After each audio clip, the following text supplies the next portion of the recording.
Lord of Mysteries 2, Circle of Inevitability. Chapter 1, Foreigners. A price is always exacted for what fate bestows, adapted from Zweig's Mary Queen of Scots. I'm a nobody with no time to notice the brightness of the sun. My parents couldn't help me, and I wasn't highly educated. I had no choice but to make it on my own in the city. I'd applied to many jobs, but no one ever hired me. Maybe it's because I'm not good at expressing myself, and I'm not the best communicator. I guess I just haven't shown enough ability. Once, I'd eaten 2 loaves of bread over a 3-day period. Hunger kept me up at night. At least I paid a month's rent in advance, so I didn't have to face the cold winter wind outside. Finally, I found a job at the hospital's morgue, keeping vigil over the dead. Nighttime in the hospital was colder than I could have ever imagined. The corridor's wall lights were out, leaving everything shrouded in darkness. I could barely see my feet, and the only light seeping out was from the rooms. Mon Dieu, it reeked of something fierce. The smell of death lingered in the air, and from time to time, we had to help move the bodies into the morgue. It wasn't the most glamorous of jobs, but it put bread on the table. Plus, the free time at night allowed me to study. Few people ventured to the morgue, but when they did, they were there delivering bodies or taking them away for cremation. I had to make do without books, as I couldn't afford them, nor did I see any hope of saving up enough for them. But I had to thank my predecessor for leaving so suddenly, as it allowed me to get this job. I dreamed of working the day shift. Sleeping during the day and being awake at night made my body weak and my head throb. One day, a new corpse was brought in. From what I'd heard, it's the body of my predecessor who suddenly left. I was intrigued by the mysterious disappearance of my predecessor, and as soon as the others left the room, I pulled out the cabinet and quietly opened the body bag. He was an old man, with bluish-white skin and wrinkles covering his face. The poor lighting only served to make him look scarier. He didn't have much hair. Most of it was white. He had been stripped of his clothes. Not even a piece of cloth was left on him. As a dead man without a family, the movers couldn't resist the opportunity to cash in on the guy. I saw a strange mark on his chest.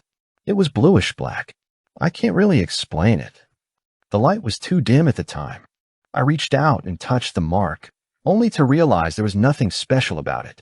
Looking at my predecessor, I couldn't help but wonder if I'd end up like him when I grew old. I promised his body I'd be with him on his last journey, take him to the crematorium, and then to the nearest free cemetery. I couldn't have the bureaucrats throwing him in the river or some forsaken land like trash. I knew I was going to Ave to sacrifice some shut-eye, but Dieu merci, it was Sunday the next day. I could catch up on my lost sleep then. After saying that, I zipped up the bag and shoved it back in the cabinet. The room went darker, and the shadows lengthened. Since that day, every time I close my eyes, I'm swallowed by a thick fog. Something tells me I'm not alone. Something not quite human is coming my way. But nobody will listen. They think I've lost my mind in this job. They say I need a doctor. A male customer sitting at the bar looked at the narrator, who had suddenly stopped and asked, and the narrator suddenly stopped his tale, causing a male customer at the bar to take notice. This mid-30s chap sported a drab duffel coat and pale yellow strides. His hair was slicked back, and he had a rough dark bowler hat by his side. He seemed run-of-the-mill, like the rest of the punters in the tavern, with dark locks and piercing blue eyes. Not particularly handsome, but not repugnant either. Nothing about him screamed for attention. The narrator was a strapping lad in his late teens, with long limbs and chiseled features that could make any lass go weak in the knees. His short, jet-black hair and bright, blue eyes only added to his appeal. The lad looked wistfully at the empty wine glass in front of him and let out a deep sigh. And then I quit my job and returned to the countryside so that I can tell you this bullshit. The lad responded with a sly grin spreading across his face. The male guest was taken aback. Were you just pulling our leg? Ha! Laughter erupted around the bar.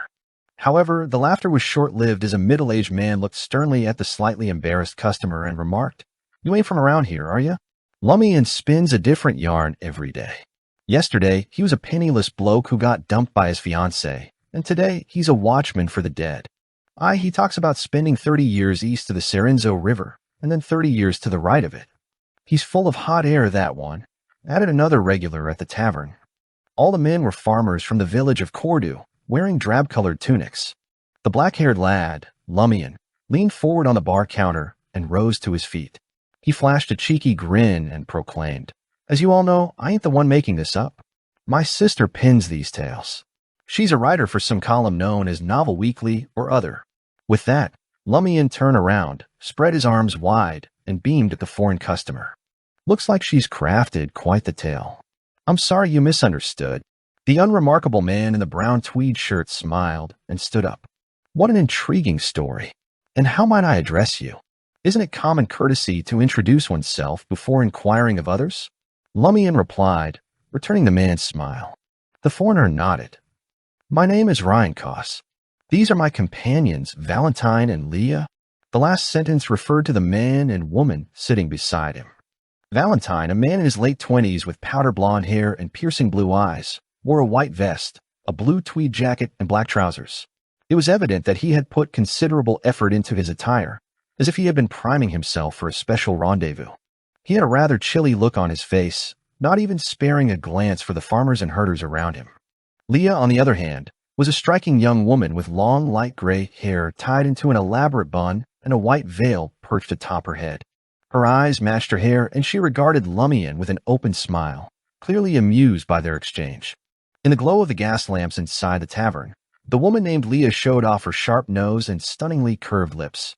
She was definitely a stunner in the countryside like Cordu. She wore a snug white pleated cashmere dress with a small off-white coat and a pair of Marseillan boots. There were 2 tiny silver bells fastened to her veil and boots. They jingled as she walked into the tavern, drawing the attention of many, especially the men.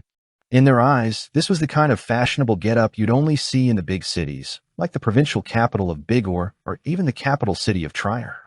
Lumian gave a nod of acknowledgement to the 3 foreigners. "The name's Lumian Lee. You may address me as Lumian." "Lee?" Leah blurted out. "What's the matter? You got a problem with my last name?" Lumian asked with a curious look on his face. Ryan Koss took it upon himself to explain on Leah's behalf, "Your last name is downright frightening." I nearly lost control of my voice just now. Observing the bewildered expressions of the farmers and herdsmen around him, he continued, "Folks who have crossed paths with sailors and sea merchants are familiar with a saying that's making the rounds in the 5 seas. I'd rather come face to face with pirate admirals or even kings than run into a bloke named Frank Lee. That person's last name is also Lee. Is he really that scary?" Lumian inquired. Ryan shook his head in response. "I'm not exactly sure, but if such a legend exists, then it can't be far from the truth." He switched topics and said to Lumian, "Merci for the story. It merits a drink. What do you desire?" "A glass of La Fée Verte." Lumian didn't beat around the bush and settled back into his seat. Ryan Koss furrowed his brow. "La Fée Verte. Absinthe. I must remind you, absinthe is harmful to the human body. Such alcohol can lead to insanity and hallucinations. I didn't expect the trends of Trier to reach here," Leah chimed in with a grin. Lumian acknowledged her comment tersely. "So, Trierians also enjoy La Fée Verte. For us, life is already tough enough. No need to fret over a little more harm. This drink can calm our minds." "All right." Ryan leaned back in his chair and turned to the bartender. "A glass of La Fée Verte and another glass of Cur Epis." Cur Epis was a renowned fruit-based spirit that had been distilled to perfection. The thin, middle-aged man who had exposed Lumian's lies piped up. "Give me a glass of La Fée Verte, too. After all, I was the one who told the truth just now. I can even tell you the truth about this kid's situation." He glared at Lumian, daring him to object. "Foreigner, I can tell you still have your doubts about the authenticity of that story." "Pierre, you do anything for a free glass of alcohol," Lumian retorted, scowling. Before Ryan could even respond, Lumian added, "Why can't I tell my story and get an extra glass of La Fée Verte?" "Because no one knows if they should believe you," Pierre smirked. "Your sister's favorite story to tell kids is The Boy Who Cried Wolf. People who lie all the time lose their credibility eventually." Lumian shrugged and watched as the bartender slid a glass of light green alcohol in front of him. "See ya," he said, unbothered. Ryan turned to Lumian. "Is that all right?" "Sure thing, as long as your wallet can handle it," Lumian replied breezily. "In that case, another glass of La Fée Verte," Ryan said with a nod. Pierre's face lit up with a smile. "Generous foreigner, you should steer clear of this one," he said, gesturing to Lumian. "He's the most mischievous bloke in the whole village. 5 years ago, his sister Aurora brought him back to the village, Pierre continued. He's been here ever since. Can you imagine? He was just a wee lad of 13 at the time. How could he have made the trek to the hospital to become a corpse watchman? The nearest hospital is in Dirige at the foot of the mountain. It would take an entire afternoon to get there by foot. Brought back to the village? Leah inquired, her voice tinged with suspicion. She tilted her head, causing her bells to tinkle. Pierre nodded in confirmation. Aurora moved here 6 years ago. A year later, she went on a journey and brought this lad back with her. Said she found him on the road, a starving, homeless child. She planned to adopt him. Then he took on Aurora's last name, Lee. Even his name, Lumian, was given by Aurora. I don't even remember what my name was before Aurora gave me the name. Lumian, unfazed by the revelation, flashed a grin and took a sip of absinthe. It was clear that his past did not bother him in the slightest. Lord of Mysteries 2, Circle of Inevitability. Chapter 2, Prank. Ryan apologized politely to Lumian. Forgive me, I did not expect such a situation, he said. Lumian chuckled. Are you suggesting we need another glass of La Fée Verte? Without waiting for Ryan's response, he changed the subject. What brings foreigners like you to Cordu? Are you here to buy wool or leather? Many of Cordu's residents made their living as shepherds. Ryan breathed a silent sigh of relief and seized the opportunity to explain their true purpose. We came to visit the Eternal Blazing Sun Church's padre, Guillaume Benet, but he seems to be absent from both his home and the cathedral. Pierre, who had enjoyed Ryan's free absinthe, kindly reminded him that there was only one church in Cordu. The other locals around the bar counter were all drinking, but no one answered Ryan's question. The name seemed to represent some kind of taboo or authority that couldn't be openly discussed. Lumian took a sip of drink and thought for a few seconds before offering his assistance. I can roughly guess where the padre is. Do you need me to take you there? Leah didn't stand on ceremony. If it's not too much trouble, she said. Ryan nodded in agreement. Once you've finished your drink. All right. Lumian raised his glass and finished the light green alcohol. He put down his glass and got to his feet. Let's go. Merci beaucoup. Ryan expressed his gratitude and gestured for Valentine and Leah to stand up. Lumian's face lit up with a smile. It's no problem at all. You heard my story and I enjoyed a complimentary drink. That makes us friends, n'est-ce pas? Oui. Ryan nodded. Lumian's grin widened, stretching from ear to ear. He opened his arms wide, beckoning the other party in for a hug. Ah, it is good to meet you, my cabbages, he exclaimed with fervor. Ryan, who was about to be enveloped in a bear hug, froze. Cabbages? His expression was a mixture of perplexity and embarrassment. Valentine and Leah mirrored his expression. It is a term of endearment we use for our friends, Lumian explained with innocent sincerity. Everyone in the Dirige region is aware of it. It has been a tradition for centuries. Believe me, my cabbages. Leah couldn't help but glance around, producing the tinkling sounds. Pierre and the others nodded in agreement, assuring the newcomers that Lumian's words were true. However, the grins on their faces hinted that they were pleased to see foreigners struggling to comprehend their affectionate greetings. Lumian stroked his chin thoughtfully. Don't you fancy it? Then I shall opt for a different option. It can also be used for friends. My dear bunnies, my darling chicks, my lovely ducks, or perhaps my adorable lambs. Which one tickles your fancy? But Ryan's expression was as stiff as a board, and Valentine's brow furrowed in confusion. Leah let out a sigh, a mix of exasperation and amusement. Let's just stick with cabbage, shall we? At least it sounds normal. Phew. Ryan let out a quiet sigh and gently grasped Valentine's elbow. He gave a slight nod and remarked, they all seem like precious treasures in the family. Without awaiting Lumian's response, he swiveled his body and addressed the bartender. How much will it be? 2 Vrld or, replied the bartender, eyeing the glasses lined up on the counter. Ryan settled the bill, and Leah shifted the conversation to a different subject. Lumian is an uncommon name, at least better than names like Pierre and Guillaume, Lumian countered with a grin.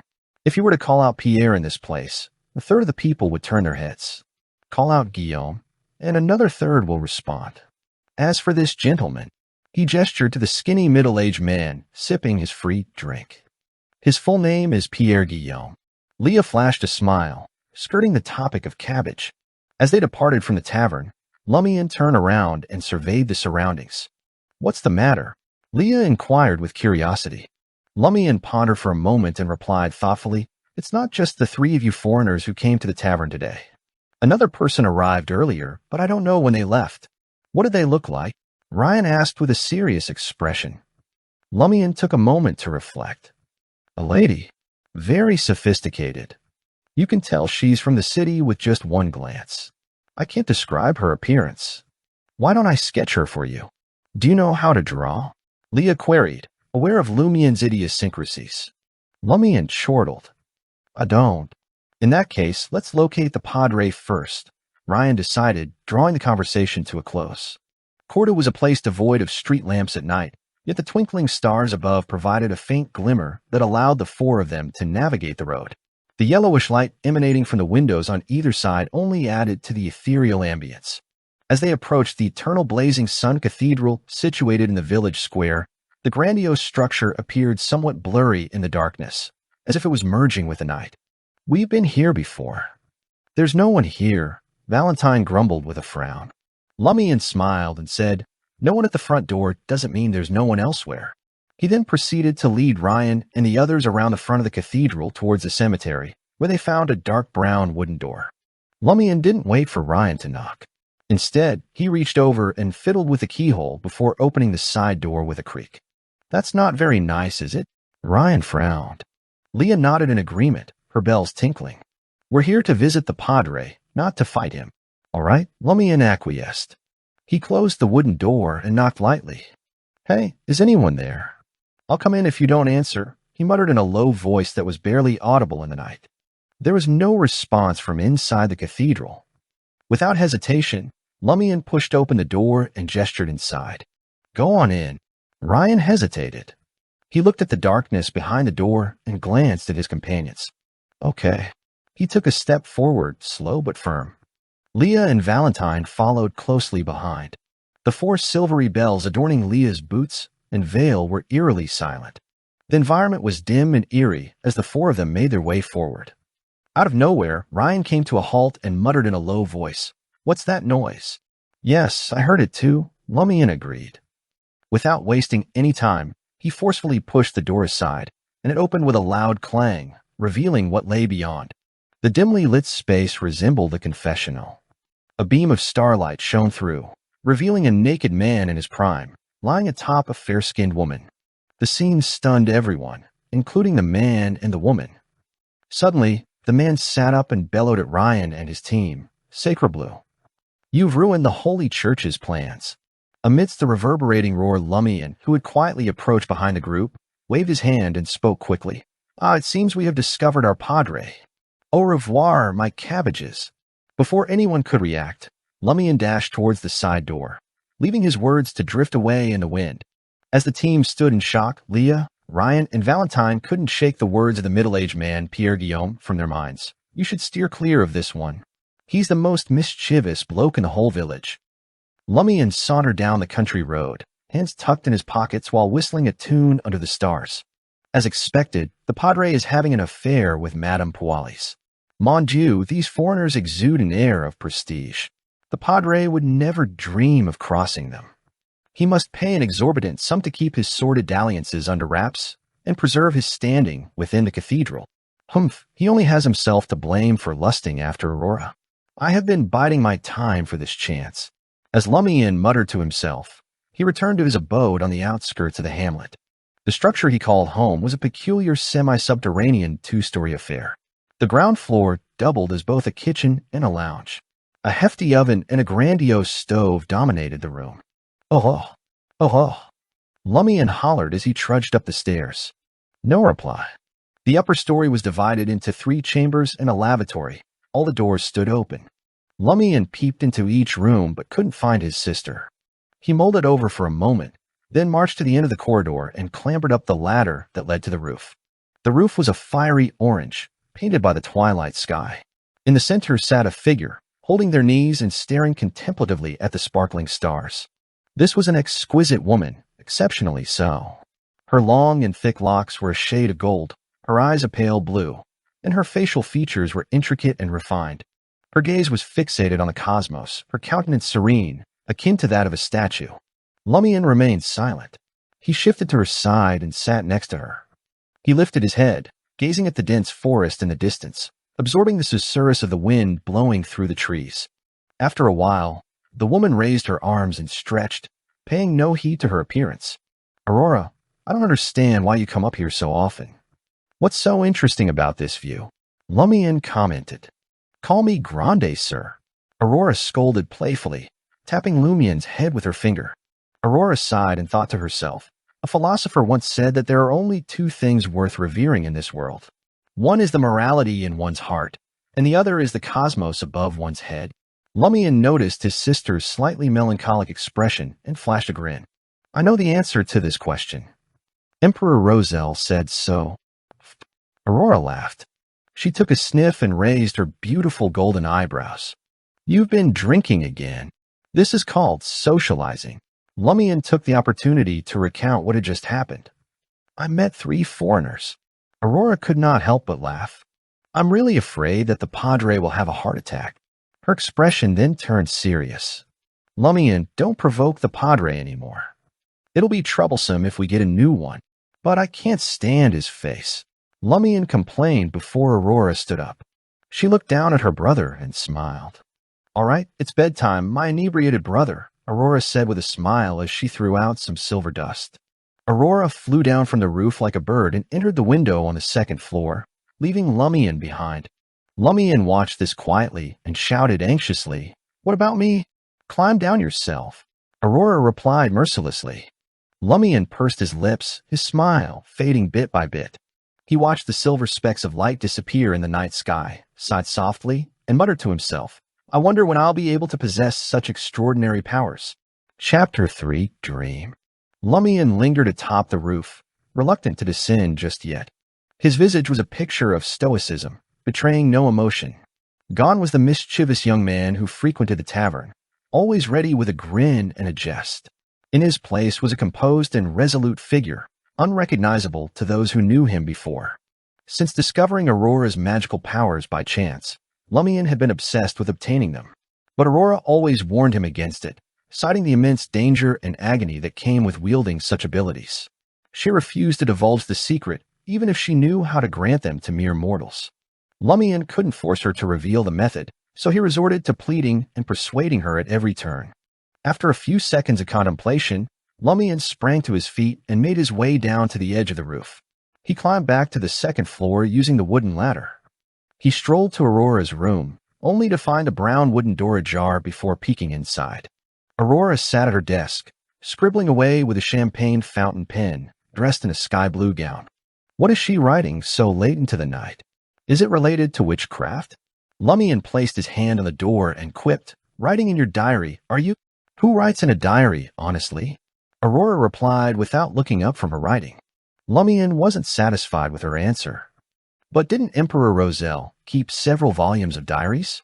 Roselle, the last emperor of the Intis Republic where the siblings currently lived, had brought down the Sauron dynasty and assumed the mantle of Caesar, thereby declaring himself emperor. The man had made countless strides in the fields of science and engineering, having been credited with inventing the steam engine. Not to mention, he had charted the sea route to the southern continent and sparked an age of colonization. He was the embodiment of his time, the symbol of a bygone era over a century ago.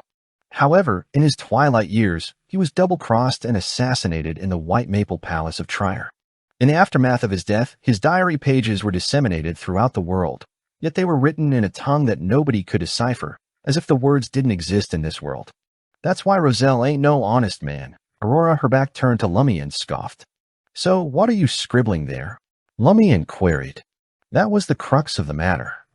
Aurora responded with a shrug, her voice dripping with indifference. A letter. To whom? Lumian couldn't help but scowl. Aurora paused, laying down her exquisite golden champagne fountain pen, intricately patterned, to review her words and phrases. A pen pal? Hey, what now? Lumian furrowed his brow, thoroughly perplexed. What the hell was that? Aurora chuckled, running her fingers through her lustrous golden hair as she began to enlighten her brother. That's why I keep telling you to read more and study more. Quit wasting your days drinking and carousing. Look at you. What sets you apart from an illiterate? Pen pals are friends who become acquainted through newspapers magazines, and other publications. They've never met and rely solely on letters to keep in touch. What's the point of having such a friend? Lumian asked, rather concerned about this matter. As he withdrew his hand from the door, he scratched his chin, deep in thought. Aurora had never had a boyfriend before, so he couldn't allow her to be fooled by someone she had never met before. Meaning, Aurora thought about it seriously. First off, the emotional value. I know you don't understand the concept. Humans need to connect with one another, but some things and emotions cannot be shared with the villagers, nor with you. I require a more private outlet to release my thoughts. These pen pals, whom I have not met in person, are perfect for that. Secondly, do not underestimate my pen pals. Some of them hold great power, and some possess extensive knowledge. For example, a pen pal gifted me this battery-operated lamp. Kerosene lamps and candles are too damaging to the eyes and not ideal for writing at night. Without waiting for Lumian to ask another question, Aurora waved her hand behind her. Get some rest, my inebriated brother. Bonne nuit. All right, bonne nuit, Lumian replied, trying to hide his frustration. Aurora instructed, don't forget to close the door. It's positively frigid in here with all the windows and the door open like this. Lumian slowly shut the door made of brown wood, then headed to his room where he removed his shoes before sitting on the bed. In the dimness of the night, Lumian could make out the wooden table beside the window, the slanted chair, the small bookshelf against the wall, and the wardrobe on the other side. He sat still, lost in thought. He knew Aurora was a woman who kept her secrets to herself, and there were things she had not revealed to him. Lumian was not surprised, but he was worried that her secrets might put her in danger.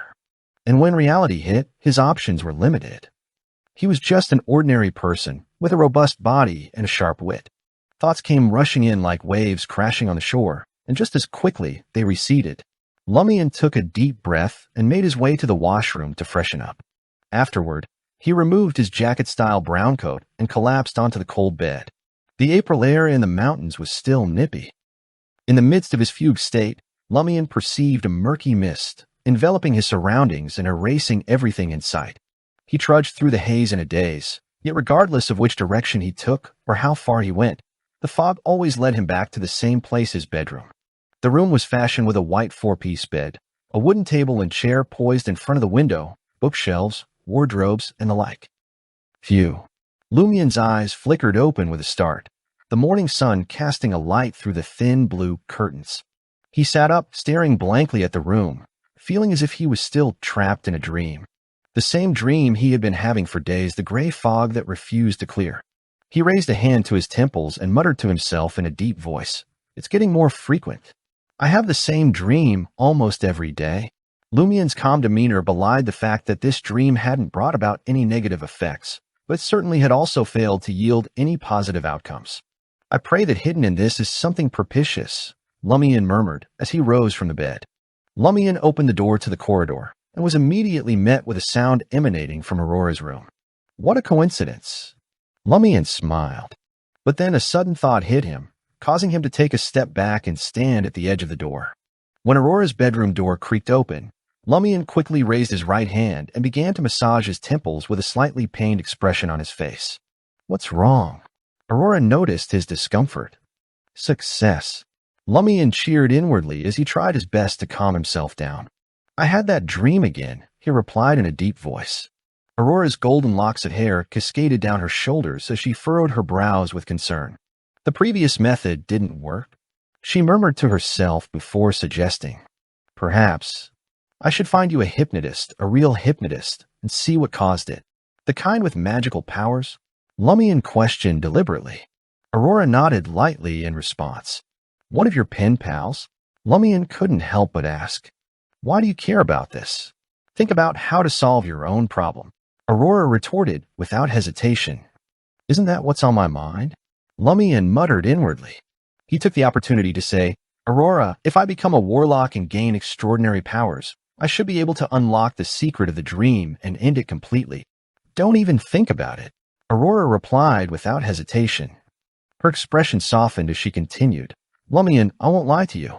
This path we're taking is dangerous, painful, and downright treacherous. If I had any other choice, and if the world wasn't spiraling out of control, I'd be content with being a regular old writer and living a peaceful life. Lumian didn't hesitate to interject. Then let me shoulder the burden of danger and pain. I'll protect you while you do what you love. Those words had been repeating in his head for quite some time. Aurora went quiet for a couple of seconds before a grin spread across her face. Are you discriminating against women? Before Lumian could say a word, she added with a serious tone, it's too late to turn back now. And no going back to what we had before. Fine, I get it. I'm gonna go wash up. You study hard at home today and get ready for the college entrance exams in June. You said it yourself, the world is getting more dangerous. What's the point of taking exams? Lumian muttered.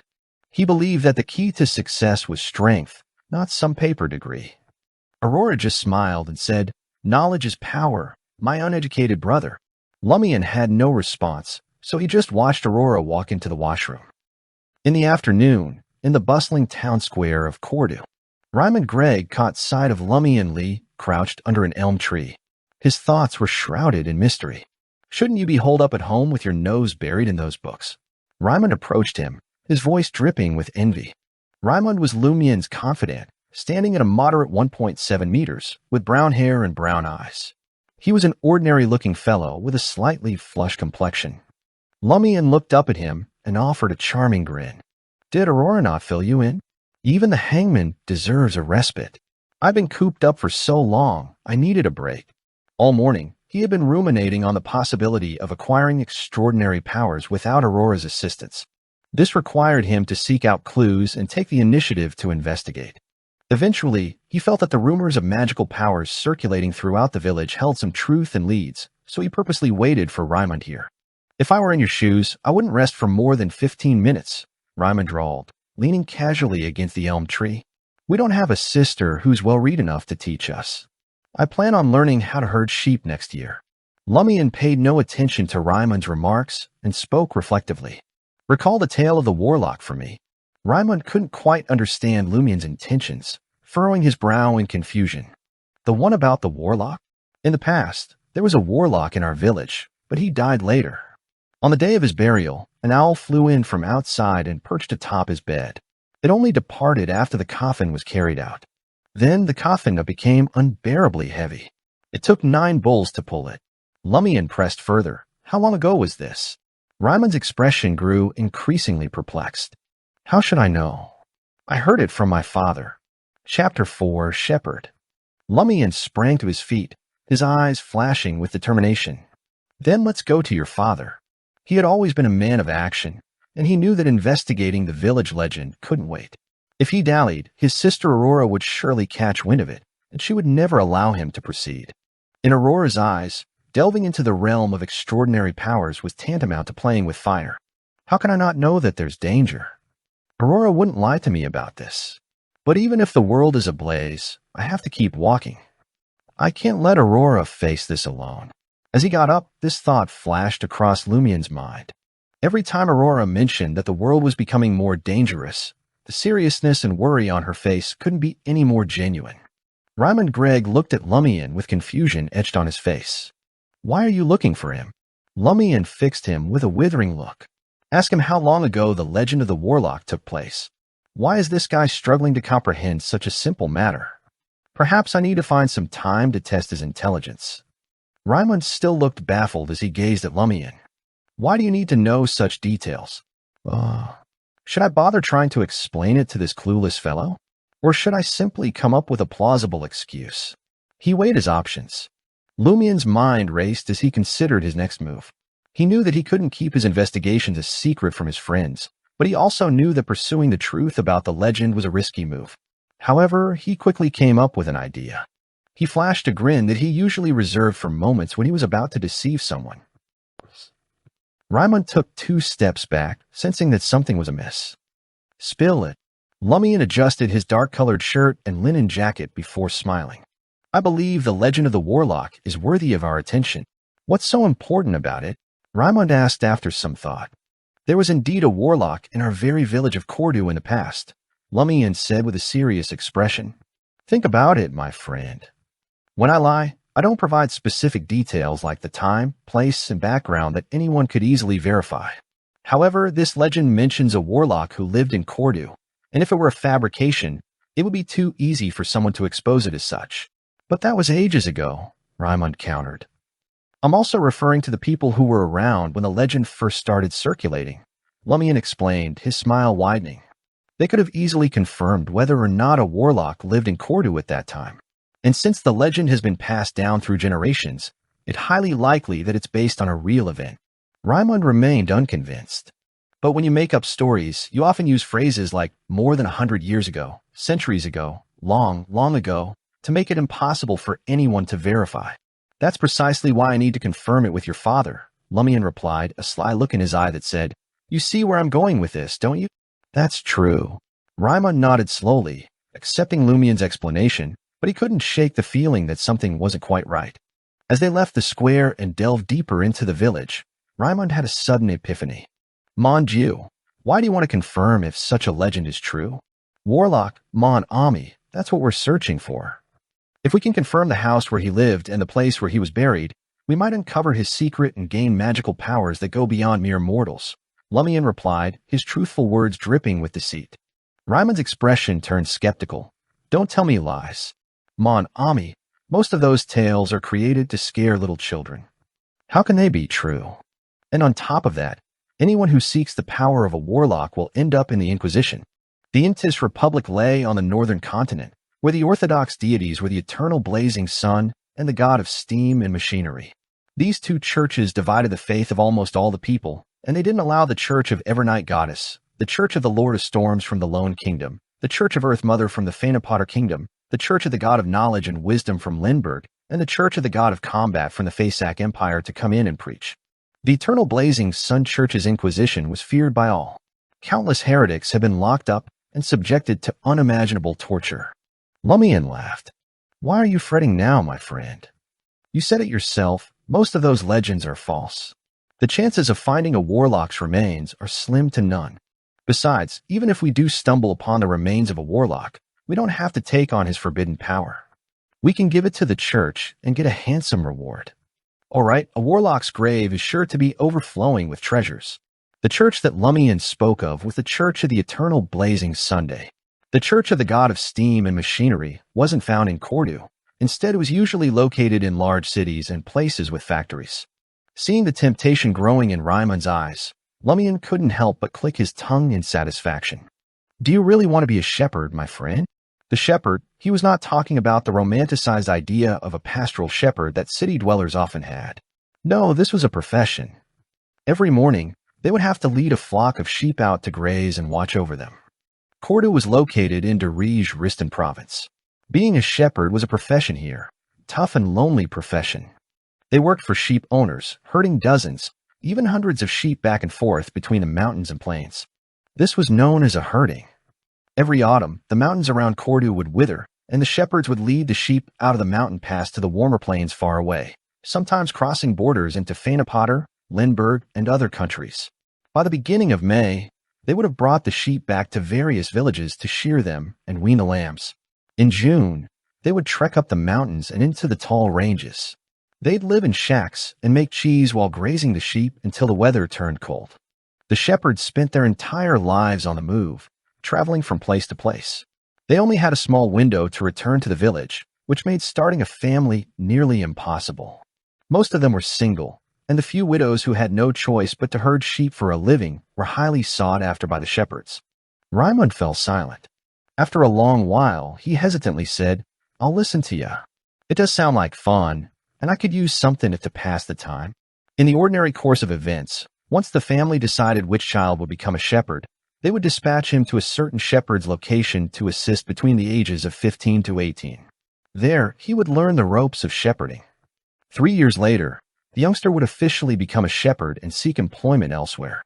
17-year-old Raimund, however, had found several reasons to postpone this matter for over 2 years. If his circumstances did not alter, he would have to start learning how to herd next year. Come on, Lumian said, patting Raimund's shoulder. Is your father in the fields or at home? Recently, there hasn't been much work. Linda is approaching swiftly. He's either at home or at the tavern. Raimund let out a voice of envy. You don't know anything about this. You're definitely not a farmer. You have a fortunate sister.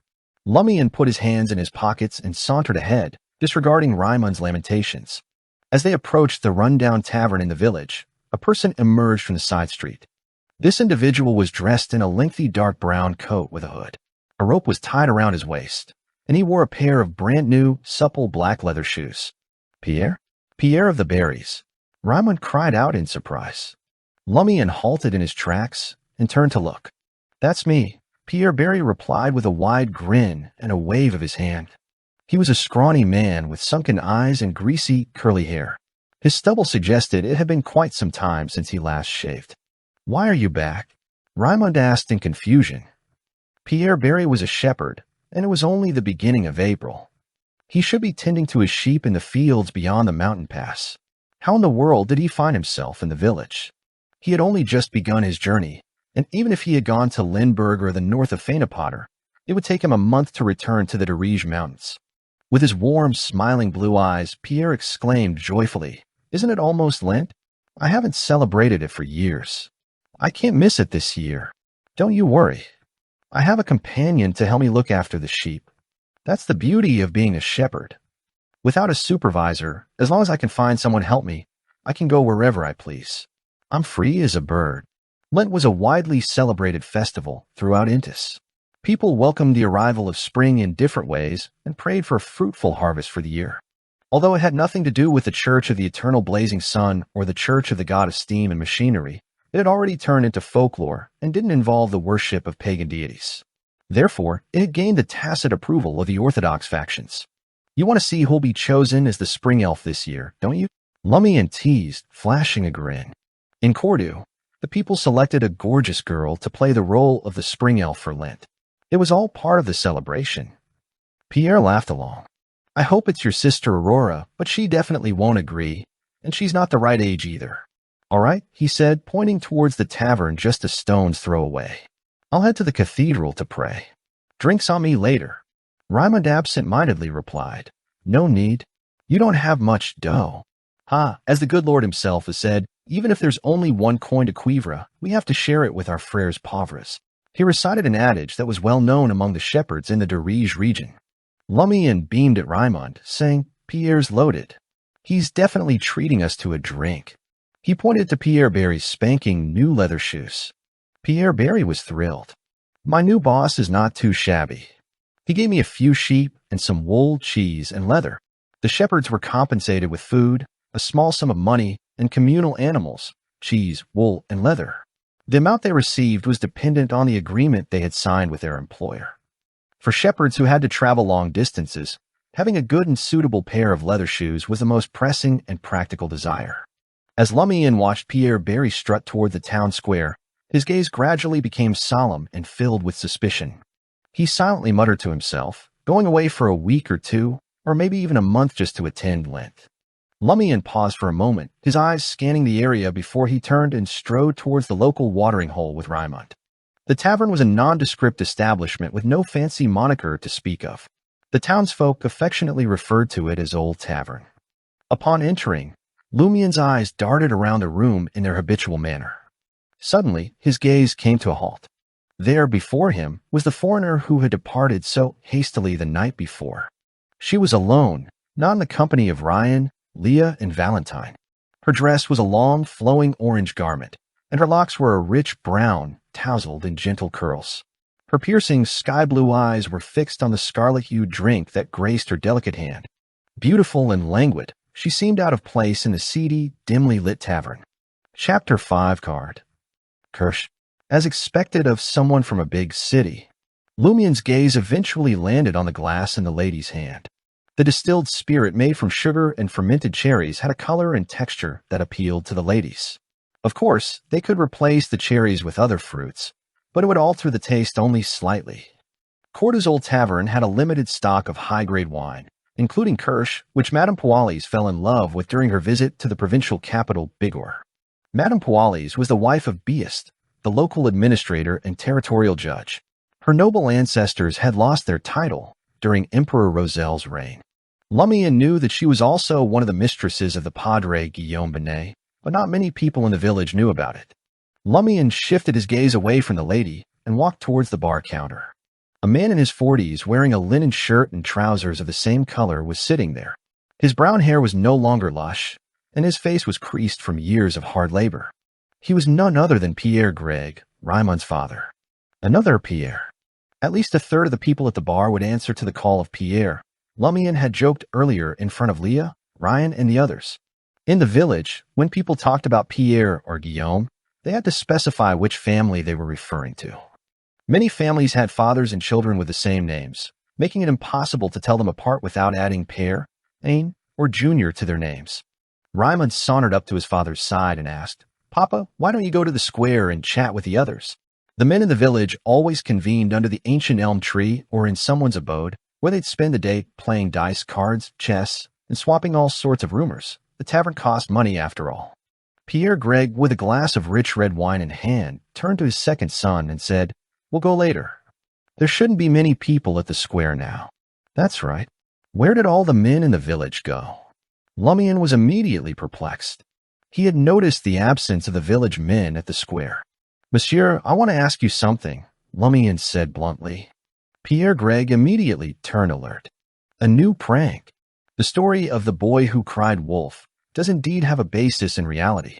Lumian turned his head, gesturing for Raimund to speak. Raimund hesitated for a moment, gathering his thoughts. "Papa, how long ago did the warlock legend you told me happen?"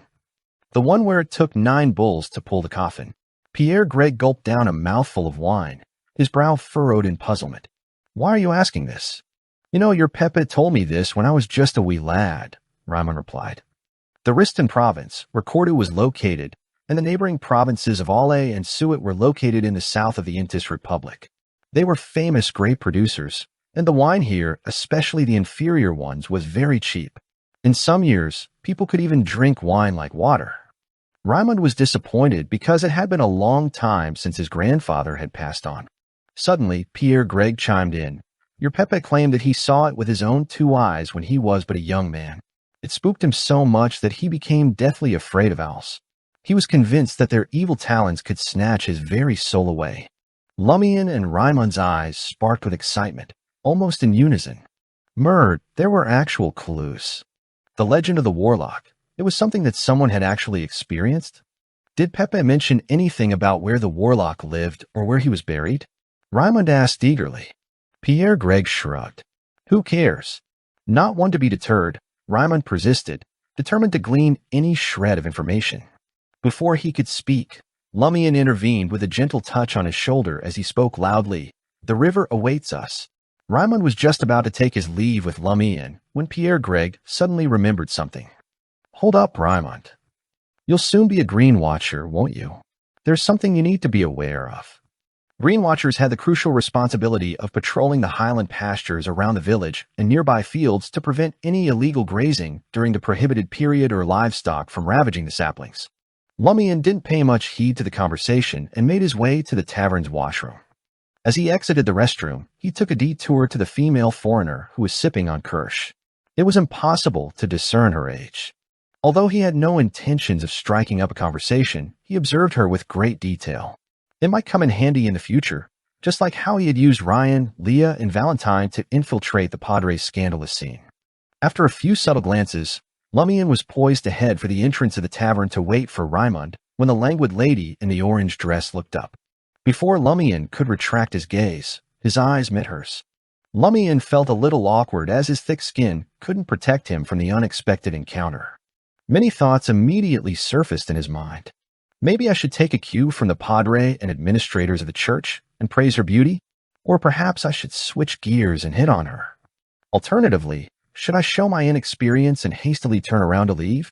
As Lumian made up his mind, the lady interrupted his thoughts and said with a smile, "Been having dreams, have you?" Lumian was hit by a bolt of lightning. His thoughts went numb and his mind froze. After a moment or two, he managed to force a smile and asked, "Dreaming isn't unusual, is it?" The woman touched her cheek with one hand and sized Lumian up. She chuckled and said, "Lost in a misty dream, perhaps?" How could she know? Lumian's pupils dilated instantly, and his expression betrayed a hint of fear. Despite having experienced many things, he was still young, and for a moment he couldn't control his emotions. "Stay calm, Lumian. Stay calm." he repeated to himself, trying to relax the muscles on his face before asking, "Did you hear the tale I told those 3 foreigners last night?"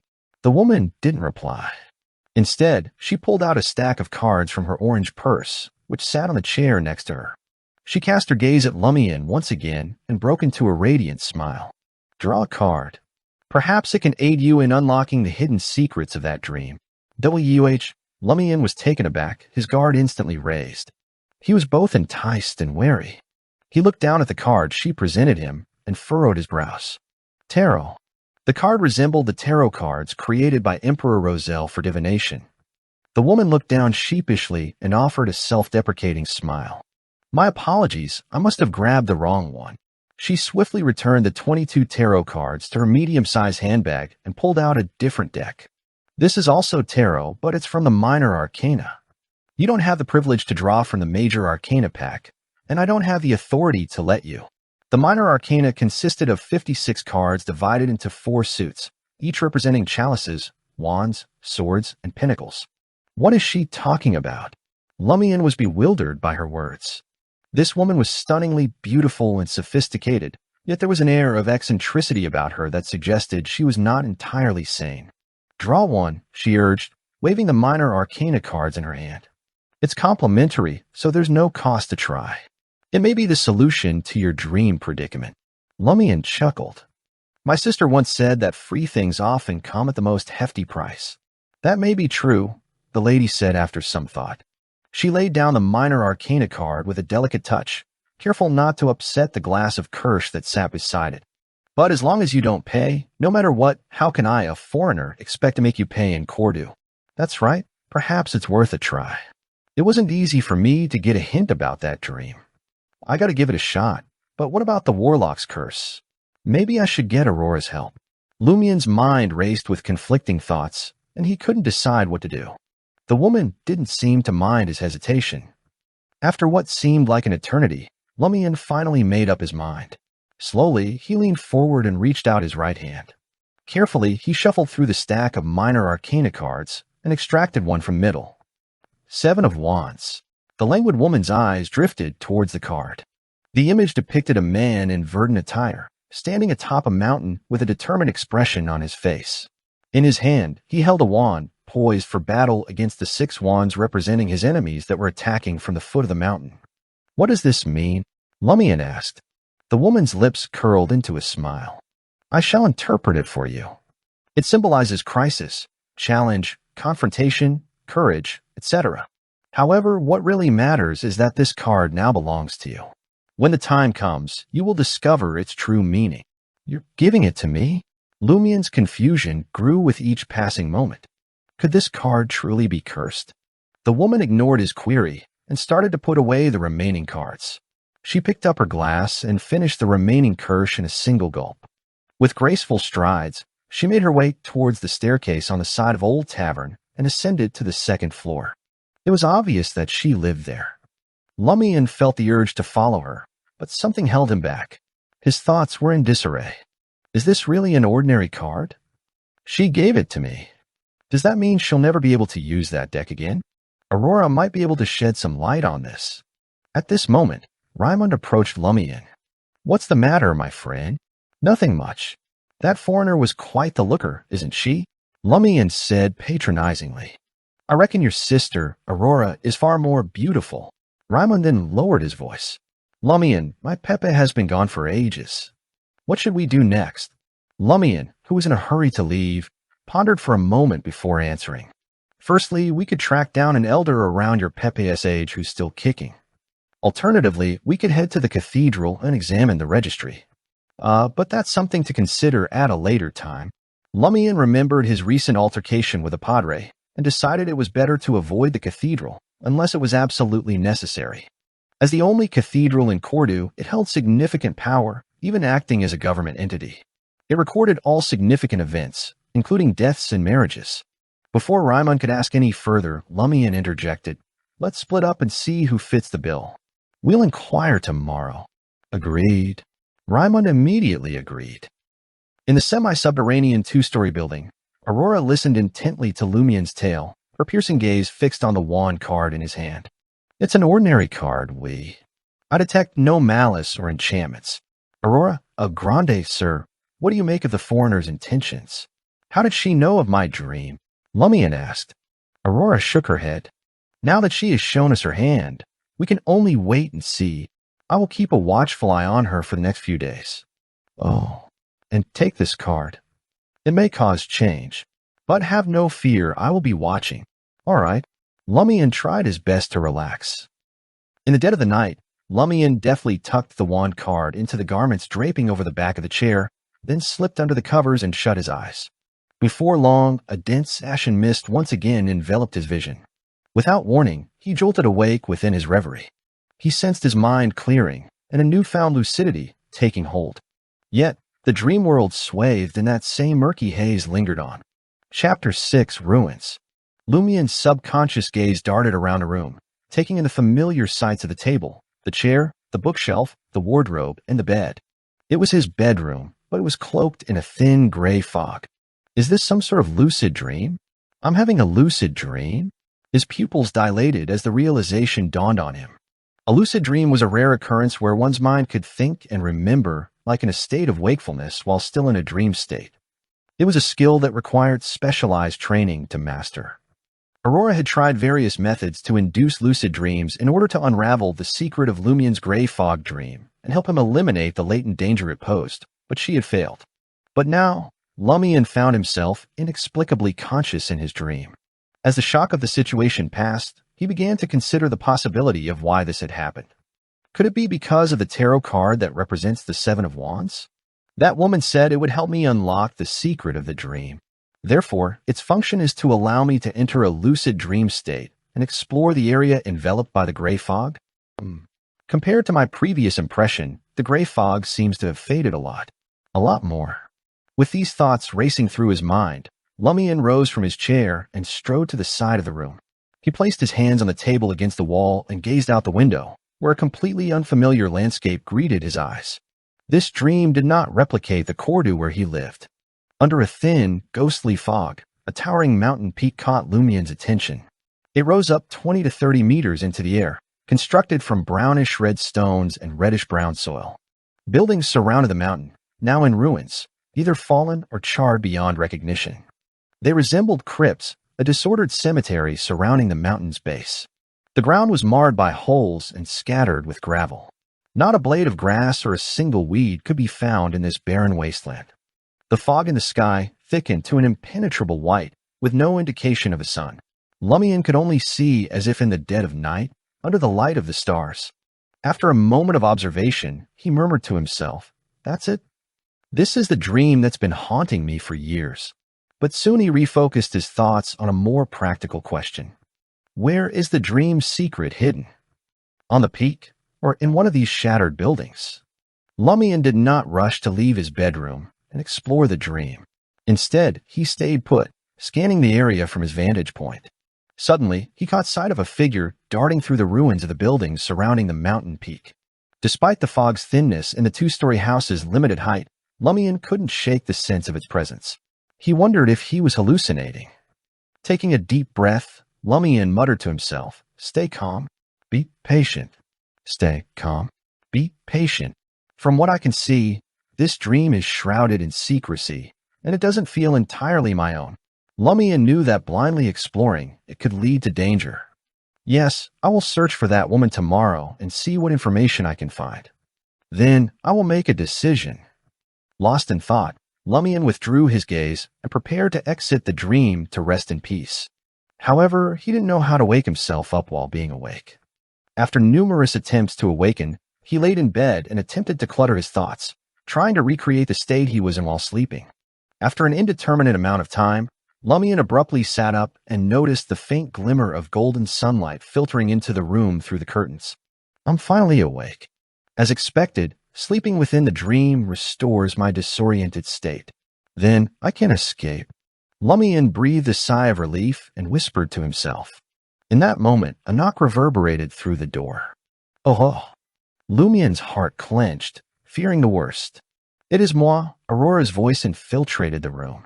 Lumian sprung from the bed and rushed to the entrance. He grabbed the handle and pulled it open.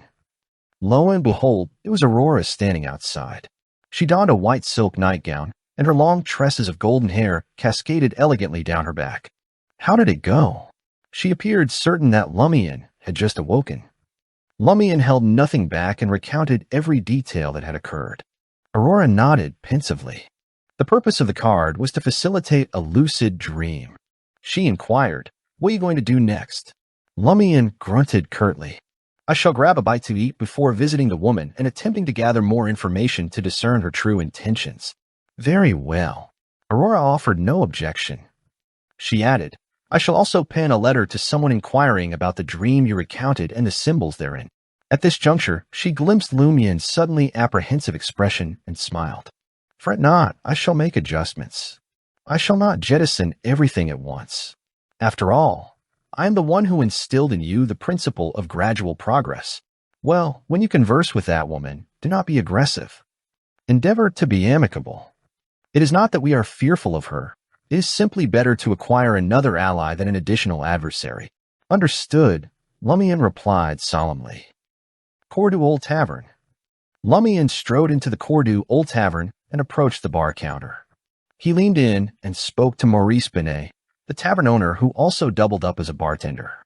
"Which chamber does the foreign madam occupy upstairs?" Old Tavern, the only inn in the village, boasted 6 rooms on the second floor for guests to rest their weary heads. Maurice Binet was not a burly man. Like most in the village, he had raven locks and blue eyes, but his nose was always red, a consequence of his heavy drinking. He was related to the church's Padre Guillaume Binet, but the two were not close and were merely distant cousins. Why the inquiry? Maurice Binet inquired, his curiosity piqued. What business would a big city woman have with a country bumpkin like you? There was an obvious look of inquiry on his face. Maurice had a sixth sense for these things, especially when it came to men and women. Lumian scoffed. "Aren't you a country bumpkin and a hillbilly yourself?" He casually made up a reason. "The lady lost something last night. I found it this morning. Just trying to return her property." Maurice Binet didn't buy it for a second. "Is that so?" 8 out of 10 things that came out of Lumian's mouth were lies. "What else? Do you think she'll fall for me?" Lumian said, undaunted. "That's true." Maurice Binet was convinced. "She's in the room by the square, opposite the washrooms." After Lumian left, Maurice polished a glass, eyes tracking him. He whispered, just barely audible to Lumian, "Impossible?" "Not always. Sometimes people want to try something new." Lumian found the washroom on the second floor, the only spot of light in the dim, narrow hallway. But his eyes were drawn to the door across from it. A piece of paper hung from a brass handle, stark white against the dark red wood. Scrawled on it in Intis, currently resting. "Do not disturb." Lumian read the note for a few seconds. Instead of rushing forward to knock on the door, he took 2 steps back and stood against the wall. He planned to wait here until the lady came out. Life on the streets had taught him hard lessons. When an opportunity appeared, you seized it with both hands. No hesitation, no second thoughts, no fear. Otherwise it slipped through your fingers, and you were right back where you started. So he would wait as long as it took, the minutes ticking by endlessly as he ignored the eyes he felt tracking him, the whispers in his mind. He stood there without a hint of frustration, probably capable of passing off as a statue. Finally, a soft creak. The woman had changed into a pale green dress with white edges. Her brown hair was swept into a tight bun. Those light blue eyes flicked to Lumian before moving to the paper sign on the door handle, a smile dancing at the corner of her mouth. "How long did you wait?" she asked, not at all surprised to see him there. Lumian took a step forward and said, "That's not important." He tried to keep his tone even, to appear less eager. "What do you want to ask?" the woman said, cutting straight to the point. Lumian glanced around the empty hallway. "Here." The lady replied with a smile. "If you don't mind, I don't mind either." Lumian had already noticed that the other occupants of the tavern, including Ryan and Leah, were nowhere to be found. There was no one else on the second floor except for him and the woman in front of him. Lumian asked, organizing his thoughts carefully, "What's the secret in that dream of mine?" The lady laughed involuntarily. "That's for you to answer, not me." She paused for a moment before saying, "All I can say is you'll find extraordinary power there." Extraordinary power. His pulse roared in his ears. What's the point if it's just a dream? Won't change anything out here. The woman's lips curled into a smile. Who's to say what's possible in the realm of the extraordinary? Perhaps it can. After everything, the power I crave is there for the taking. Lumian's breath caught. The grin slid away as the lady added seriously, but danger lurks there too. Die in the dream, you die out here. Die in the dream, die for real? Lumian didn't understand, but he chose to believe it. That dream clung to Lumian like a shadow, as it had for years. But it was different somehow. Special. And Aurora's voice whispered in his memory, careful's never a bad idea. Lumian preferred to view the situation as challenging and the consequences as severe. He couldn't afford to underestimate the danger or be careless. After a few seconds, he asked, if I stay out, what then? Theoretically speaking, there won't be any consequences. No one will force you, the woman said thoughtfully. But as time passes, I can't be sure that the situation won't change. And the probability of things going wrong is much higher than things going right. How much higher? Lumian pressed. 90% to 10%. No, 99.99% to 0.01%. The lady added seriously, of course, this is just my personal judgment. You can choose not to believe it. Lumian felt a wave of uncertainty wash over him, his mind racing with conflicting thoughts. Recently, I'm becoming convinced that the dream is a hidden danger. Not caring is the worst choice. But if I really want to explore it, there's a very high chance that an accident will happen without any knowledge. Should I wait for Aurora to gather more information from her pen pals before making an attempt? But if I do, Aurora definitely won't allow me to use the dream exploration to obtain extraordinary powers. Wasn't my investigation of the legend to seek extraordinary powers? It's too risky. It can lead to death. Perhaps I should do a preliminary exploration at the edge of the dream ruins to gather information and not take the risk of entering. I can tell Aurora about the conversation, but I can't reveal the possibility of obtaining extraordinary powers. Once his thoughts had settled, Lumian gazed at the woman across from him and asked in a low, serious tone, who are you exactly? Why did you give me that tarot card and opportunity to explore the dream? The woman smiled enigmatically. I will tell you once you have unraveled the mystery of the dream. Chapter 7, Naroka. Once Lumian had departed from the old tavern, he found himself standing on the uneven road, uncertain of where to go next. The morning sun beat down upon him, albeit with a slight chill in the air. As he deliberated his next move, Raymond Gregg emerged from the side. I was just looking for you. Lumian quickly regained his composure and queried, what's the issue? Raymond appeared taken aback. Have you forgotten? Today we're supposed to seek out the elderly, around the same age as my Pepe, and inquire about the legend of the warlock. Lumian groaned, pressing his hand against his forehead in agony. Is that so? Why can't I recall? Or is this just your imagination? Raymond's expression shifted from one of concern to one of fear. Just as he was about to inquire further and confirm whether he had imagined the events of the previous day, Lumian's face lit up with a mischievous grin. You rascal, you're playing a joke on me again. Raymond cursed, unable to contain his annoyance. You need to work on your cursing, Lumian chided, shaking his head in disappointment. Even Ava can curse better than you. Ava Lizier, the beautiful daughter of Cordoue Village's renowned shoemaker Guillaume Lizier, was now a goose herder. Raymond's expression shifted as he muttered, Ava. He then looked at Lumian. She's her friend, right? Lumian nodded with a smile. Indeed she is. The trio, along with Guillaume of the Berries and Ava's cousin Azema Lizier, were inseparable teenagers who often spent their days together. Why don't we bring Ava on board to help us uncover the truth behind the legend? Raymond suggested. As you know, her father always said, why must a dowry be paid when a woman gets married? How many good families have fallen like this? It pains her to hear it. She might be relieved if she could get some treasure or reward from the investigation. I've also heard the heads of several families in the village say similar things, including our padre, Lumian added with a sly grin. They wish their brothers would stay at home forever. Even if they get married, they won't venture out alone to establish a family. That would require them to split the assets and give them their deserving share. Lumian shot a furtive glance at Raymond and continued. Therefore, many families prefer to let one of their children become a shepherd. This way, he won't get married and will have a certain income. Most of the time, he can support himself. Raymond's expression gradually darkened as he considered the implications of this issue. He had never thought too deeply about it before. This was precisely why he enjoyed spending time with Lumian. Although most people in the village believed that Lumian had a poor character and enjoyed lying and playing tricks, he was actually more knowledgeable than anyone his age. Raimund, on the other hand, felt like he didn't know much and spent his days in a daze, simply following through with his family's arrangements. It's good that you know. Lumian thought to himself before skillfully steering the conversation back to their investigation. It's too late now. We must hurry up and ask around. We will get Ava tomorrow. Yes, we can also bring Guillaume Jr. and Azima on board later. Not only will this potentially lead to gains, but it will also be a fascinating activity that can train our abilities. Bring Guillaume Jr. and Azima too? Raimund grumbled begrudgingly. The more people involved, the less his share of the rewards would be. Furthermore, if he included them, he would have fewer chances to win over Ava's affections. Lumian regarded him with a touch of kindness and pity in his gaze. Silly child, do you think Ava will fall for you? Her eyebrows are very high, and she only wants to marry into a good family. She clearly has a certain favorable impression of me, villain, yet she can control herself. In the Dirige region, having high eyebrows meant having high standards, and they wouldn't settle for just any average bloke. My sister always said there is strength in numbers, Lumian explained simply. Who are the old croakers that we need to visit?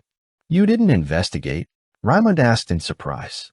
How could I have the energy to investigate after the incident with the wand card? Lumian smiled and quipped, Of course I investigated. I am just testing your ability to gather information. Raimund had no doubts. There are 9 elders who are still alive in the village. They are about the same age as my Pepe, or a little older. 6 women and 3 men. Ladies do live longer. Lumian listened quietly, deep in thought. There's no need to visit the last 2. They're from another village and came here through marriage. Let's start with Naroka. She's the oldest and might have been an adult when the warlock incident happened. Naroka's real name wasn't actually Naroka. It was a title of respect for her. In Riston province, married women from prominent families, or those who were the actual heads of households, were entitled to the title Madam. More than that, their names were marked with an A to proclaim their femininity, and prefixed with Na to signify their authority as madams reigning over their domains. Madame Pualis' family had been in decline for a long time, and at home she dutifully deferred to her husband Beast, the provincial administrator. Therefore, she didn't have a Na prefix or an A suffix. She could only be addressed as Madam. Naroka had been widowed early on in life, and as a result, she took over the family's accounts.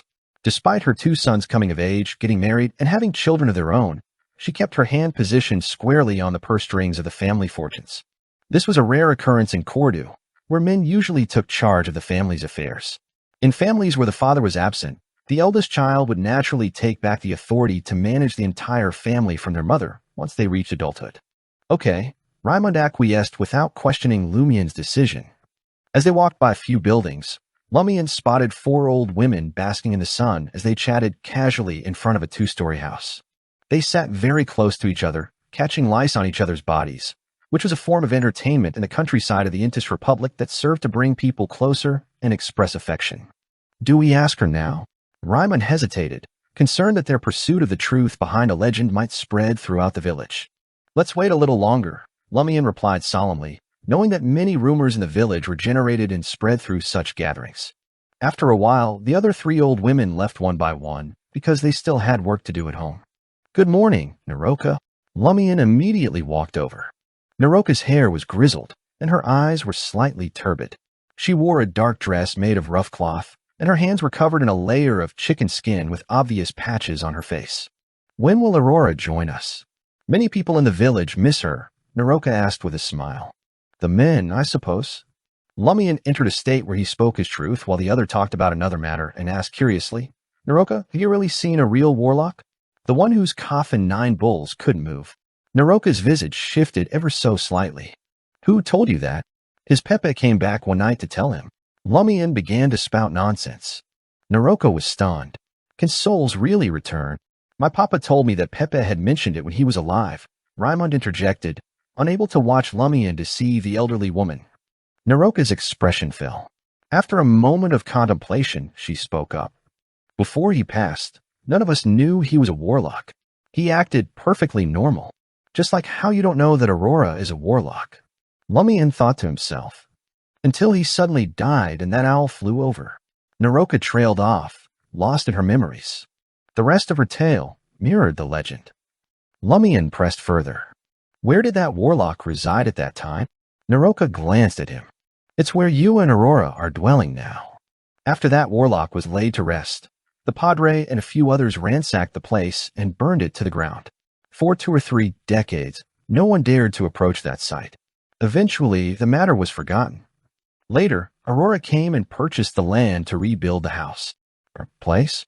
Lumian's heart skipped a beat. This answer was completely beyond his expectations. In a flash, he realized that there were a multitude of problems he had previously overlooked. With Aurora's knack for making money and her mysterious, unearthly abilities, why on earth would she settle down in the rural countryside of Cordu? Cities like the provincial capital, Bigor, the bustling textile center of Suet, or even the capital itself, Trier, would be far better options. Even if Aurora was seeking a place with fresh air and a pristine environment, these urban centers boasted plenty of areas that would suit her needs. Aurora once told him, the best way to hide is to hide in a big city. Lumian's mind raced as he struggled to calm himself. Today, he learned that the land Aurora had chosen for their home, the land where their house stood, had once belonged to a powerful warlock. Where is the warlock buried? Raimund interjected, unable to contain his curiosity. With no hope of finding riches in Lumian's home, he could only hope that the warlock's body held some sort of valuable secret. Naroka said with amusement, this was quite the affair. It undoubtedly sounded the alarm for the Padre. In the old days, 9 bulls were gathered to pull the coffin to the cemetery beside the cathedral. The Padre performed a ritual to purify it. Eventually, the body was cremated and the remains were buried in a grave. Raimund couldn't conceal his disappointment and muttered, I see. Why do you inquire? Naroka scrutinized Raimund's face before questioning. Lumian cackled and spun a tale that sounded more like a fabrication. We seek the warlock's treasure. Kid, don't waste your time daydreaming, Naroka warned. Understood, Lumian replied meekly. Lumian and Raimund bade Naroka farewell and hit the road toward the town square. There ain't no hope, Lumian. None at all, Raimund muttered, his spirit sinking as they circled the building. Indeed, all that could have been burned has been burned. All that could have been taken was taken decades ago, Lumian replied, nodding in agreement. Despite the bleakness of their situation, Lumian wasn't disappointed thanks to the opportunity in his dream. Raimund agreed. You're right. Of all the tales, only that blasted owl still remains. Lumian's eyes lit up as he turned his gaze to the forest beyond the village. Owl, he murmured. Raimund recoiled in horror and added hastily, but it must have died years ago. He wasn't one for consorting with the likes of owls and other evil creatures. Down south in Intis, owls, nightingales, and ravens were thought to be sinister beings that served demons, stealing away human souls and bringing only misfortune. Chapter 8 Owl. The idea hit Lumian like a bolt of lightning, but he didn't particularly fancy going through with it. Ignoring the fact that years had flown by since the warlock's demise, and that the lifespan of owls was measly compared to humans, the sheer number of birds in the mountain was enough to make Lumian reconsider. There were too many of the damn things. That owl doesn't have any distinct markings. No, in the legends, there was no mention of anything specific about the owl. Naroka didn't disclose everything. We didn't inquire deeply enough. He snapped out of his thoughts and flashed a reassuring smile at Raimund. An owl tied to a warlock could live for 100 years. As Raimund trembled with fear, he reassured him in a calm voice. Don't fret, mon ami. This is my last resort. I do not wish to encounter a monster. Perhaps we should consult another old sage. Naroka may have overlooked a vital clue. The man's tone turned seductive as he continued. If I were a warlock, I would not keep all my treasures with me or in my home. I would stash them away in case the Inquisition attacked me. I would not have the luxury of time to collect my belongings. When I must flee, I would be left destitute. The Inquisition of the Church of the Eternal Blazing Sun was notorious for hunting down warlocks and witches. Their heroic deeds were celebrated throughout the countryside. Raimund's face lit up with excitement as he exclaimed, You are right, he said with a yearning expression. It's a shame. Too many years have elapsed. The church's discovered riches must have been spent ages ago. Mon ami, that's a dangerous thought, Lumian teased. Undeterred, they continued their visits to Pierre-Père, Neferia, and other elders of the Mori family. Although their responses mirrored Naroka's, Lumian and Raimund, with their newfound experience, managed to extract more details. For instance, the owl was of medium size and resembled its kind. It had a pointed beak, a feline face, brown feathers with scattered spots, brownish yellow eyes, and black pupils. However, it was larger than the average owl, and its eyes appeared to spin. It was not as rigid or dim-witted as its kind. All these peculiarities made the owl seem even more sinister in their descriptions. "Seems like we've hit a dead end," Lumian stated to Raimund as they traveled to the town square. "We must focus on other legends." Raimund was not as discouraged as he had been earlier. "Agreed. But which one should we pursue? This fellow is so proactive and hardworking." Lumian silently praised Raimund's enthusiasm and diligence, and ready to reward for him. He nodded and said, "Take your time and reflect on it. We shall discuss tomorrow. I shall impart combat techniques to you this afternoon." "Marvelous!" Raimund exclaimed, overjoyed by the unforeseen instruction. Aurora was a skilled fighter. After all, how else could she handle the savage and rough men in the village? Her younger brother was likely to be just as proficient. After bidding farewell to Raimund Gregg, Lumian veered onto the trail leading to his home. As he walked, he spotted a group of men approaching him. The leader was in his prime, not towering above 1.7 meters in height. He wore a white robe and had light black hair. With a regal demeanor and decent facial features, the tip of his nose curled slightly in undisguised disgust and malice as he glared at Lumian with his blue eyes. None other than the padre of the Eternal Blazing Sun Church in Cordoue, Guillaume Binet. "I have been awaiting your arrival for quite some time," Guillaume Binet bellowed in a baritone voice. "Did you deliberately bring those foreigners to the cathedral?" Lumian attempted to explain himself as he furtively took a step back. "I thought you were sleeping inside." He had noticed Pons Binet, the padre's younger sibling, standing beside Guillaume Binet. Pons was in his early 30s, muscular, domineering, and a bully. The other individuals with them were the padre's henchmen. Guillaume Binet signaled Pons with a glance as Lumian retreated. Pons Binet's grin turned sinister as he lunged forward, bellowing, "Rascal, ETES times that you learn who ESE father here." Before he could complete his sentence, Pons had already hastened his steps and pounced on Lumian. The other brutes followed suit. In Cordoue, a place where logic held no sway and apologies fell on deaf ears, brute force was the only language that could command respect. Guillaume Binet, the padre, knew this all too well, having resorted to violence countless times before. So when he learned that the outsiders had been ushered into the cathedral by Lumian, the priest wasted no time in making his move. He was determined to get hold of the ruffian and pummel him into submission until he lay bedridden for a month. The padre was keen to show Lumian the error of his ways and wouldn't rest until someone paid the price for his insolence. Of course, he had to avoid Aurora. Regarding the law, he only needed to notify the administrator and the territory judge, Beast. The city sheriffs were unlikely to investigate such a minor issue in the countryside. As an outsider, Beast would not offend a local-born padre unless there was significant conflict of interest. Guillaume Binet felt fortunate that the foreigners had not divulged his affair with Madame Poalis, the administrator's wife, to anyone. He was still unaware of this. Despite their speed, Lumian was quicker. Just as Pons spoke, Lumian pivoted and dashed away. He was familiar with the padre's character and methods. Previously, a villager had accused Guillaume Binet of having multiple mistresses and embezzling offerings from the Eternal Blazing Sunday. He had also bullied others relentlessly in the village, hardly behaving like a man of the cloth. Subsequently, the villager had mysteriously died one afternoon. Hut, hut, hut. Lumian raced like the wind. "Wait for your papa, eh? Attends ton père." Pons shouted while chasing him. His pace was not sluggish either. The thugs pursued closely behind him.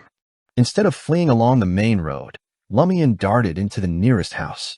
The family was preparing lunch in the kitchen when they suddenly saw a stranger burst in. With a swoosh, Lumian darted past them and leaped out of the kitchen window at the back. By the time Pons and his cronies entered, the homeowner had regained his senses. He stood up to confront them and inquired, "What is going on? What are all of you doing? Get out of Z way, old man." Pons shoved the homeowner aside with force, but it slowed him down.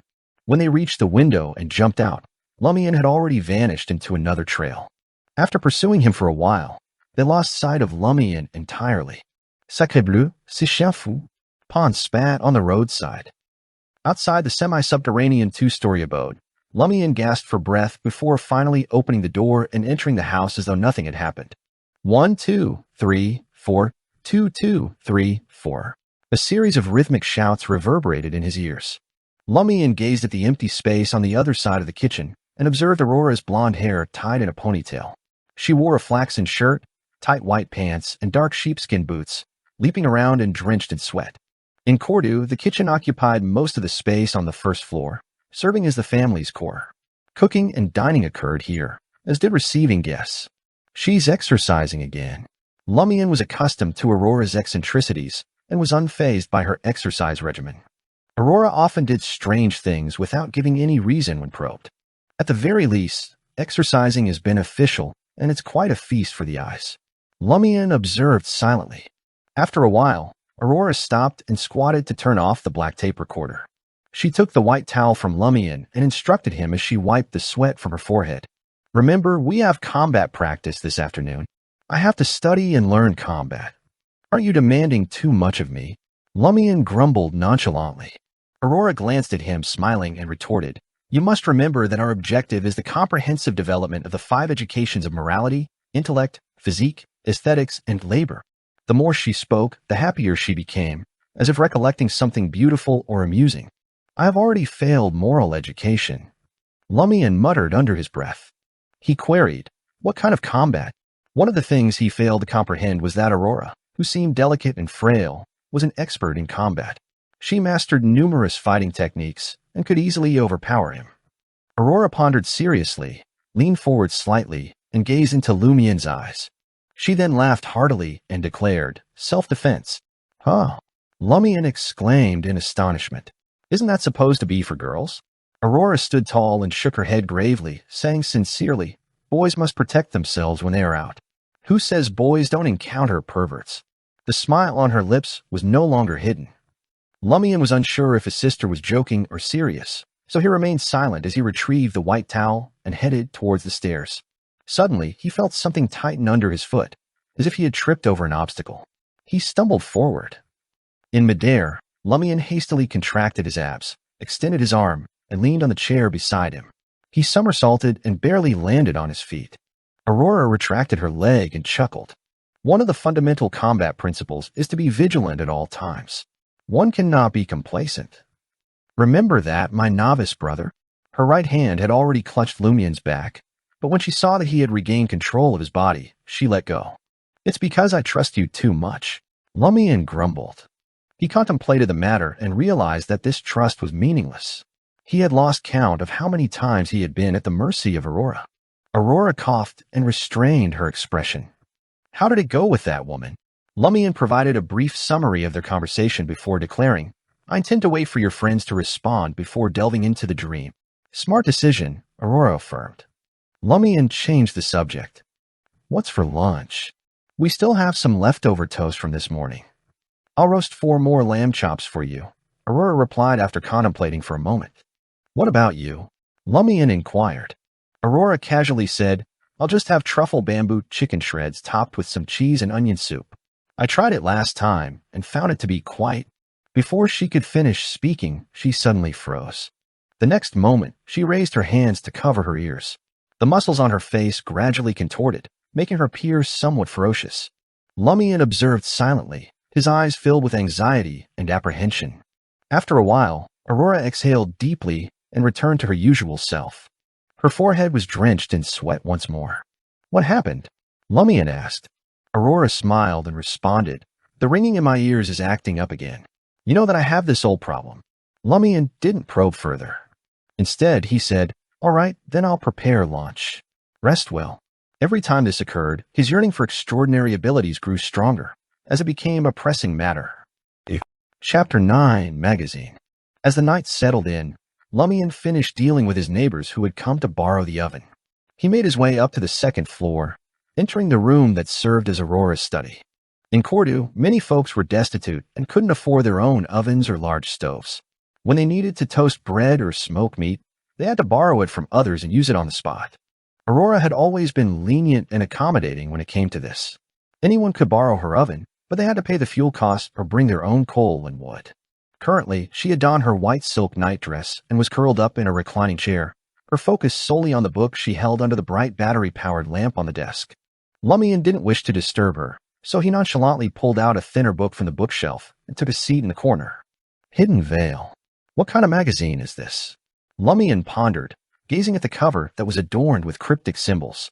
He swiftly flipped through the pages, and the more he read, the more he was taken aback. This magazine delved into the very existence of the human soul. It discussed how all beings had a spirit, and through secret methods of communication between different spirits, one could obtain various kinds of aid. Even if one wasn't devout, even if they only attended the eternal blazing sun cathedral to pray and partake in mass occasionally, two words couldn't help but flash through Lumian's mind: sacrilege, taboo. As a warlock who would undoubtedly be burned at the stake by the Inquisition if her true identity was exposed, it was customary for Aurora to have such books at her residence. However, Lumian could tell that this magazine had received the government's permission for publication. Can such a thing be openly published? Didn't they say that publication censorship had always been very strict? Or is this a fake permit? Lumian looked up at Aurora and inquired, "Is this a prohibited magazine?" Aurora took her eyes off her book and glanced at her brother. She responded in a nonchalant tone. In the past, it was underground fiction. Later on, for some reason, it cleared the censors and was officially published. The Eternal Blazing Sun Church actually didn't care and tacitly agreed. Fiction. Lumian was taken aback by his sister's choice of words. Of course it's fiction. You're not taking it seriously, are you? Aurora laughed. If what's written is true, do you think it can still be published? If you follow the method written on it, other than making yourself mentally weak and neurotic, there won't be any additional gains. Yes, there will occasionally be something real, but without the corresponding ritual language, it'll be a waste of effort no matter how hard you try. This was the professional evaluation of a warlock. All right, Lumian couldn't hide his disappointment. I just find it strange that this can be published. Aurora took a deep breath, her puffed-up cheeks accentuating her pondering. I don't know why either. Perhaps it's because the world has been seeing an influx of supernatural events lately, and it's becoming increasingly difficult to conceal them. The public is becoming more aware of their existence, and the government is slowly easing its grip on such topics. That's why books like these are being published. Intrier, Psychic, Lotus, and Arcane are the most popular magazines. I have them all on my bookshelf. If you want to come up with more realistic stories for the tavern, you should give them a read. Lumian responded eagerly, his interest piqued. Simultaneously, he let out a wistful sigh deep in his heart. Aurora's hoard of books was truly impressive and diverse. Thanks to these tomes and Aurora's occasional elucidations, Lumian, a lad who had forsaken his schooling, had managed to acquire a reasonable comprehension of the world, continent, and nation he called home. The world was divided into two great continents, one to the north and one to the south, separated by the treacherous Berserk Sea, where raging hurricanes battered any who dared to sail its waters. But the truly mysterious lands lay to the east and west, on the legendary eastern and western continents. No one had ever set foot there, and some wondered if they even existed at all. Lumian and Aurora lived in the Intis Republic, a land situated in the heart of the northern continent. It was a nation bordered by the Fog Sea to the west, the Faesac Empire to the north, and the Hornacis mountain range and the Lone Kingdom to the east. To the south lay the Fainapotter Kingdom, Lindbergh, and Mason. The small countries nestled between the Fainapotter Kingdom and the Lone Kingdom, such as Seeger, together with Lindbergh and Mason, were collectively known as the countries of the South Central region. They shared a common faith in the god of knowledge and wisdom. The southern continent had already fallen under the dominion of the various powers of the northern continent. Whether it was the Balam Empire, the Paz Kingdom, the Hajini Kingdom, or any of the other nations, they had all but lost their autonomy. Yet still, a fierce resistance against colonization burned in the hearts of the conquered.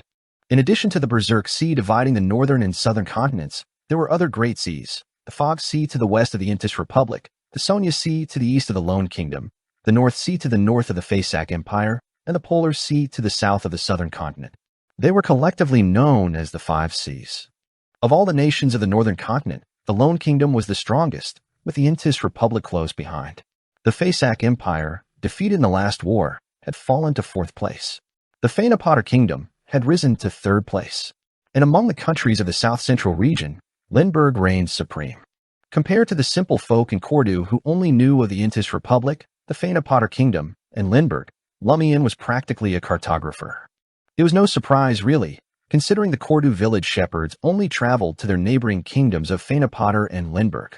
They only had a limited understanding of these lands. The people in the northern villages of the Darige region were just as provincial. Other than the surrounding settlements, They could only name Trier, Suet, and a few other metropolitans.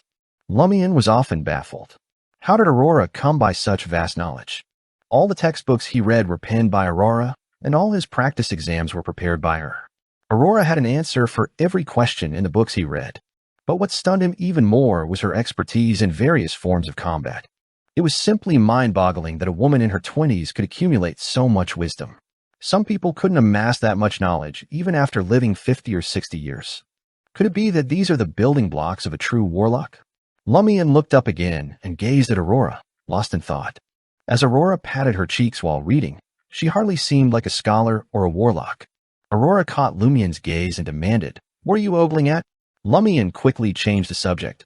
"Last time you mentioned that I possessed the knowledge required to pass the college entrance examination?" Aurora pondered for a moment before responding. "In theory, you could gain admission to any university, but since I never took that particular exam, I can't say for certain what questions will be asked. Roselle sure did a number on the populace." "Sigh, I guess it's a good thing. Undoubtedly, Emperor Roselle's reign spawned the college entrance examination, and it has remained a fixture of academic life to this day." Aurora's mind suddenly shifted gears. She shot Lumian a sly grin and inquired, "Why did you not make your usual stop at the tavern today to regale the patrons with your tales?" "I'm not truly an alcoholic," Lumian replied while flipping through his magazine. "Reading at home is equally enjoyable, and it helps to calm my nerves and ease my mind," Lumian silently added. Aurora nodded and glanced over at Lumian's spot in the corner of the room. "Why are you sitting so far away?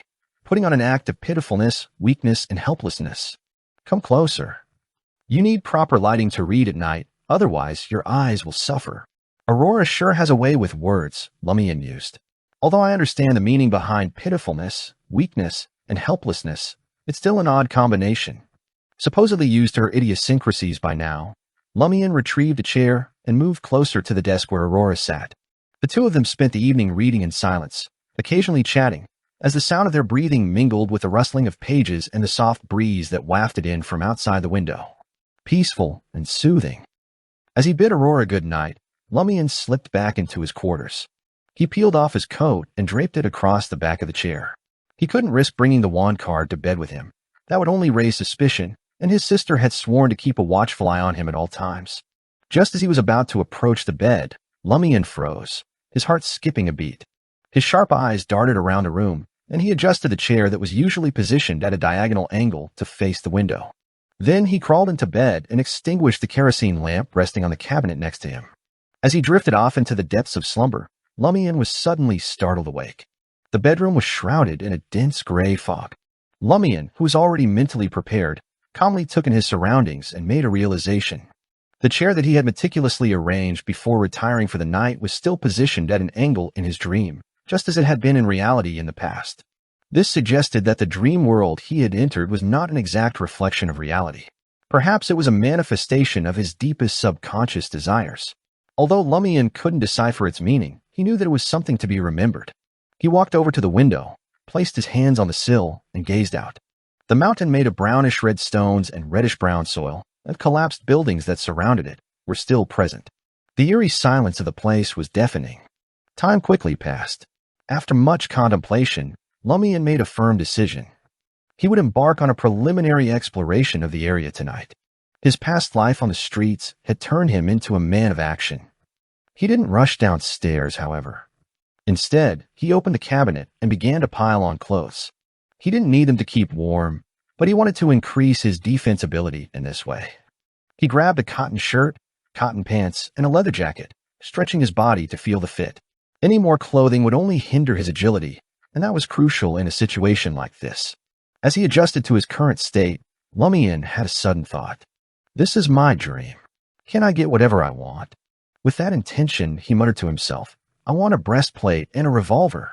I want a breastplate and a revolver. The room was still shrouded in a thin gray fog.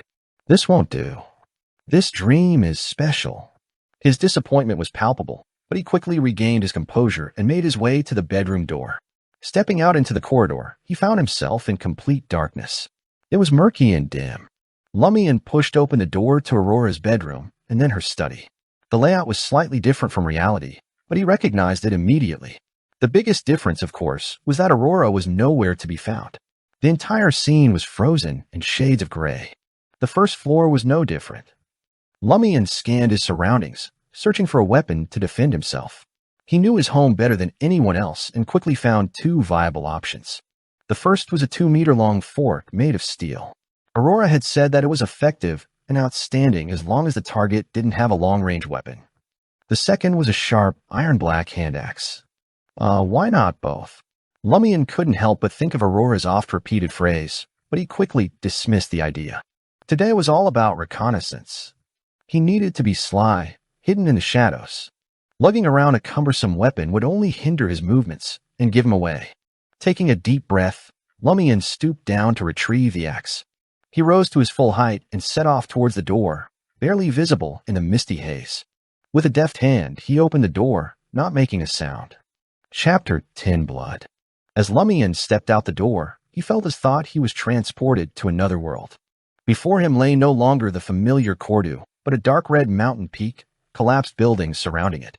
Together, they formed a strange ruin. The fog in the sky was thick and pale, making it difficult for light to enter. The ground was shattered, and there were many rocks.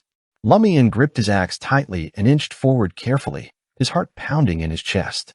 Along the way, he couldn't find a place to hide. There were no weeds or trees. Lumian walked in fear, his every sense on high alert. All he could do was hunch his back and comfort himself. At the very least, if there was any danger in this area, it would be obvious at a glance. He could discover it in advance. Finally, he arrived at the ruins, a half-collapsed building that had been wrecked by fire. Lumian surveyed the area for a moment and tentatively confirmed that there were no other creatures lurking about. Satisfied with his assessment, he cautiously made his way inside the building, being mindful of the charred that could fall at any moment from midair. As he searched the room, his eyes landed on a broken pot in the corner of the house. There was a hint of gold shining through the cracks.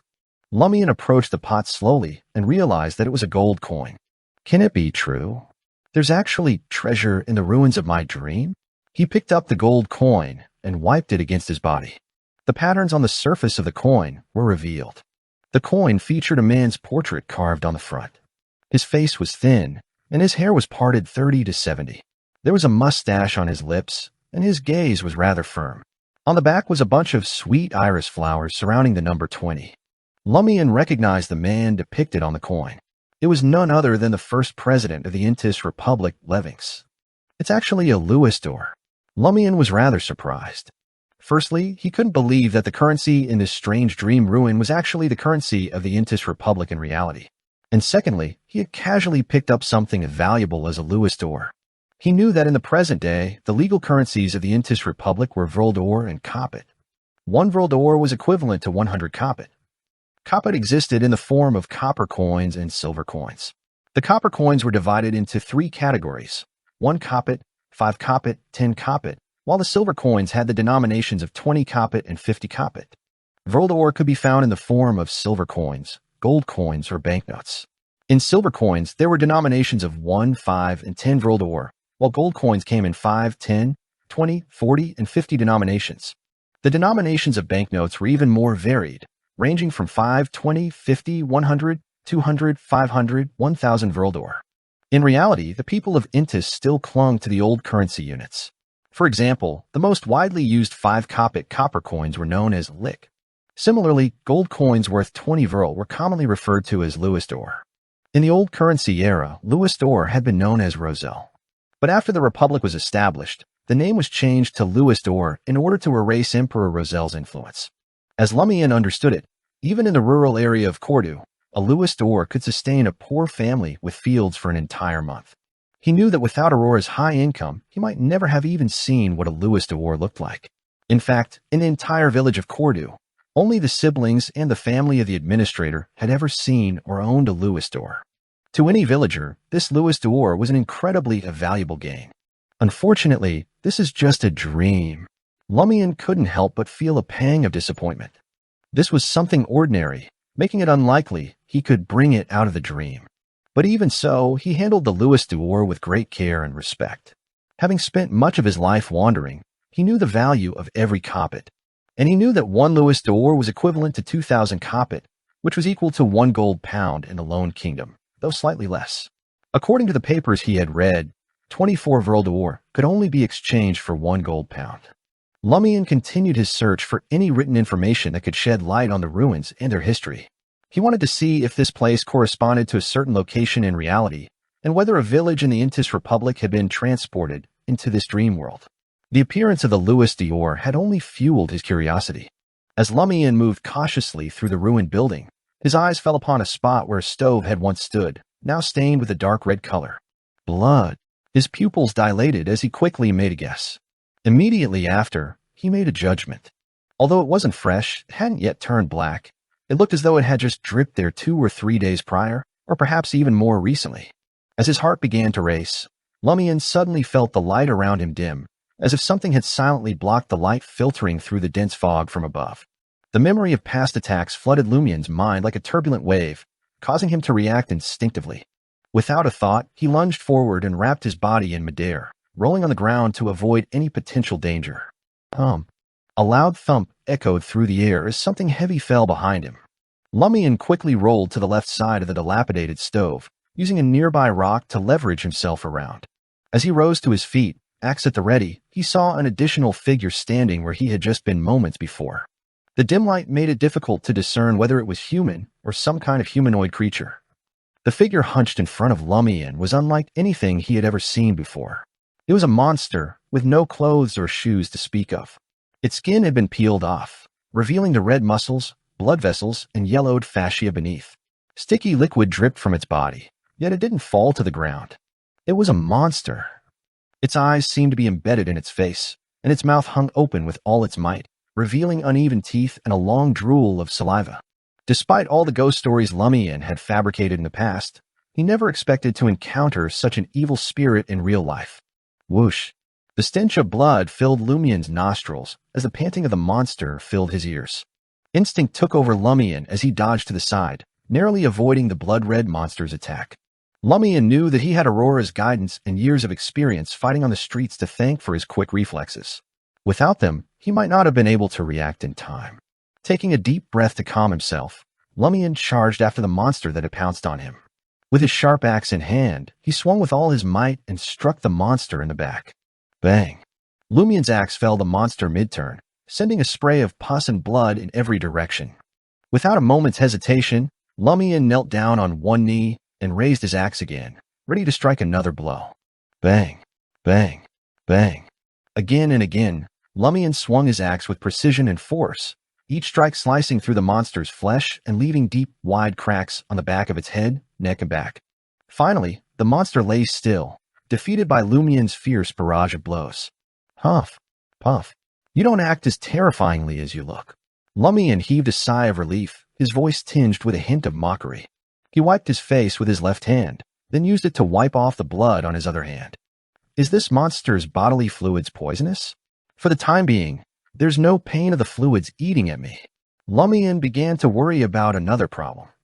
Just as Lumian mustered up his courage and was about to search the monster's body, he was caught off guard by a sudden movement. The skinless, blood-colored monster propped itself up with both hands and bounced up again, as if it were still alive. It isn't dead yet. Despite being slashed to such a state, it seemed that the monster was still alive. Lumian was shocked and afraid. Fear and trepidation took hold of Lumian. If Lumian had been facing normal humans, beasts, or monsters, he would not have been so afraid, even if he couldn't defeat them. But this monster in front of him seemed unkillable, rendering Lumian's every move useless. Taking advantage of the monster's brief disorientation, Lumian made a quick decision. He propped himself up with his feet, exerted strength on his knees, and ran wildly.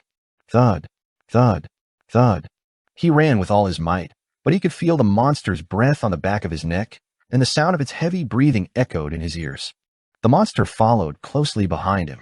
Despite his fear, Lumian gritted his teeth and allowed his fear to push himself, to run even faster, surpassing his previous limits. To his delight, he soon realized that the distance between him and the monster was no longer shortening. Thud, thud, thud. Lumian finally reached his semi-subterranean two-story building as he pulled open the unlocked door and jumped inside. With a loud clang, he slammed the door shut and quickly made his way to the stove, where he picked up a steel fork that was leaning against the wall. Then he focused on the door. But then he heard the sound of the monster's running footsteps fading away. He waited, but the monster didn't try to slam through the door. It knows that I'm lying in ambush here. Lumian couldn't believe that the monster had higher intelligence. He slowly moved towards the window near the door and peeked out. Suddenly, a face appeared on the glass, a bloody, skinless mess with uneven teeth. Lumian froze for a moment, his heart almost stopping. To Lumian's surprise, the monster didn't try to break the glass or attack him. Instead, it simply met his gaze. Lumian snapped out of his daze and retreated, brandishing the long fork with both hands. The monster left the window. Lumian watched cautiously, observing its movements as it lingered in the light fog for a while before finally retreating back to the ruins. Lumian was at a loss. He had been prepared to trap the monster and make a quick escape from the dream, but the creature had simply left without attacking. After some thought, a possibility occurred to Lumian. Perhaps the monster is afraid to enter my house? Yes, there's no signs of damage to the house at all. In the dream, this is an absolutely safe place. With this realization, Lumian felt a sense of relief wash over him. Lumian was hit with a wave of exhaustion the next second.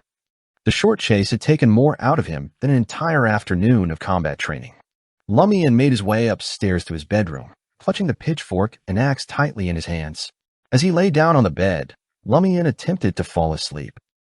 Lumian opened his eyes, feeling disoriented and groggy. Outside the curtains, it was still dark, and the room was shrouded in shadows. For a moment, Lumian couldn't tell if he was still in the dream world or if he had somehow returned to reality. But then he noticed the lack of gray fog and the fact that he was wearing his pajamas, and he realized that he must have woken up. I woke up early because of the fright, Lumian muttered to himself, subconsciously patting the pocket of his pajamas. But when he didn't feel the weight of the Louis d'Or, he felt a pang of disappointment. It confirmed another fact, that money couldn't be brought out of the dream world. Lumian took a deep breath and composed himself, his thoughts turning to a serious problem. How was he supposed to deal with that unkillable monster? While Lumian knew that he could bypass the area and enter stealthily, he also knew that this was not a long-term solution. The possibility of encountering similar monsters in the future was always there, and he couldn't afford to risk his life by being unprepared. Chapter 11. Madame Poalis.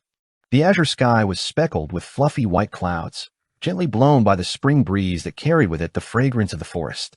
White geese pecked at the lush grasses, grazing beside the meandering river. A lass, draped in a grayish-white frock, stood intently observing them with a long pole in her hand. Her countenance was bathed in the golden sun rays, exposing her thin, downy hair. The girl's brown tresses, elegantly tied in a white cloth, revealed her youthful and lively features. Glancing at Lumian sitting under a tree by the river, Ava Lizier scrunched her face slightly. Are we not here to discuss which legend is easier to investigate? Why have you turned into a stone statue reminiscent of the ones from the cathedral? Ava was the daughter of Guillaume Lizier, the shoemaker. Being one of the few youths in the village, she had an amiable relationship with Lumian and Raimund. I'm contemplating a problem, Lumian responded, still gazing at the white geese and the rippling waters. What problem? Inquired Raimund Gregg, who was tending to Ava's flock of geese. Lumian pondered before replying, what if you come across a beast with a thick hide that your weapon cannot pierce? What would you do? Obviously, I'd find a way to flee. The mountains are teeming with wild beasts. We need not hunt it, Ava replied, feeling that there was nothing to worry about. Lumian grunted in disagreement. What if that beast is exceptionally rare, and the lords in the city adore it and are willing to pay 100 Louis d'Or for its carcass? 100 Louis d'Or, 2,000 Verle d'Or. Raimund breathed heavily. He had never seen a Louis d'Or before, nor had he used one. His instinct was to convert it into Verle d'Or first. With such a hefty sum of money, he could start a small business in Dariche. He wouldn't have to fret over shepherding anymore. He quickly thought and suggested, borrow a shotgun? The beast's skin cannot be penetrated, Lumian rejected flatly. Even though she knew the prey was just a figment of imagination, with no value in the real world, she couldn't help herself. Is it a powerful creature? Fierce. Lumian paused to consider her question. It's about as fierce as me. That was all the assurance he needed to continue his hunt. Raimund, who had been holding his breath, let out a sigh of relief. Good. Go back to the village and round up some people. We'll surround the beast and drain its strength. Once it's down, we'll tie it up. He knew that Lumian could fight, but that was all. In that case, we can only expect to get 10 Louis d'Or, or even less, Lumian reminded. Ava, with her stunning lake blue eyes, had an idea. I've seen them hunt before. Maybe we can dig a trap and make it fall. That way we won't have to worry about it getting back up. Lumian nodded his approval. That's a good idea. Realizing that Ava and Raimund had little to offer in terms of planning, Lumian took control of the conversation. Which legend do you think we should target next? He asked. Ava shook her head. Neither of them fit the bill. They're either centuries old or were only seen by one person, who is long dead. Raimund agreed. That's right. If you don't ask the right folks, how would you know there ain't no clues? Lumian clicked his tongue and chuckled. You lot don't have any grit. If you want to give up at the first sign of trouble, you might as well be tending geese and sheep for the rest of your days. Ava and Raimund were fuming at Lumian's words. When it came to riling people up, Lumian was one of the best in all of Cordu. Ava blurted out, I don't think any of them are suitable because there are more suitable ones. What is it? Lumian's eyes sparked with interest. As soon as Ava spoke, she regretted it, but she'd been planning to bring up this issue. She just didn't want to reveal it to Lumian and Raimund so easily. After a few seconds of tense silence, she glared at Lumian. There's a real witch in the village. Who is it? Lumian's heart tightened. Could it be Aurora? If Ava found out that Aurora was a warlock, he and Aurora would have to flee Cordu and go somewhere else to avoid the Inquisition's wrath. Ava looked around nervously and lowered her voice. Madame Pualis. Madame Pualis, the administrator's wife and the Padre's mistress? Lumian found it hard to believe. Are you serious? If Pualis was indeed a witch, how could Lumian have missed it when he found out about the lady's affair with the Padre? No way. Raimund was exceptionally surprised. Ava tiptoed and looked in the direction of the village entrance. I'm not certain, but Charlie, the administrator's valet, let it slip once. He told me that Madame Pualis is a soul messenger who can talk to the dead and help them return home. He also said that she can create secret medicines and charms. Lumian listened intently, but remained skeptical. With magazines like Psychic, Lotus, and Hidden Veil flooding the market, it wasn't uncommon for the administrator's wife to be familiar with such terms and trick the servants and villagers. We should go to the cathedral and snitch, said Raimund, his eyes wide with excitement. Lumian paused before responding. If Charlie knows that Madame Pualis is a witch, then the administrator should know as well, right? We agreed, Ava.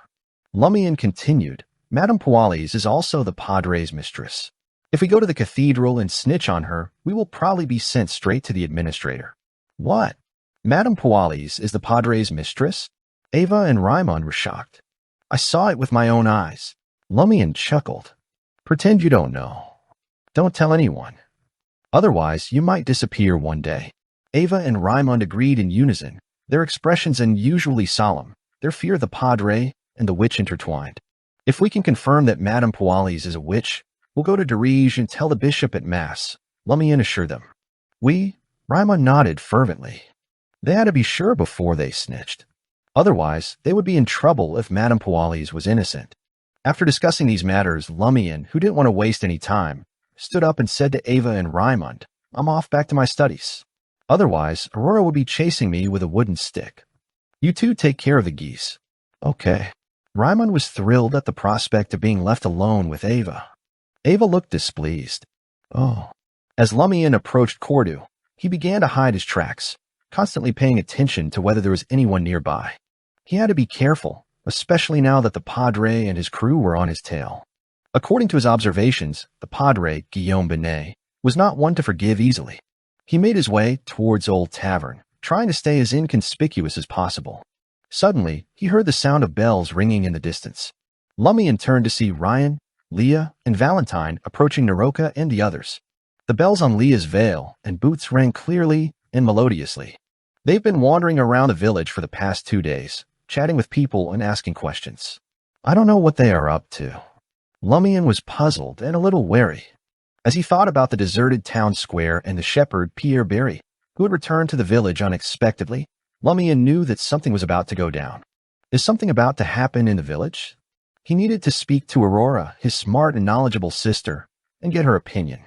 Lumian managed to sneak into Old Tavern and spotted the woman who had given him the tarot card sitting in her usual spot, eating. Lumian leaned over and took a glance. Omelette au lard. Don't you find it a little too cloying? In Dirige, this dish was the go-to for ordinary folks to impress their fancy guests. Lumian, however, had his doubts about it being too greasy and heavy for city women. The lady savored a slow bite of the golden omelet and shut her eyes to savor it. It's a real gem. It's got this local flavor that's just exquisite. You're having lunch so early? Lumian asked, seated across from her.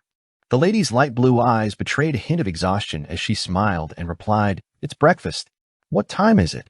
Lumian didn't dare let slip his thoughts. He scanned the nearly empty old tavern and hushed his voice. "I saw a ruin in my dream and came across a monster." "Oh." The lady didn't bat an eye.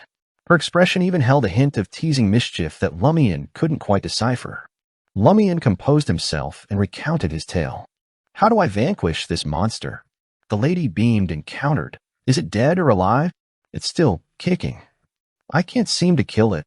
Lumian trailed off, then answered on reflex. He pondered in earnest for a beat before replying slowly, "I can feel it breathing. So it's got to be alive. If it's still breathing, then try harder. Lop off its head, or pour oil and light it up. Bury it alive, even. Who knows? It might just kick the bucket," the lady suggested nonchalantly while relishing her meal. "When you've exhausted all options and still come up short, then come to me. But I'm not your nanny who'll coddle you through every little problem. If you want to learn, you've got to figure it out on your own. She's quite the charmer." Lumian wasn't crestfallen or dispirited. It seemed the lady was hinting that she'd lend a hand if things got truly dire. And a monster like this wasn't even worth mentioning. But what's trivial can be a real headache. Lumian felt a migraine coming on.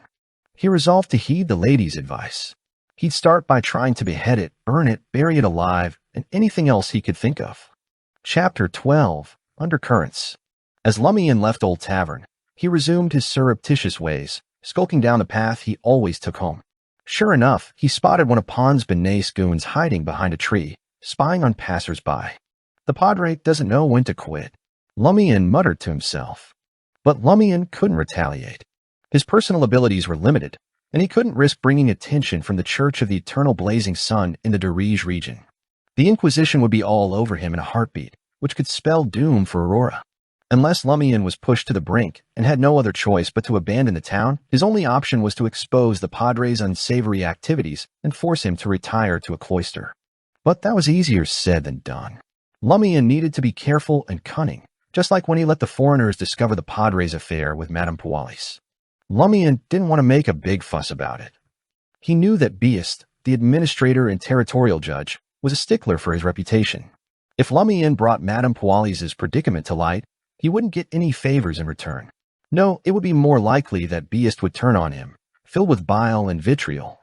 That would leave Lumian with little choice but to flee Cordu, with both the Padre and administrator hot on his heels. He proceeded with caution, taking a detour through a narrow alley that weaved between several houses. Along the way, Lumian relied on his wits and the surroundings to conceal himself. He ducked behind walls, slipped through doors, and took refuge behind trees whenever necessary. As he neared the end of the alley, he heard the sound of voices.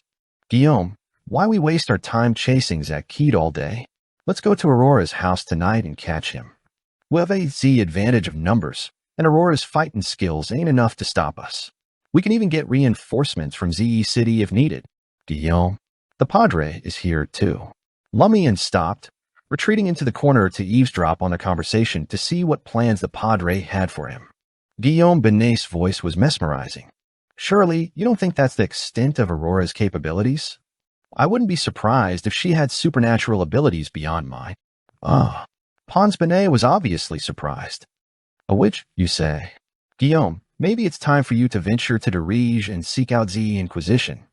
If you can catch a true witch, the Church will undoubtedly grant you a great reward. And with that, you may finally attain the extraordinary strength you've been yearning for all these years." "Imbecile," Guillaume Benet scolded his brother. "Don't you know what's happening in this village? The Inquisition has noses like hounds. They won't overlook any anomalies. When the time comes, we'll be in hot water. Even if Aurora desires to deal with us, I have other solutions," he said. "We mustn't arouse the Inquisition's attention. So what is happening in the village now?" Lumian took this seriously and was curious. Combining his observations of abnormalities, he sensed that something terrible was brewing and developing in the village, like a turbulent undercurrent under the calm sea. To Lumian's dismay, Pons Benet didn't elaborate on the topic. Instead, he focused on something else. Do you have any way to deal with a witch? You don't need to know, the Padre Guillaume Binet responded in a hushed tone. Next, we could put aside dealing with Lumian, but we still have to maintain appearances. We can't let anyone suspect my desire for revenge. That will provide the connections the foreigners need and have a negative impact. What we need to do now is to remind each relevant person and scare those yokels who might notice. Don't let them spill the beans in front of those foreigners. Guillaume, you mean that those foreigners are here to investigate that matter? Pons Binet appeared fearful and concerned. Look at you. All brawn, no brains. You're nothing like your brother, a natural-born leader. Lumian mocked Pons Binet inwardly. Despite his disdain for the Padre, whom he saw as a crude and greedy stallion rather than a man of the cloth, Lumian couldn't deny that he had a certain rugged charm. His direct, domineering style and clear mind won over the masses in the countryside, making it easy for them to idolize and rely on him. Guillaume, Binet sneered. No need to worry. So long as those foreigners don't find any real evidence, I'll still be the Padre of Cordoue.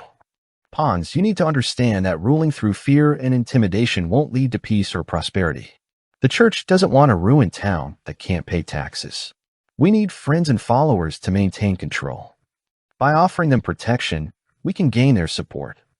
The church trusts us locals with our relatives, friends, and followers to handle matters here and doesn't bring in outsiders who could make a mess. As long as there's no solid evidence, the higher-ups will continue to believe in me.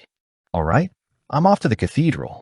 That does sound logical and persuasive, but your wisdom and insight are limited to the Riche. Aurora told me that when the church confronts villages that are overrun with evil gods, they obliterate them entirely and raze the land to the ground. They don't just slay the adults, but even the kids. Lumian found himself almost swayed by Guillaume Binet's words. Luckily, Aurora had warned him about the fearsome reputation of the Church of the Eternal Blazing Sun and the Church of the God of Steam and Machinery. After the Padre departed, Lumian took a different path and made it back home unscathed. Aurora, clad in a pristine apron, bustled about the oven. What are you up to? Lumian inquired with curiosity. It was still 2 hours till lunchtime. Aurora tucked a strand of her blonde locks behind her ear and beamed, trying out a new toast recipe. Rice bread. You don't have to go through all this trouble. Lumian was moved to his core. He believed Aurora was going out of her way to make something special just for him. Aurora giggled and retorted, What are you thinking? Can you be any more self-absorbed? For me, baking is a form of amusement. It's a great way to pass the time. You get it. Then why don't you like going out? There's plenty of fun out there, Lumian probed. He always felt Aurora was a homebody because she was too concerned about the risks her warlock status posed. Aurora swiveled her head and shot him a withering glare. You mean drinking and gambling? Remember, I'm my own person, not relying on or attaching to others. Lumian grasped the first half of her statement, but was at a loss with the latter. Oh, could you expound on that? Aurora gave him a deadly glare. Long story short, your sis is a major introvert most of the time.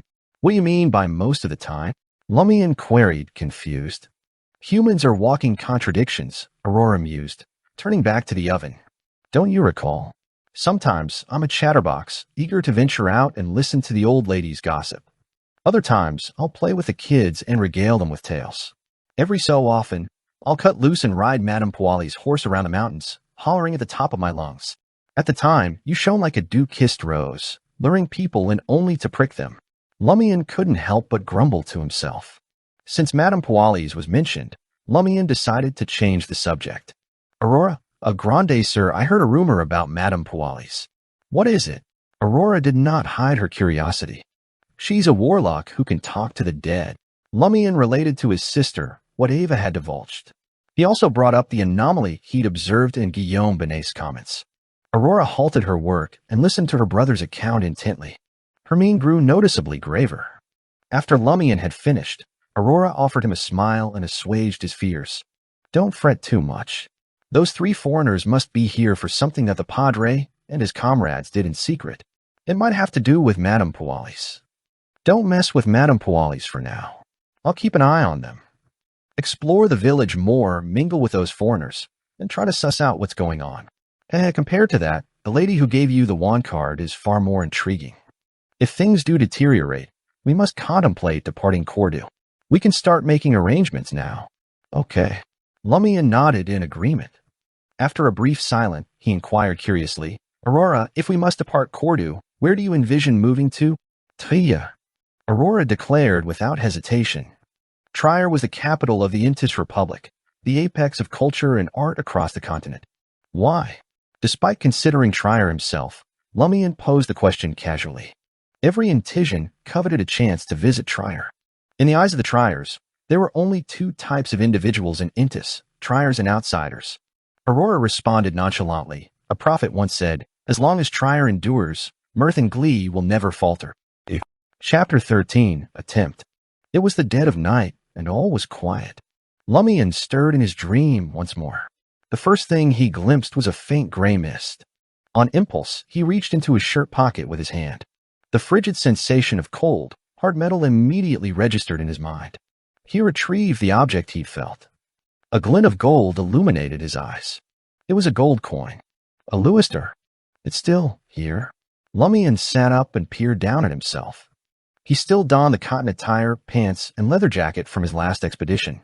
The nearly 2-meter-long steel pitchfork and sharp, iron-black axe rested within arm's reach. This was precisely the same condition as when he'd exited the dream. In other words, this dream is persistent. It doesn't reset with each entry. Lumian fiddled with the Louisdor and slipped it into his cotton shirt's inner pocket. Though it couldn't be actualized, it was still a joy to have. Lumian rose from bed and gazed out the window for a spell, ensuring the red mountain peak in the ruins hadn't changed. He hoisted his axe and pitchfork, departed his chamber, and entered the dimly lit corridor. Aurora's bedroom and study doors remained ajar. Lumian studied them briefly, then suddenly conceived an idea. In the dream, my room is practically identical to reality. It contains all the expected elements. Aurora's room appears the same at first glance. However, can I locate her witchcraft notebook, secret potion formula, or learn how to become a warlock in her quarters? This notion was akin to a devil's whisper, causing Lumian's heart to race. He was tempted to try. Compared to exploring the unknown, hazardous, enigmatic ruins, sifting through Aurora's room was the simpler, safer option. No. Lumian shook his head vigorously and cast the idea aside. He'd rather take his chances than violate Aurora's privacy. He wouldn't venture into her bedroom without her approval. This was due to his respect for Aurora. If it weren't for Aurora, he would have perished as a child on the streets 5 years ago. Lumian withdrew his pained gaze and made his way to the stairs. If the occupant of the room wasn't Aurora, he would have already delved in to search for useful information. Once downstairs, Lumian didn't hasten his departure. Instead, he inspected the provisions in the kitchen. The olive oil, corn oil, and animal fat that Aurora had amassed were neatly arranged in buckets and cans, just like in reality. Almost instinctively, Lumian lifted the bucket of corn oil and positioned it near the stove. His sole reason for selecting it was that animal fat and olive oil were pricier. Then he adeptly kindled a blaze in the hearth with coal and wood and fashioned a couple of torches to ignite. He was preparing to incinerate that monster. Naturally, it would be preferable if there were other options. That was a last resort. After completing these tasks, he retrieved his axe, opened the door, and departed. Lumian then observed something unusual. The faint gray mist that suffused the dream felt more humid than before. The ground beneath his feet was also slightly muddy. It rained. This place persists and develops naturally according to certain laws when I'm absent or dreaming. Lumian was somewhat taken aback, but he had an inkling that it was only fitting. Recalling Aurora's bizarre tales, he suddenly had a notion. This can't be the real world, can it? My dream is connected to the genuine world. That tarot card enables me to traverse the barrier between dream and the ruins while conscious. Lumian swiftly surveyed his surroundings and realized that an endless gray fog bordered both sides of the ruins, on the dream's periphery. I'll check later. I won't venture into the ruins. I'll stroll out of the gray fog and see if it's a surreal and irrational dream after passing through the gray fog, or if there's tangible land, sky, village, and town. If it were the former, it signified that this place was still a dream. If it wasn't, Lumian had to confirm which world this was. He surmised that based on the usage of the Louisdor, this place still appeared to be in the Intis Republic, but it might not be the present era. It could be a location that had vanished decades or centuries ago. However, Lumian sensed that there was a high likelihood that he wouldn't be able to exit the encompassing gray fog. He gathered his thoughts and proceeded toward the ruins. He didn't forget that the purpose of entering the dream was to attempt to contend with that monster. After traversing 100 to 200 meters in a muddy wilderness riddled with gravel and crevices, Lumian abruptly halted. He thought of a problem. He'd overlooked something in his preparations earlier. Previously, his two-story abode lacked any flames. It was quite secure in this world, cloaked in gray fog. But now it had a blazing furnace that emitted light. Would it draw in a swarm of monsters and render the safe zone unsafe? Lumian instinctively turned his head and peered in the direction he'd come from. He observed that a scarlet gleam had been etched on various glass windows at the base of the half-submerged two-story structure in the faint gray mist. It was akin to a beacon in the dark world. Considering that a considerable amount of time had elapsed, it was evidently too late to attempt to extinguish the fire. Lumian hastened his pace and entered the ruins, taking refuge in the building that had crumbled due to a conflagration. He clipped the axe to the back of his belt and agilely scaled a wall, concealing himself in a shadowy nook separated by bricks and timber. Lumian gazed at his home on the other side of the wilderness. As time ticked by, he didn't witness any monsters lured by the fire. Seems like the fire won't trigger any changes. At the very least, my house won't be besieged by monsters. Lumian breathed a sigh of relief. This meant that even if he encountered any peril, as long as he could flee home promptly and slumber as soon as possible, he could successfully elude it. He began to contemplate how to entice and eliminate the previous monster. From their brief skirmish, he deduced that its strength, speed, reaction time, and agility were similar to his, but he could sense that it fought on instinct. It lacked sufficient experience, expertise, or corresponding intelligence. That's why he'd been able to counter and slay it when it ambushed him. It'll also be bewildered and taken aback. It's not dissimilar to humans. Other than combat techniques, I have two other advantages over it. Firstly, I possess superior intelligence. Secondly, I know how to wield weapons and utilize tools. This is the greatest advantage humans possess over such monsters. As long as I'm cautious, defeating it again won't be arduous. The most crucial aspect is how to eradicate it completely. Just as Lumian was about to deliberately stir up some commotion to see if he could lure over some monster, he spied a figure stealthily approaching the utterly ruined house on the side. The figure was crimson and devoid of skin. Its muscles, blood vessels, and fascia were exposed. It was the monster from last time. Unlike before, this monster was wielding a manure fork. A manure fork. It knows how to wield weapons too. Lumian's countenance stiffened as his expression turned grim. Unwittingly, his confidence waned a bit. As the monster drew closer and turned, Lumian perceived exaggerated wounds on its back, neck, and the nape of its neck. However, the fissures were no longer oozing pus, and it appeared to have mostly mended. It's indeed the one I encountered previously. Its self-healing ability is many times superior to that of ordinary humans. Lumian gasped soundlessly. He compelled himself to compose and expeditiously assess the situation. In the twinkling of an eye, Lumian arrived at a determination. This was a prime opportunity, and he had to seize it when he encountered it. He couldn't let it slip by. He silently retrieved a stone brick beside him and awaited the monster's arrival at the desired location. In just a few strides, the monster entered Lumian's kill zone. Lumian abruptly hurled the stone brick at the ground behind the monster. Thud. The stone brick clattered, causing the monster to swivel around and scrutinize the assailant. Upon beholding this, Lumian seized the axe with both hands and pounced fiercely from the wall toward the monster. Bang! The axe descended heavily onto the monster's neck, cleaving it in two. With twin thuds, Lumian and the monster plummeted to the ground simultaneously.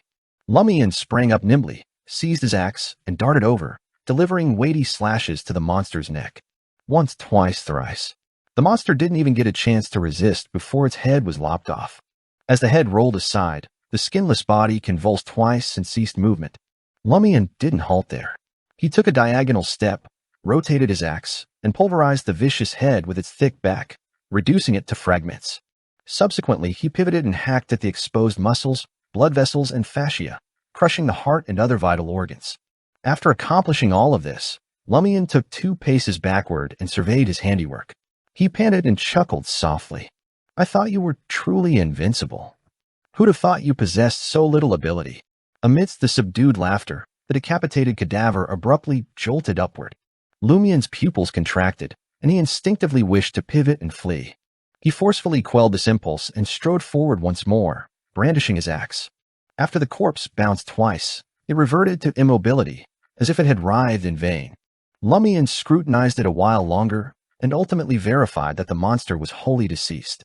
How tenacious! Lumian sighed inwardly. Then he leaned over and crouched down.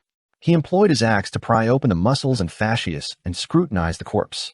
The monster's bodily structure wasn't dissimilar to a human's, but its muscles were evidently more animated. Even though it was already dead, some of its incisions were still wriggling slightly. There's no treasure, nor is there any supernatural power transferred into my body. Lumian assessed his present state and felt somewhat disenchanted. The adage that one grows stronger with each monster they slay indeed only existed in Aurora's tales. He then relocated the monster's corpse and headed into the ruined building and entombed them with bricks and timber. Subsequently, he scoured the burnt-down house, hoping to discover something. Chapter 14, Different Monster.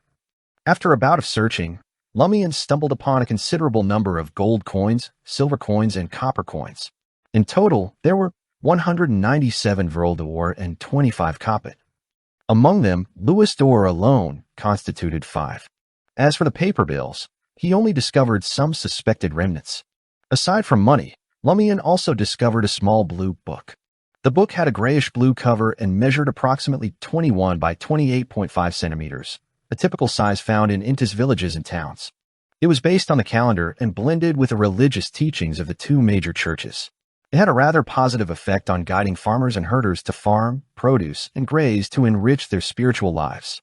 Naturally, even though it had been nearly 2 centuries since Emperor Roselle advocated compulsory education, there were still a large number of farmers, herdsmen, and workers who knew no more than a handful of words and were illiterate. They could only rely on the explanations of certain people around them to obtain the instructions they needed from the Blue Book, literally known as Livre Bleu. Lumian flipped through a few pages nonchalantly and realized that the Livre Bleu was no different from his own. It was just that it appeared a little older overall. There's the Livre Bleu and so much Vril d'Or. This family is undoubtedly well-to-do in the countryside. There aren't more than 5 such families in Cordoue. Lumian discarded the Livre Bleu and placed the gold coins, silver coins, and copper coins into different pockets. Some were stashed deep in the cotton shirt's pocket, some were tucked into his pants pocket, and some were haphazardly stuffed into the pocket of his leather jacket. Even though Lumian knew that this wealth couldn't be brought to reality, he couldn't resist collecting it for safekeeping. These little trinkets of gold, silver, or copper were simply irresistible. During his days as a vagrant, he cherished every coin he came across, even if it was just a Capet or a lick. He often fought with others for them and took risks to obtain them. After scouting the area, Lumian hoisted his axe and crept towards the collapsed building closer to the reddish-brown mountain peak. He proceeded deeper and deeper. Every time he traversed the empty space in the center of the ring, he was apprehensive that dozens of monsters would suddenly ambush him in an area without cover. In the faint gray fog, Lumian crouched down and sneaked behind a half-collapsed stone wall.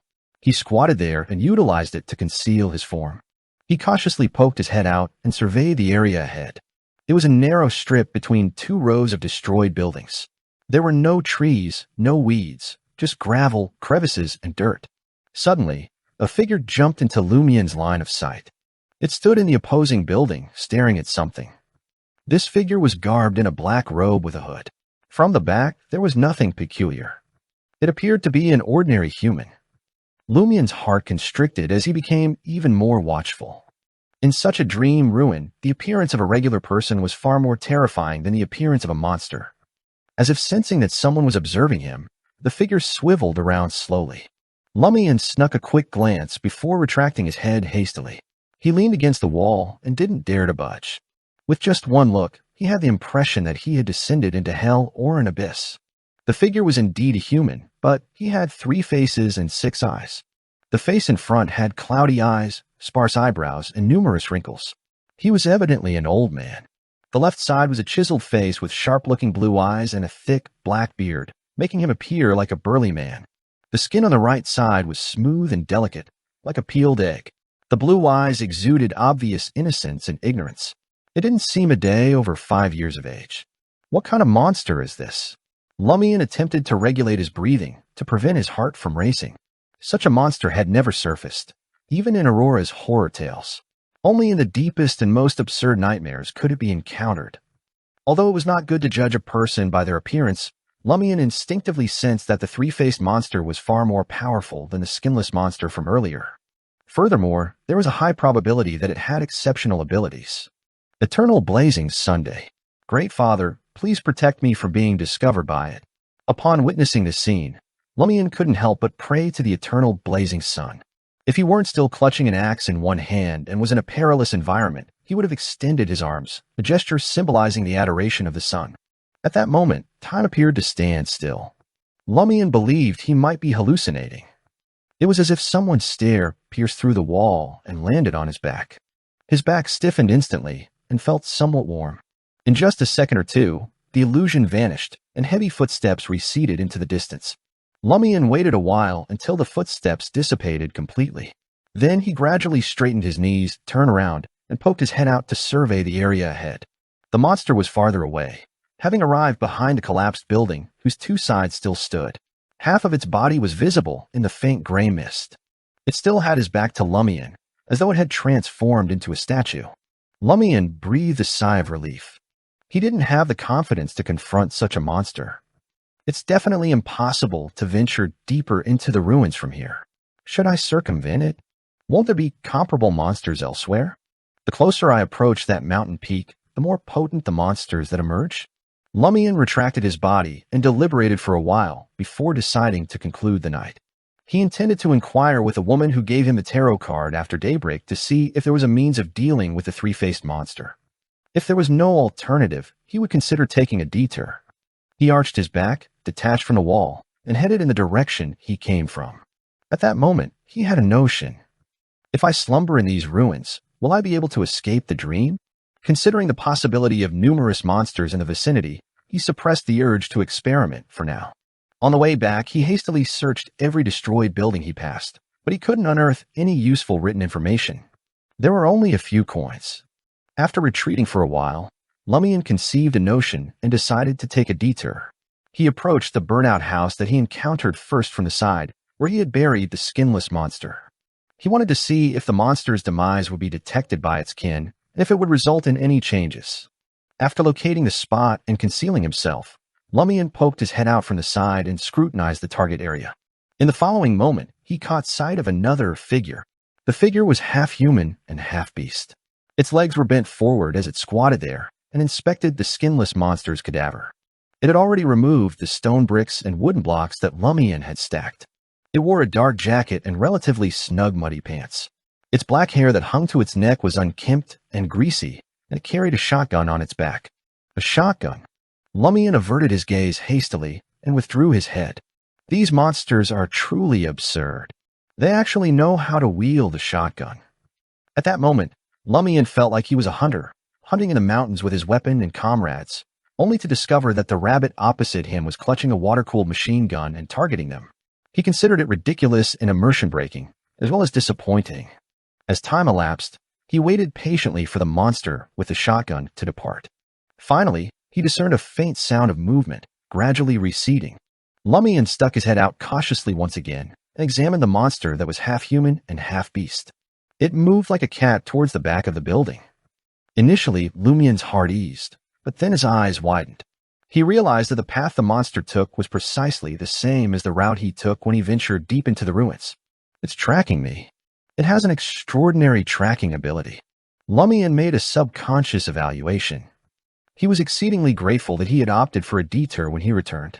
Otherwise, he would have certainly collided with it and might have even been ambushed. As soon as the monster vanished, Lumian sprang up and dashed towards his house. The crimson fire that reflected in the glass window on the ground floor of the house was akin to sunlight that could dispel darkness. Lumian sprinted all the way to his two-story building, yanked open the unlatched door, and rushed inside. After locking the door, he gazed at the ruins through the window. Far from the gray mist, at the edge of the ruins, there stood a faint figure, but it didn't approach. Phew. Lumian exhaled and planned to extinguish the fire, ascend upstairs to slumber, and exit the dream. He glanced at the still-burning fire and murmured to himself, "It can still burn for a while. I can experiment and see if it continues to burn until it extinguishes after I depart the dream, or if it is frozen in time the moment I leave." Lumian had previously verified through the rain that the wilderness where the ruins were located was undergoing natural development. It had nothing to do with whether he was dreaming or not, But whether the same situation was transpiring in his house or the so-called safe zone remained to be verified. He acted on his notion. He added a few more coals to the fire and fiddled with them. Then he carried the axe and steel fork to the second floor and entered the bedroom. When Lumian arose, it was just after daybreak.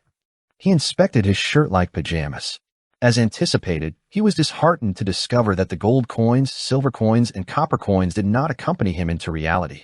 Lumian exited the bed and stretched his body. He sauntered to the desk and extended his hand to draw the curtains.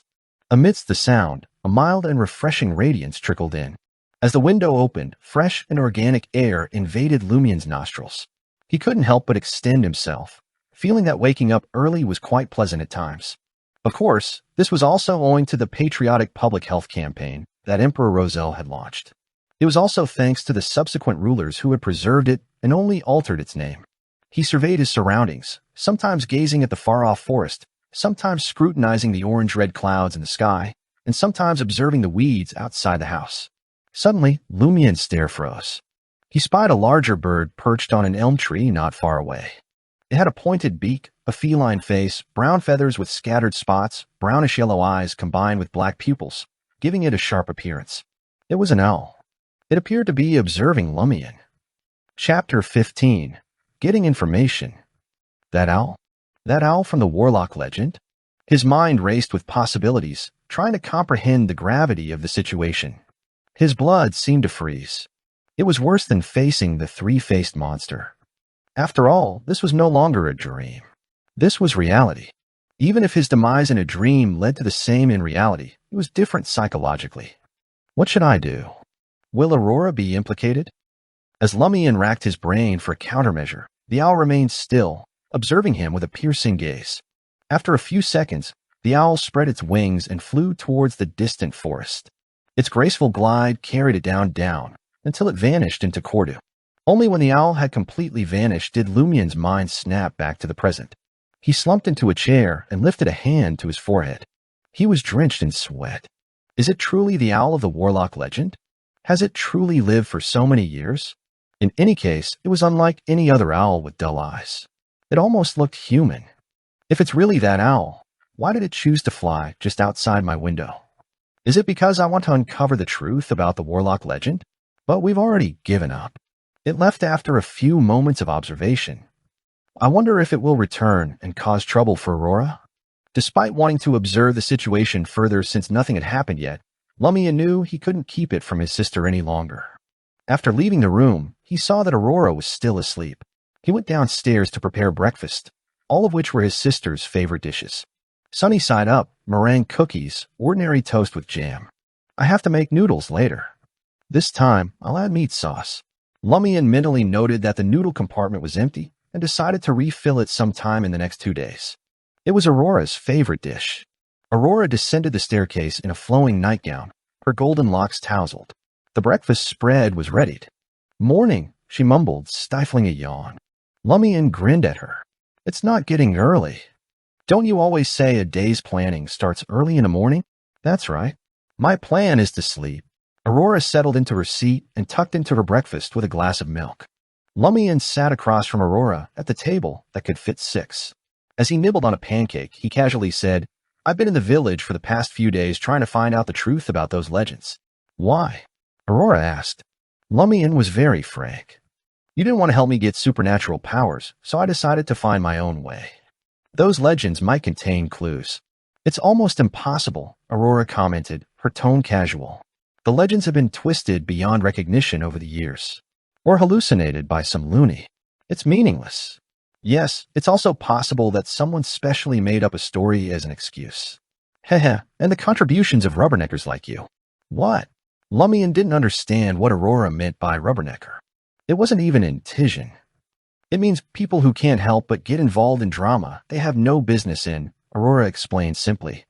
And judging by how you are suddenly raising this matter, I'm guessing you've caused some trouble and now have no choice but to come home to ask your sister for help. It can be considered an accident, but it's not to the extent of causing trouble, Lumian said, undaunted. Lumian organized his thoughts carefully. My first target was the warlock legend. What warlock legend? Aurora's confusion was palpable. Lumian couldn't believe it. You've never heard of it? A long time ago, a person in the village suddenly died. When he was buried, an owl flew over and stopped by his bed. It only flew away when the corpse was lifted. After that, the corpse became very heavy. It took 9 bulls to pull the coffin. Only then did the villagers know that the person was a warlock when he was alive. Aurora was listening intently. I really wasn't aware of such a legend before. It doesn't make sense. Lumian was incredulous. Aurora may have been a homebody, but she still made time to socialize with the other old ladies in town. She loved telling stories to the children and was always up to date on the latest court gossip. It was hard to believe she hadn't heard about the warlock legend that had been circulating for years. But what was even more intriguing was the fact that her house was built on the very spot where the warlock's home once stood. Lumian had a hunch from the start that Aurora's decision to settle in Cordu was driven by the allure of the warlock's treasure, the key to unlocking extraordinary power. And then, Aurora asked calmly. Lumian answered truthfully, "We did some digging around, and we got confirmation from the village elders. This wasn't some tall tale. The warlock really did exist, but that was decades ago. The church burned the house down, and now the land belongs to you." "Is that so?" Aurora was obviously a little surprised. "I knew it. There's always a catch. Why else would they sell me this land at a price lower than the norm?" "I thought it was because of my gift of gab when it came to old ladies." She thought for a moment and asked, "So the church burned the warlock's body?" Lumian nodded. "Yes. His ashes are buried in the cemetery beside the cathedral." He continued, "We've given up on this matter because all the clues led to a dead end. But this morning, I saw an owl outside my window. It looked just like the one in the legend." Aurora's expression became serious. "Are you certain?" "I can't say for sure, but it didn't look like any ordinary owl," Lumian responded objectively. Aurora pondered for a moment before saying slowly, "Don't leave the village for now. And after dark, don't step outside until I've finished investigating the situation." She gave a sour smile. "I've warned you before about the dangers of seeking supernatural power. But look, trouble has already found you. Fortunately, it seems that the other party doesn't have any malicious intentions. The problem should be resolved relatively easily. I'm glad you're on guard." Lumian lowered his head and said straightforwardly, "Grande, sir, I was wrong." He changed the subject. "Did your pen pals write back? How can it be that fast? It's not like we're sending a post." Aurora scoffed. Lumian was puzzled. Isn't post already referring to letters and packages sent through the post office? He was not too concerned. After all, Aurora often used strange words. At the entrance of Old Tavern, Lumian stood there and surveyed the area. He knew that the woman who had given him the tarot card wouldn't be awake yet, so he was looking for the 3 foreigners, Ryan, Leah, and Valentine. As expected, the trio was enjoying a lavish breakfast at a table inside the tavern. Lumian observed them for a few seconds, taking in the spread of trout rolls, wine, and mayonnaise bread before leaving without disturbing them. Sometime later, as Ryan and the others prepared to continue strolling around Cordu and chatting with the locals, Lumian approached them with open arms and a bright smile. "Good morning, my cabbages." Valentine's face twitched, and between Ryan and Leah, one looked slightly embarrassed while the other looked amused. They're dressed exactly the same. Did they not bring many changes of clothes despite being out?" Lumian noticed that Leah was still clad in a snug pleated cashmere dress, a small white coat, and a pair of Marseillan boots, each adorned with a small silver bell. Her veil, which doubled as a hat, also had bells attached to it. Ryan was still sporting a drab duffel coat and pale yellow strides, topped with a rough dark bowler hat. And Valentine still had powdered hair and makeup on his face. "Good morning, Lumian. What brings you here?" Ryan asked calmly. Lumian looked aggrieved as he responded, "Well, you guys are my friends, and I have nothing to do. I thought I'd come visit." He then questioned them. "I noticed that you've been chatting with people in the village for the past few days. Is there anything you want to ask? You can come to me if you have any questions, my cabbages." "I'm your friend. We can't trust your answer," Valentine interjected. Ryan shot him a look, signaling him to calm down. Lumian smiled. "So you can completely trust the others?" Leah was at a loss for words, while Ryan thought for a moment before responding. "Actually, we can't completely trust anyone.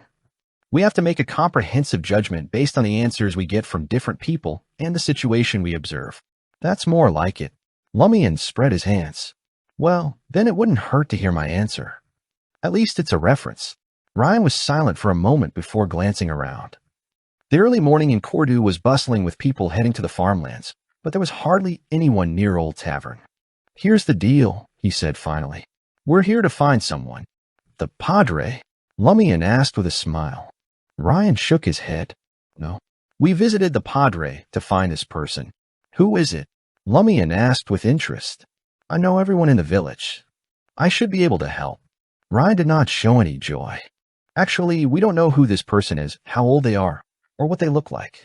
We received an unsigned letter some time ago, and we're trying to find the person who wrote it." Lumian couldn't help but wonder if the letter was from an informer. He feigned puzzlement. "Did the person who wrote the letter not reach out to you after you arrived in the village?" "No," Leah replied for Ryan. "Perhaps they don't feel safe and don't trust you?" Lumian suggested eagerly. "Can't you glean any clues from the contents of the letter?" Lumian was curious about the letter's contents. If it was targeting the Padre's crew, he'd be happy to help them. But if it involved Aurora, he'd urge his sister to move. After all, Aurora communicated with her pen pals frequently, and if any of them were caught, she could be implicated. The letter could be a crucial clue. Chapter 16, Letter. Ryan shook his head. The letter was just 2 simple sentences. It seemed like a man in deep trouble was seeking our help. Did he not mention what kind of trouble he was in? Lumian breathed a sigh of relief. There was no way a letter from Aurora or her pen pals could be that short. "Nothing," Ryan replied with a soft sigh. Lumian couldn't help but mock them in his heart. "It's just a letter asking for help, and you're here. Aren't you afraid this is just a prank? Even the people from the Inquisition aren't as enthusiastic as you. Isn't this too nice, too kind, and too missionful?" Normally, he would have voiced these thoughts aloud, but he needed to get information from them, so he held his tongue and forced himself to be patient.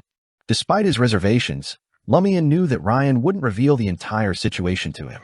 They must have other considerations or reasons for coming to Cordu and searching for the person who wrote the vague letter. Lumian stroked his chin and suggested tentatively, "Why don't you show me the letter? Perhaps I can identify the writer from their handwriting." Valentine, with his powdered hair, gave Lumian a look that said, "Do you think we're fools?" Leah chuckled. "Do you know how to appraise handwriting?" "Barely," Lumian admitted sincerely. He then added inwardly, "Being able to appraise Aurora's and my own handwriting is also considered a form of appraisal." "It's useless," Ryan interjected, shaking his head. Every word in the letter came from a lever blue, and the entire sentence was comprised of cut slips. Lumian couldn't help but wonder why the writer was being so cautious. Why hide their identity in such a way when they were asking for help? Were they afraid of interception and retaliation, or was there something wrong with them that they didn't want to be exposed? Lumian tried to analyze the writer's mentality. Lumian put on a look of realization and said, "So you've been chatting with people in the village to see if anyone else has experienced similar damage to their lever blue? But the person who wrote the letter could have purchased a new lever blue without anyone knowing, or even thrown it away after using it. That's just one of the leads we're following," Ryan explained calmly. Lumian didn't treat himself as an outsider at all and asked, "Are there any other leads?" "Well, if someone is asking for help, then something must be happening, and there will always be some traces left behind," Ryan responded after some thought. "That makes sense," Lumian said, looking troubled for Ryan and the others, as if he could empathize with their situation. He promised solemnly, "My cabbages, I'll keep an eye out for you. Hopefully, we'll find some clues." "Thank you," Ryan replied politely. Leah had regained her composure and asked Lumian, "Since we're friends, I have a question for you." "Go ahead." Lumian smiled. "Why did the villagers in the tavern laugh when you called us cabbage?" Leah was rather intrigued. Although it was embarrassing, cabbage was a common local slang term, and it shouldn't have been a cause for laughter. Lumian explained sincerely, in slang, cabbage means darling or beloved. It's mainly used between intimate friends or between an elder and a junior. "My bunny and my chicks are similar." He emphasized the word intimate as he spoke. Then, with an innocent expression, he added, "I just wanted us to be intimate friends." Lumian's innocent expression suggested that he had no idea what intimate meant. "More like you want to be our senior." Leah finally understood why the villagers were laughing. While Lumian's explanation may not have been entirely truthful, it was logically convincing. Ryan nodded in agreement. "Is there anything else?" "No," Lumian replied, not wanting to appear too eager and arouse suspicion about him and Aurora. His sister couldn't undergo an investigation. After watching Leah and the others leave with the sound of the tinkling bells, Lumian sat at the entrance of Old Tavern and waited for the lady with the mysterious background to wake up. After a while, Lumian's friend, Raymond Gregg, approached him. Lumian, have you decided which legend to investigate next? Raymond asked. In the past 2 days, Raymond had been even more proactive than Lumian in this matter. After all, he didn't have any strange dreams or other ways of obtaining treasure. Not yet. The owl had already come knocking on his door. He couldn't risk investigating the legend without confirming the situation first. I'll think about it after the Lent festival, Lumian explained, trying to sound casual. Okay, that makes sense, Raymond agreed. I don't have to be a green watcher for the time being then. I'll head out after Lent. Even if there are grazers in the meantime, it won't cause much damage. Do you mean you don't have to leave the village for the next few days? Lumian asked Raymond. Raymond nodded in confirmation, and Lumian smiled. What a coincidence. I can't leave the village for the next few days either. Raymond was confused. Why not? He asked. Lumian lowered his voice and spoke with a serious expression. This morning, I met the owl from the Warlock legend. It said that if it weren't for the cathedral and the gaze of God in the village, it would have taken my soul and thrown it into the abyss. Raymond was shocked and frightened, and his entire body trembled. Is that for real? I told you not to provoke such an evil creature. Raymond suddenly saw a smile appear on Lumian's face. Only then did Raymond remember his good friend's nature. You're pulling a prank on me. It's a lie, isn't it? He asked, feeling both angry and anxious. He was angry at himself for falling for Lumian's deception yet again. He knew what kind of person Lumian was and had been fooled by him many times before. You believe such a ridiculous thing? Lumian chuckled. Quietly, Lumian added to himself that he had made up the story to prevent Raymond from going straight to the cathedral to repent when he couldn't withstand the pressure. Raymond relaxed and breathed a sigh of relief. Phew. Lumian offered some advice to Raymond. Although I made up that story just now, it's true that pursuing the truth of a legend can be dangerous. Try not to leave the village or the cathedral's protection if you can. Silently, Lumian added to himself, and that's the truth. Although most of the story was fabricated, half of it was true. I wouldn't have reminded you and shared Aurora's advice in a different way if I didn't need your help with many things in the future. Whether someone lives or dies has nothing to do with me. Raymond recalled the feeling of fear and nodded in understanding. All right. He changed the subject and asked, who are you going to vote for to be the spring elf? The spring elf was the symbol of spring and the start of many celebrations during Lent. In the Darya G area, the whole village usually voted for an unwed, beautiful girl to play the role. Ava, Lumian replied nonchalantly. Hasn't she always wanted to be the spring elf? I'll choose her too, Raymond said, secretly relieved. Yesterday, Ava had hinted to him that she wanted him to vote for her, so he felt the need to help her canvass for votes. Outside a house not far from Old Tavern, Ryan, Leah, and Valentine weren't in a hurry to find someone to chat. Valentine raised his hand to cover his mouth and nose. Is it really okay to say so much to that guy just now? He asked. The air around them was filled with the faint smell of poultry feces. Leah fiddled with a silver bell above her head. I don't know if there's a problem. All I can confirm is that my divination results tell me he's of help. Ryan explained his intention. If we can't turn the situation around, leaking some information and instilling fear in the relevant people could be effective. Next, we'll observe him more closely and see what he'll do or who he'll find. After Raymond left, Lumian entered Old Tavern and saw the lady who had given him the tarot card in her usual spot. She was wearing a white blouse and a pair of baggy light-colored pants, and beside her hand was a round straw hat adorned with a few yellow flowers. She really has a lot of clothes in her suitcase. She changes them every day.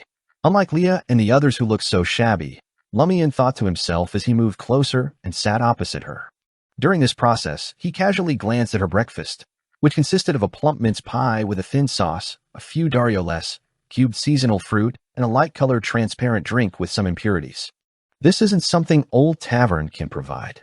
Lumian pointed at the drink on the table and asked the lady, as though they were close friends, "What is this?" "It doesn't look like wine.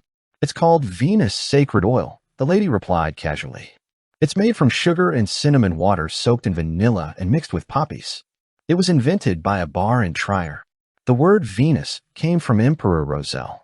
He mentioned in a story that she was a woman comparable to a goddess of beauty." Lumian was intrigued. "Where did you get it?" "Did you concoct it yourself?" he asked, suspecting that the nearest city, Darya G, couldn't provide something similar. The lady smiled. As a traveler, it's my professional instinct to obtain suitable things at the right time. Lumian was honest. I don't understand. He then said, I've finished the previous monster. This time, I've encountered two even more dangerous ones. He went on to describe the monster with 3 faces and the one with a shotgun on its back. I feel that they all have powers that surpass ordinary humans. They're not something I can deal with. Is there any way to deal with them? The lady took a bite of the dariole and rolled her eyes. She smiled and said, I'm not sure about the 3-faced monster, but you are more than capable of dealing with the one with the shotgun, as long as you use what's special about yourself. Lumian was both surprised and confused. A special trait? What's so special about me? I don't even know myself. The lady smiled at him and said, That's your dream. As the owner of the dream, you naturally enjoy special treatment. It's just that you haven't realized it yet. Chapter 17, Suspect. Lumian was on edge, his mind racing with excitement and fear. What is it exactly?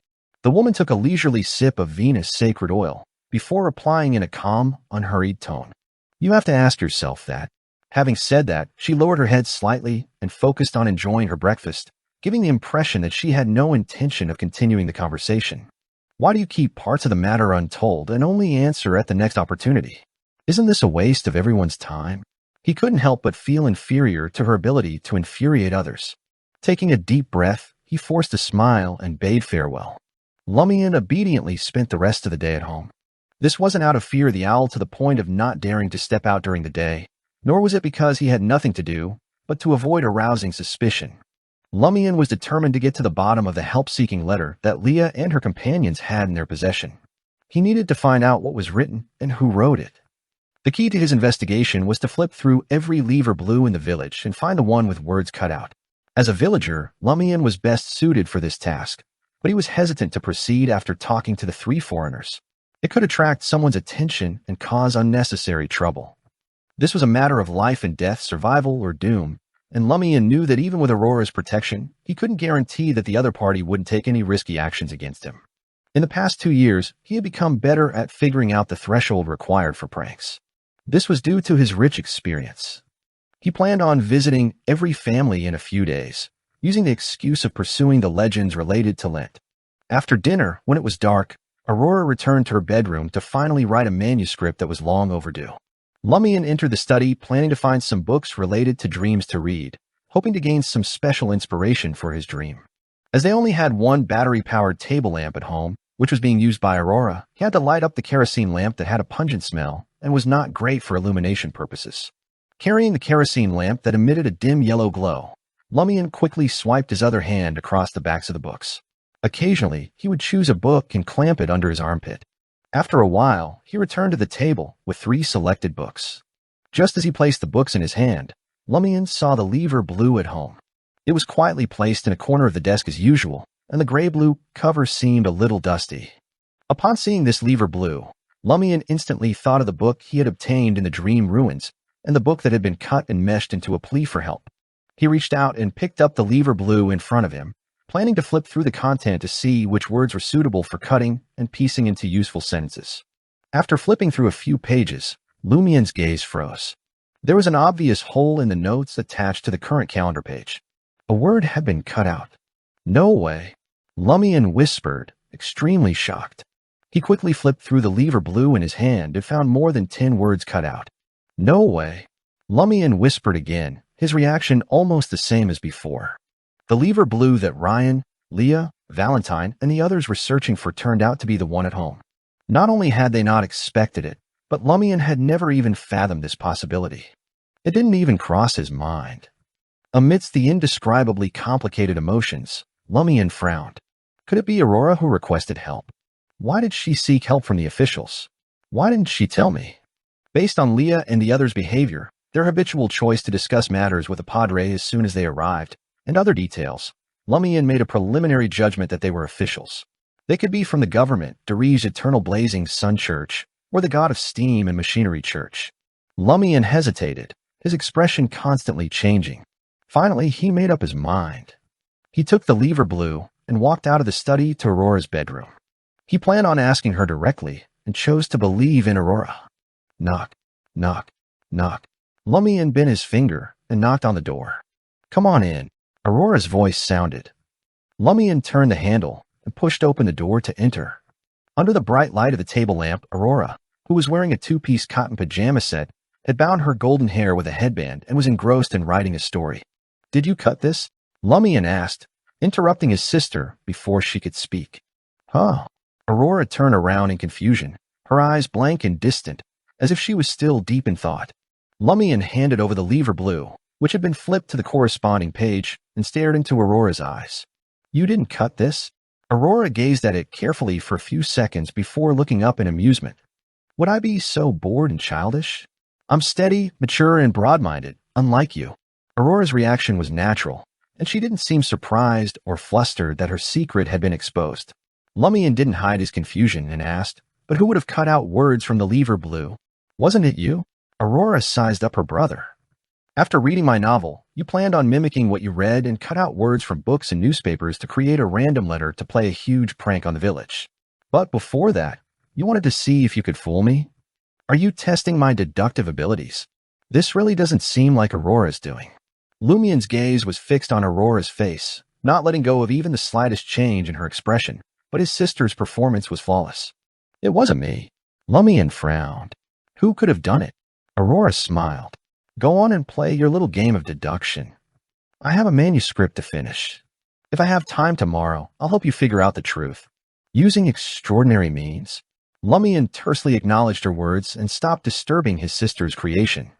He took the lever blue and returned to his unlit room, sitting on the chair behind the desk. Who could it be? Under the illumination of the crimson moon, Lumian muttered, trying to make deductions. "We are a family of two. Aurora is a warlock with extraordinary abilities.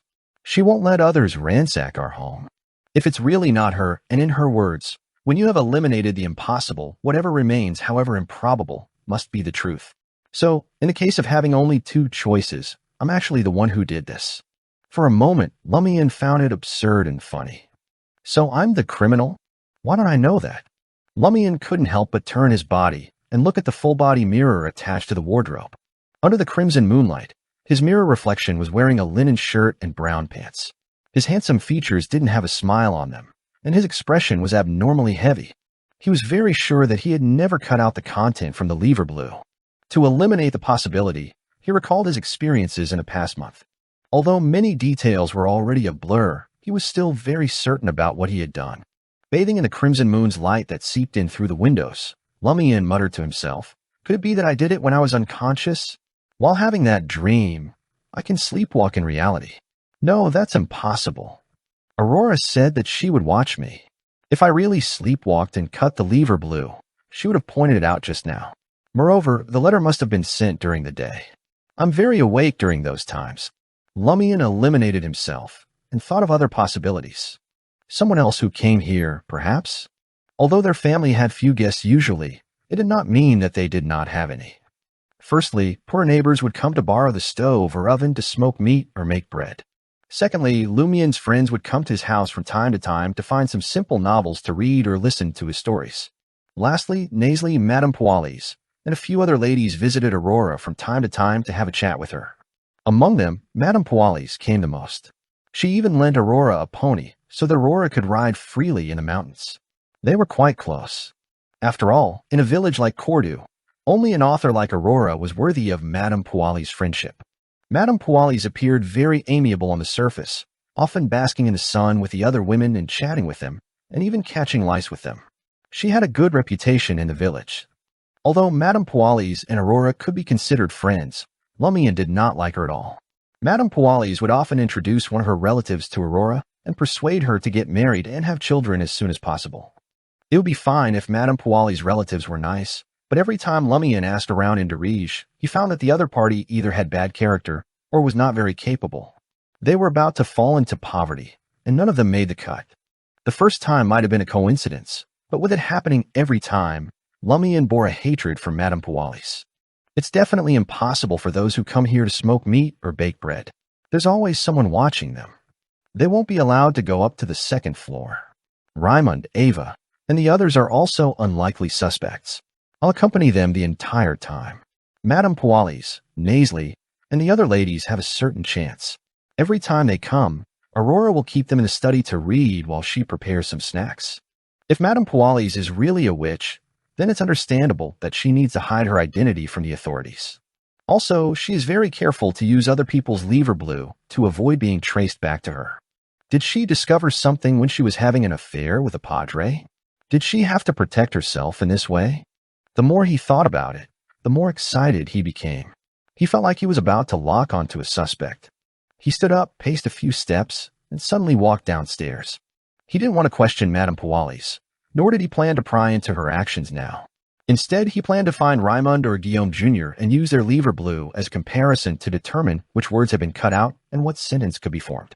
This way, Lumian could recreate the exact content of the request for help. He rushed down the stairs, through the kitchen, and opened the front door. The crimson darkness outside rushed in, instantly calming him down. A grande sir said that before we figure out the owl situation, I shouldn't go out after dark. Lumian muttered. He took 2 steps back and closed the door. Anyway, there was no hurry to borrow the lever blue. It would be more natural to do it tomorrow. After doing a stretch, Lumian walked towards the staircase. Ding, ding, ding, ding, ding. The doorbell rang, the sound echoing through the house. Who is it? Lumian turned around in confusion, calling out as he walked towards the door. A slightly magnetic and gentle female voice sounded from outside. It's me, Pualis de Roquefort. Chapter 18. Straightforward. Madame Pualis. Lumian was shocked to see Madame Pualis standing outside his door. He had the illusion that someone had come to his place to silence him, but knowing that his sister was upstairs and had superpowers, he calmed down significantly. Exhaling slowly, Lumian walked over and opened the door. There were 2 women standing outside the door. The one in front was wearing a pure black and exquisite corset dress. She had a shawl of the same color on her shoulders, fishnet gloves on her hands, and a lady's round hat that was slightly slanted. She was dressed in black, with only a diamond necklace inlaid with gold hanging on her chest. Her eyebrows were slightly thin, framing her bright, smiling brown eyes. Her long brown hair was tied into a high bun, and her facial features were not outstanding, but when combined, they had a clean and charming beauty. Coupled with her elegant temperament and graceful posture, it made the night at Lumian's door that was dyed a little red seem much fresher because of her. There was also a faint fragrance coming from her. Madame Pualis, the wife of the Cordoue village administrator and the territory's judge, Beast. Lumian knew he had to add words like the mistress of the padre, suspected witch, help-seeking suspect, and the fair naked body in the cathedral in his heart. However, these were not suitable to be said out loud. Otherwise, Madame Pualis would definitely change her expression on the spot. If he succeeded in angering her, disaster might follow. Madame Pualis, what's the matter? Lumian deliberately looked out at the sky, hinting that it was not appropriate for Madame Pualis to visit at this time. Madame Pualis's red lips were a little moist as she spoke softly. I'm here to discuss something with your sister Aurora. From her appearance alone, she did not look like a woman in her 30s with 2 children. She was at most in her late 20s. Lumian deliberated for a moment and made way. Aurora is upstairs, writing for her newspaper column, he informed the entering Madame Pualis. Pualis nodded and said to the lady's maid beside her, Kathy, wait for me downstairs. Yes, madam.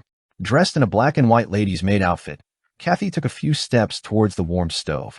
Lumian led Madame Pualis through the kitchen and towards the stairs. Madame Pualis stopped at the corner. What's wrong? Lumian turned around and pretended to be confused. Madame Pualis asked with a smile, Did you deliberately bring the 3 foreigners to the cathedral? She's finally here to question me. Lumian didn't panic, but instead calmed down. Lumian's previous experience of pranking and infuriating people had taught him that at such times he could not directly answer the other party's question, nor could he defend himself. The best choice was to blame the other party for making a certain error. Of course, this still depended on the situation. Turning around and running was an alternative. Lumian revealed a furious look as he gazed at Madame Pualis and said, You guys are actually having an affair in God's cathedral. He then spread open his arms and seemingly gestured as though he was embracing the sun. My God, my Father, forgive the sacrilege of this guilty man and woman. Madame Pualis watched him quietly, the ends of her lips curling beautifully. I think God will forgive us. I read a book once that said, A lady who shares a bed with her true love is cleansed of all sins, for love legitimizes pleasure, as though from the purest of hearts. I'm very happy with Guillaume Benet. Therefore, the eternal blazing sun wouldn't be angry about this. It's not a sin. What kind of books are you reading, madam? Lumian couldn't help but inwardly criticize. But, Madame Pualis continued, this is indeed disrespectful to Saint Sith. Every region of Intis had one or two guardian angels or saints, recognized by the Church of the Eternal Blazing Sun or the Church of the God of Steam and Machinery's canon, or they had made special contributions in Intis's history. They were well known and respected by the two churches. In the Darij region, the saint in charge of the Eternal Blazing Sun Church was Saint Sith. Every Eternal Blazing Sun cathedral here could actually be called Saint Sith Cathedral. However, to differentiate them, only the largest and core cathedral was called that. Others had other names in place.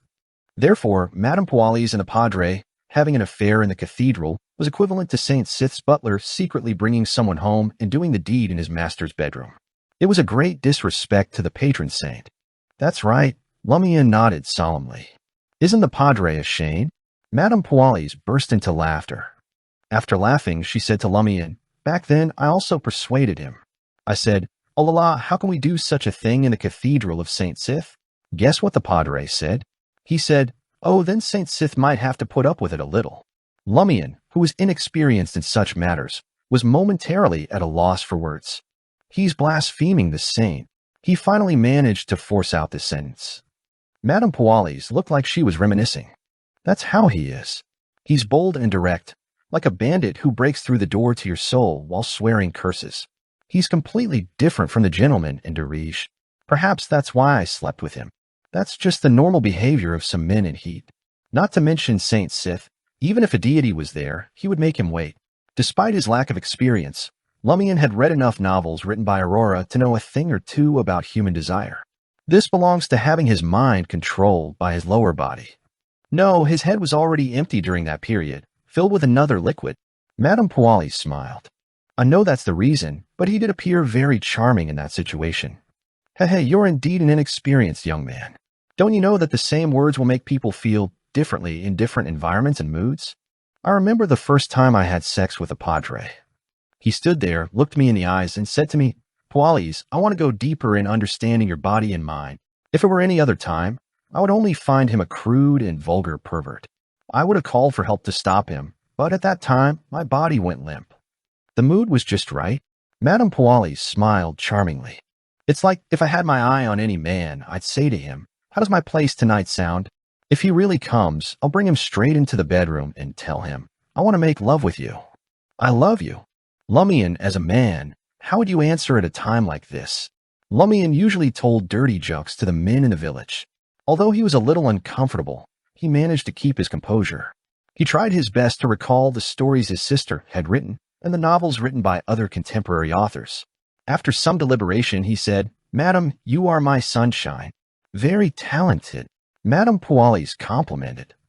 As she spoke, she leaned forward, her eyes becoming moist. A warm breath immediately blasted Lumian's ear, and a slightly magnetic and gentle female voice sounded softly. I want to make love with you. At that moment, Lumian's heart couldn't help but tremble. His body felt numb, as though he had received an electric shock from touching a broken electrical lamp. He immediately took a step up the stairs and said to Madame Pualis, Aurora should be waiting for you. Indeed. Madame Pualis straightened her back with a smile on her face. It was as if nothing had happened. This woman. Lumian suddenly felt a little afraid of this woman. He turned around and reached the second floor in a few steps, with Madame Pualis following at a steady pace. Aurora was already waiting outside the bedroom when she heard the doorbell. What took so long? She looked at Lumian. Lumian explained vaguely. We talked about the cathedral. Aurora understood immediately. She gave her brother a look that said, Pray for good luck from the Eternal Blazing Sunday. She turned to Madame Pualis, who had just arrived on the second floor, and asked with a smile, What's the matter? I wanted to talk about the preparations for Lent. I might need your help with a celebration, Madame Pualis said with a smile. You caught me at a bad moment. Aurora found an excuse to decline. Madame Pualis pointed at the door and said, How about you hear it first? All right. Aurora remained polite. Watching his sister and Madame Pualis enter the study and close the wooden door, Lumian nodded indiscernibly, acting normally without showing any trace of returning to the crime scene. Suddenly, an idea struck him like a bolt of lightning. There is a high chance that Madame Pualis is a female warlock. Can I get supernatural powers from her? It would be much more convenient and safer than facing that owl head-on while searching for the truth of the warlock or exploring the dangerous dream ruins. After all, I have to unlock the secret as soon as possible to eliminate any hidden dangers. It's less risky once I obtain superpowers. But Lumian soon became vigilant and shook his head. He then self-reflected, how can I think that way? I don't even know if Madame Pualis is a friend or a foe. How can I seek supernatural power through her? Yes, her actions didn't paint her to be a good person just now. She even made me feel a sense of danger. What's wrong with me recently? Am I too hasty and rash in pursuing superpowers? It's as if I'll die if I don't obtain them quickly. It had been nearly 2 years since Lumian discovered that his sister was a warlock. Though he had tried to obtain supernatural powers before, he had never worked as hard as he had in the past few days. No matter if the opportunity was good or bad, or if there was danger, as long as there seemed to be hope, he could not wait to come into contact with it. It was as if he was not picky with food after starving for ages. Phew. Thank goodness I sensed the problem in time. Otherwise, I might end up taking a more deviated and dangerous path. Lumian let out a long sigh, relieved that he had regained his normal state of mind. But he knew it was impossible to stop pursuing supernatural powers. He just needed choices. After all, the dangerous dream had already revealed itself, and the undercurrents in the village were getting more and more turbulent. Chapter 19. Meditation. Madame Pualis and Aurora didn't talk for long. 10 minutes later, they walked out of the study. Lumian walked Madame Pualis out of the door with his sister. He looked at his sister and asked, "What did she want you to do?"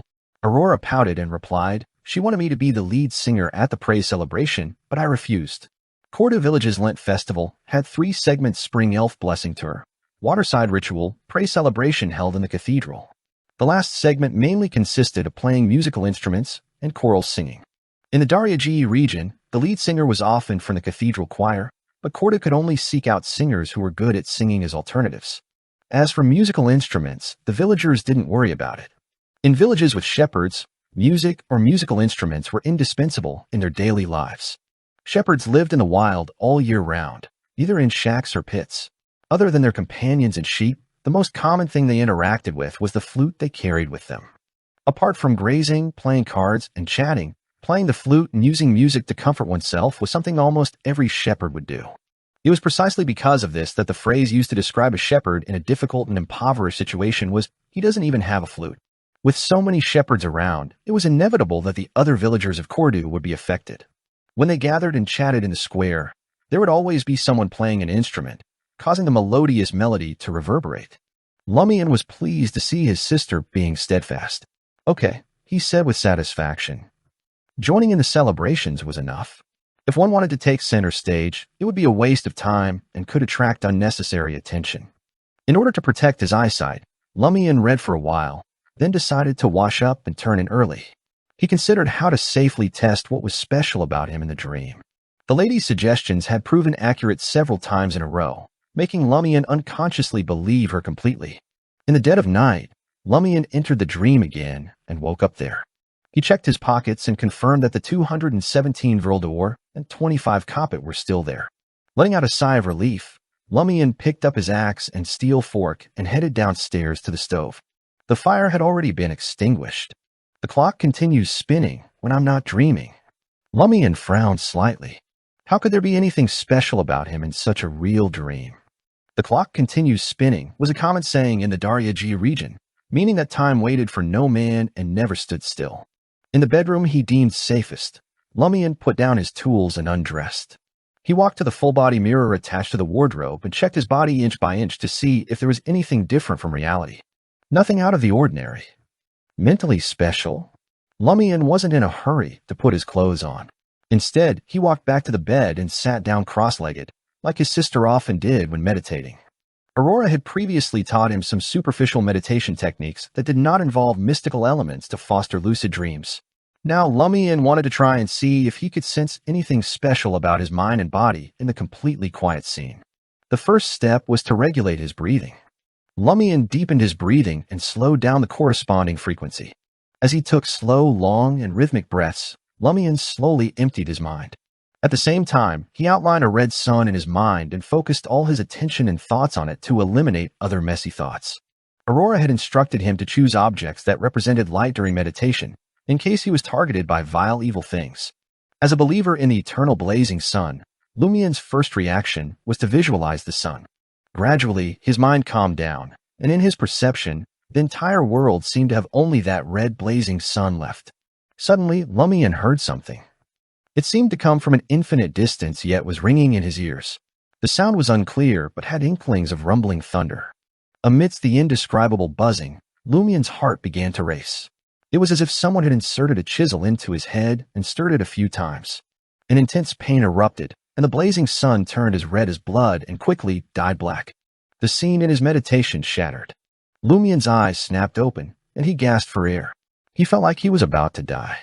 After almost 20 seconds, he finally recovered from the near-death experience.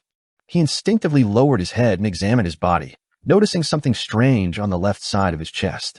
A symbol that looked like thorns, black as night, seemed to grow from his heart and extend out of his body, connecting one after another like chains. Above these thorns were patterns resembling eyes and worm-like distorted lines, all bluish-black. At this moment, the tattoo-like symbols were slowly fading. Lumian was first shocked, then had many thoughts.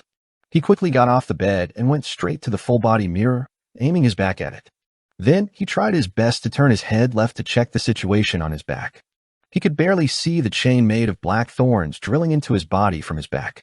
In other words, this chain of thorns sealed his heart and corresponding body in the form of a ring.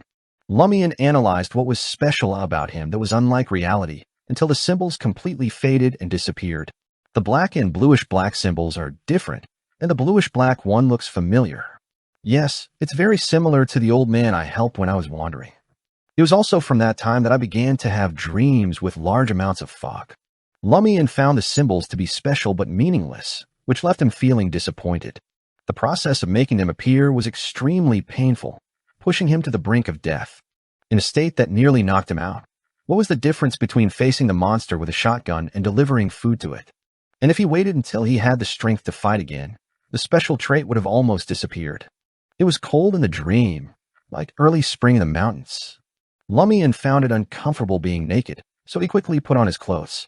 Just doing such a simple thing made him extremely tired, and his head hurt again. Obviously, he couldn't recover from the impact the meditation had caused him in a short period of time. Under such circumstances, Lumian decided to give up exploring for the night and not make any attempts. He would sleep well and focus on recuperating. Oh, the sky was still dark when Lumian woke up. Looking at the darkness in the house and the redness near the curtains, he carefully recalled what had happened in the dream. I meditated many times in reality, but I didn't hear that strange sound or feel any pain. It's something special that only exists in that dream? Lumian sat up in puzzlement, planning to confirm. He followed the procedure and tried meditating again. The red sun quickly appeared in his mind, and the chaos in his mind gradually settled down. This was a familiar meditation experience for Lumian. There were no strange sounds, no intense pain, and no near-death experience. After a while, he ended his meditation, unbuttoned his shirt, and looked down at his heart. There was no symbol there.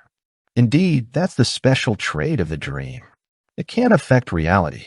Lumian didn't know if he should be happy or disappointed.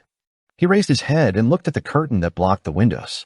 His thoughts scattered as he thought about whether the special trait in the dream could be exploited and how.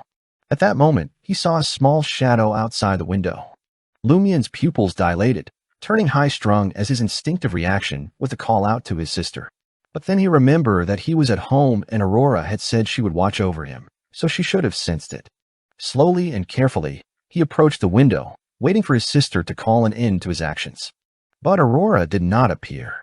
Lumian came to the window, grabbed the curtain, and cautiously pulled open a crack. Outside the window was the quiet and dark night. The crimson moon hung far away in the sky. On an elm tree not far away, an owl, larger than most of its kind, with eyes that were neither dull nor stiff, stood quietly, facing Lumian's window. It looked at Lumian with an indescribable look of superciliousness. That owl. It's here again. Lumian's heart was in his throat. Just like the last time, the owl looked at Lumian for about 10 seconds before spreading its wings and flying deep into the night. Lumian was speechless. After a while, he drew the curtains and cursed. Is there something wrong with your head? You would come and take a look every single time, not saying a word before leaving. Are you mute? Or is there something wrong with your IQ? Have you not learned human language after so many years? In fact, Lumian had his own guesses about the owl's actions. He believed that his sister's existence made it afraid to do anything. After all, Aurora had said that as long as he didn't leave the building at night, she could guarantee his safety. If he had stuck his head out of the window on impulse just now, the owl probably wouldn't have flown away quietly. After cursing for a while, Lumian decided to close the curtains and catch up on some sleep. He casually glanced outside and suddenly froze. More than 10 meters away, at the edge of a small forest, a figure was slowly walking over. She wore a dark-colored dress made of coarse cloth, and her hair was thin and pale white. Naroka. Lumian recognized the figure. It was Naroka, who he had asked about the legend of the warlock. Naroka's face blended into the darkness, and her eyes reflected a strange light under the faint crimson moonlight. Her movements were abnormally stiff, like a wandering ghost. Chapter 20 Customs. Lumian subconsciously held his breath and shrank back a little. Naroka did not come in this direction. Slowly, she entered the small forest and disappeared into the deep night. Lumian was slightly worried. She doesn't seem right. Did something happen? Recently, there had been more and more abnormalities in the village. He looked outside for a while, and the night had returned to silence. Only the swaying leaves proved the existence of the wind. What are you looking at? Aurora's voice suddenly came from behind him. Lumian turned around and was delighted to see his sister, who was wearing a two-piece pajama set. Did you also notice something wrong? No, Aurora replied, her blonde hair slightly messy and fluffy from just waking up. Then she added angrily, I don't see anything wrong. All I know is that there's a guy who's up in the middle of the night, loitering at the window. It'll be dawn in an hour tops. How can it be considered the middle of the night? Lumian muttered out of habit. Then he asked, didn't you come over because of the owl? Didn't you see Naroka outside? Naroka? Aurora revealed a rare blank expression. Lumian recounted everything from the moment he woke up and realized that there was a black shadow outside the window to the strangely behaving Naroka walking into the forest. As for the special trait he discovered while meditating in his dream, he planned to consult the mysterious woman first before considering how to tell Aurora or hide it for a while to prevent his sister from stopping him from obtaining superpowers. Aurora furrowed her beautiful blonde brows. Something might have already happened to Naroka. Go check on them at dawn. Lumian asked subconsciously, what could have happened? How would I know? I didn't see her. There's no way I can make an accurate judgment. Aurora snapped back. You really didn't see her. Lumian thought that his sister had been monitoring him the entire time. Aurora scoffed. Do you think you can see whatever you want? If you see something you shouldn't, you have to consider which graveyard to bury me in. I won't look outside for no reason. I'll just monitor your condition. I'll only wake up if something's wrong. Lumian was stunned for a moment and couldn't help but blink. Grande Sir is taking such a huge risk to watch over me.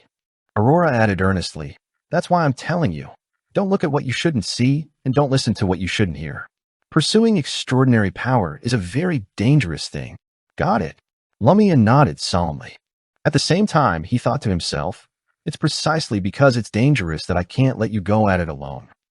After breakfast, Lumian followed his sister's instructions and headed straight to Naroka's house. As he approached, he saw many villagers standing outside the door, including his friends, Ava's father Guillaume Lizier, Raimond's father Pierre Greg, and the Padre's younger brother Pons Benet. What happened? Lumian carefully circled around Pons Benet and the few thugs surrounding him and went to Raimond's side. Raimond replied sadly, Naroka passed away. Ah. Lumian was prepared for something to happen to Naroka, but he didn't expect her to be dead. Raimond rambled on. Before dawn, the Padre came to give her the last rites. She was still fine and energetic 2 days ago when we asked her about the legend of the warlock. Why would she suddenly pass away? Before dawn? Lumian was alarmed. He realized that it was precisely that moment when he saw Naroka. The exact timing of the Padre's last rites didn't make much of a difference. Lumian's mind raced with thoughts. So, what I saw was actually Naroka's ghost. This happened after the owl flew over. Can it really take away a human soul? Yes, Naroka was one of the witnesses to the warlock incident that happened back then. If I hadn't listened to Grande Sir and went out after dark, I might have been the one the Padre did last rites with. His version of it for me is probably spitting at me. Raimond didn't chat with him. He stood outside the two-story house and quietly mourned Naroka. After Lumian reined in his thoughts, he saw Leah, Ryan, and Valentine walking over. Did something happen here? Leah asked before Lumian could even greet her. They saw many people gathered on the road. Lumian sighed and said, "My cabbages, an honorable old lady, has passed away." "Then why are all of you standing outside?" Leah asked without offering any condolences, not fully convinced by Lumian's explanation. She was still wearing the same clothes as before. Lumian made an obvious sizing up gesture, which made Leah panic. "What's wrong?" Ryan asked. Lumian smiled. "You're definitely not Darya G locals." "We're from Bigor," Ryan answered frankly. Bigor was the provincial capital of the Intis Republic's Riston province, while Darya Ge was a city on the southern border of Riston province. It covered a large area, including the village of Kordu. Lumian nodded. "It's no wonder you don't know the customs of the Darya Ge region." He had initially thought that these three foreigners were officials from Darya Ge, but it turned out that they were from the provincial capital, Bigor. Lumian silently updated his judgment of Leah and company. "Looks like their status is much higher than I expected." Leah asked with interest, "What kind of customs? Can you tell us?" Lumian planned on forging a good relationship with them, so he smiled and said, "You're my cabbages." "Why wouldn't I tell you?" "As you know, everyone has their own corresponding horoscope. And in the Darya Ge region, we also believe that every family has their own horoscope that determines the amount of providence they receive. The death and funeral of the family, especially the head of the house, will take away such good providence. In order not to affect the horoscope and retain the providence, we will place the deceased in the center of a family before burial, which is the kitchen. Then we will trim off some of her hair and nails and keep them in the house forever without letting them be discovered by any guests. At such a time, if a person attending the funeral enters the house, it will affect the corresponding horoscope and take away a portion of their providence. Therefore, we attend the funeral by mourning outside.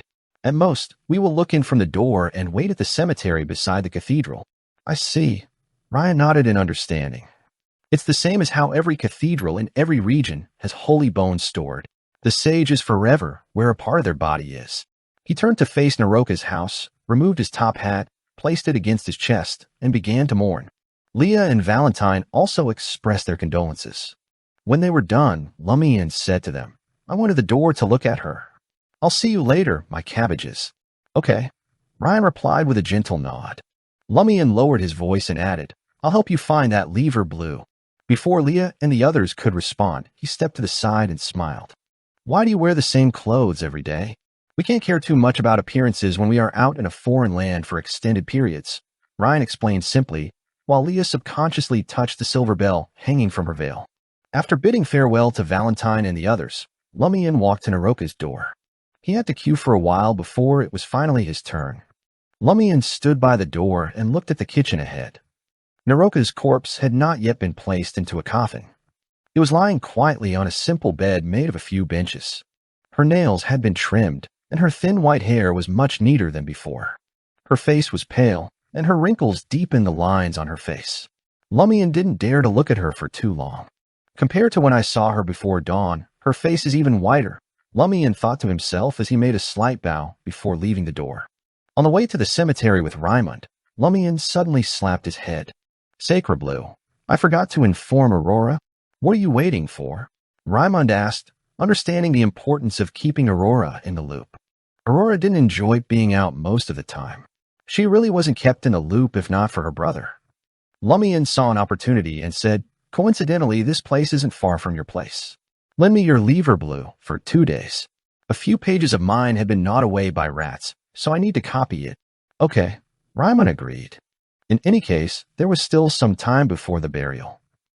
Lumian returned home and hid the lever blue before informing Aurora about Naroka's passing. She couldn't help but sigh.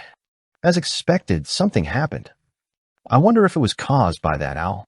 "I suspect so too," Lumian agreed, echoing his sister. Aurora tersely acknowledged and said, "You must not leave the house after dark. You have to find a way to warn the people who are seeking out the legend of the warlock with you." Lumian had already scared Raimund with Naroka's death, having just asked about the warlock legend 2 days ago, and instructed him not to go out after dark for the time being. "All right," he replied. "Naroka is a good person. I'll change my clothes and attend her funeral," Aurora said, walking towards the stairs. "Do you want to come with me? Or do you want to read some books and do a test set before going?" Why am I still doing test sets at a time like this? Lumian couldn't quite understand his sister's train of thought.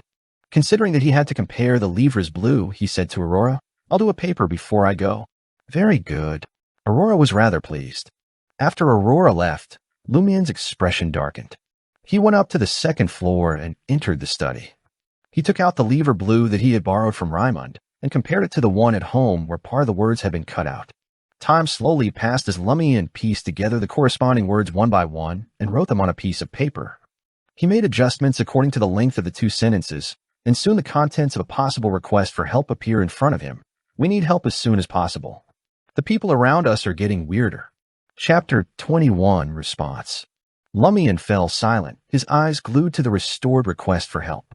Although what he pieced together wasn't necessarily the content of the letter, after all, the words could create other sentences like, the people around us need help as soon as possible. We are getting weirder. He couldn't help but feel a weight pressing down on his heart. In the past, he might have dismissed it as a prank, but too many abnormal things were happening in Cordu, and those were only the ones he noticed. I can't pretend that I didn't see anything, nor can I pretend that nothing happened. Grande Sir said that a person with a normal heart and mind needs to know how to avoid danger. They shouldn't stand under a wall upon discovering that it's about to collapse. He snapped out of his reverie and made up his mind. He couldn't risk staying in Cordu a moment longer. He had to leave with his sister, and he had to do it now. Regarding the abnormality, the officials would undoubtedly handle it. The villagers of Cordu were under their protection, and Lumian had neither the duty nor the capability to take on such a responsibility. In addition, I have to speed up the exploration of the dream ruins and strive to obtain superpowers in a short period of time to deal with any accidents that might happen when I leave this place. The urgency of the situation filled him with a sense of imperative that he couldn't ignore. He needed to become much stronger if he wanted to protect his sister and ensure her safety. The last thing he wanted was for her to be implicated in any abnormalities that might erupt before they left Cordu. Keeping his mission in mind, Lumian carefully returned his livre bleu to its original place. Then he snatched up the piece of paper containing the words and sentences from before and strode purposefully down the stairs.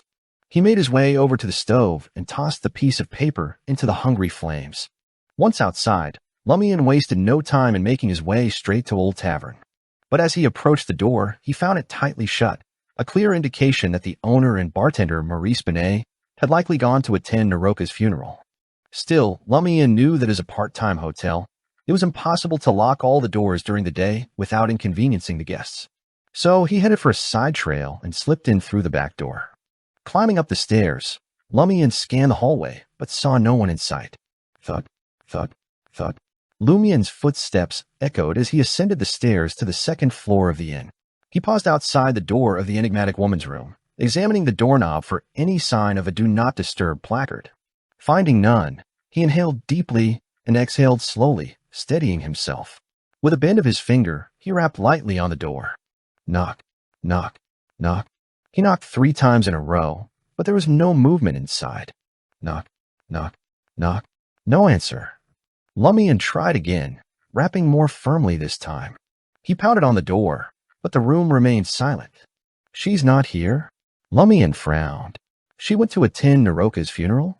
Without wasting a moment, he bolted down the stairs and out of the inn, making a beeline for the cemetery beside the cathedral. En route, he passed by Naroka's house, where the mourners who had said their farewells at the door had dispersed and headed to the cemetery to await the procession. Lumian surveyed the area, his eyes scanning the landscape until he spotted a figure emerging from the house. It was none other than Pons Benet, the younger brother of the Padre. W.H. Lumian's heart skipped a beat as he leaned against a nearby building, trying to remain inconspicuous. Wasn't it strictly forbidden to enter the house of the deceased as it could potentially influence the family's fortunes? Pons Benet stopped in front of Naroka's house and whispered something to Arnaud André, the old lady's youngest son.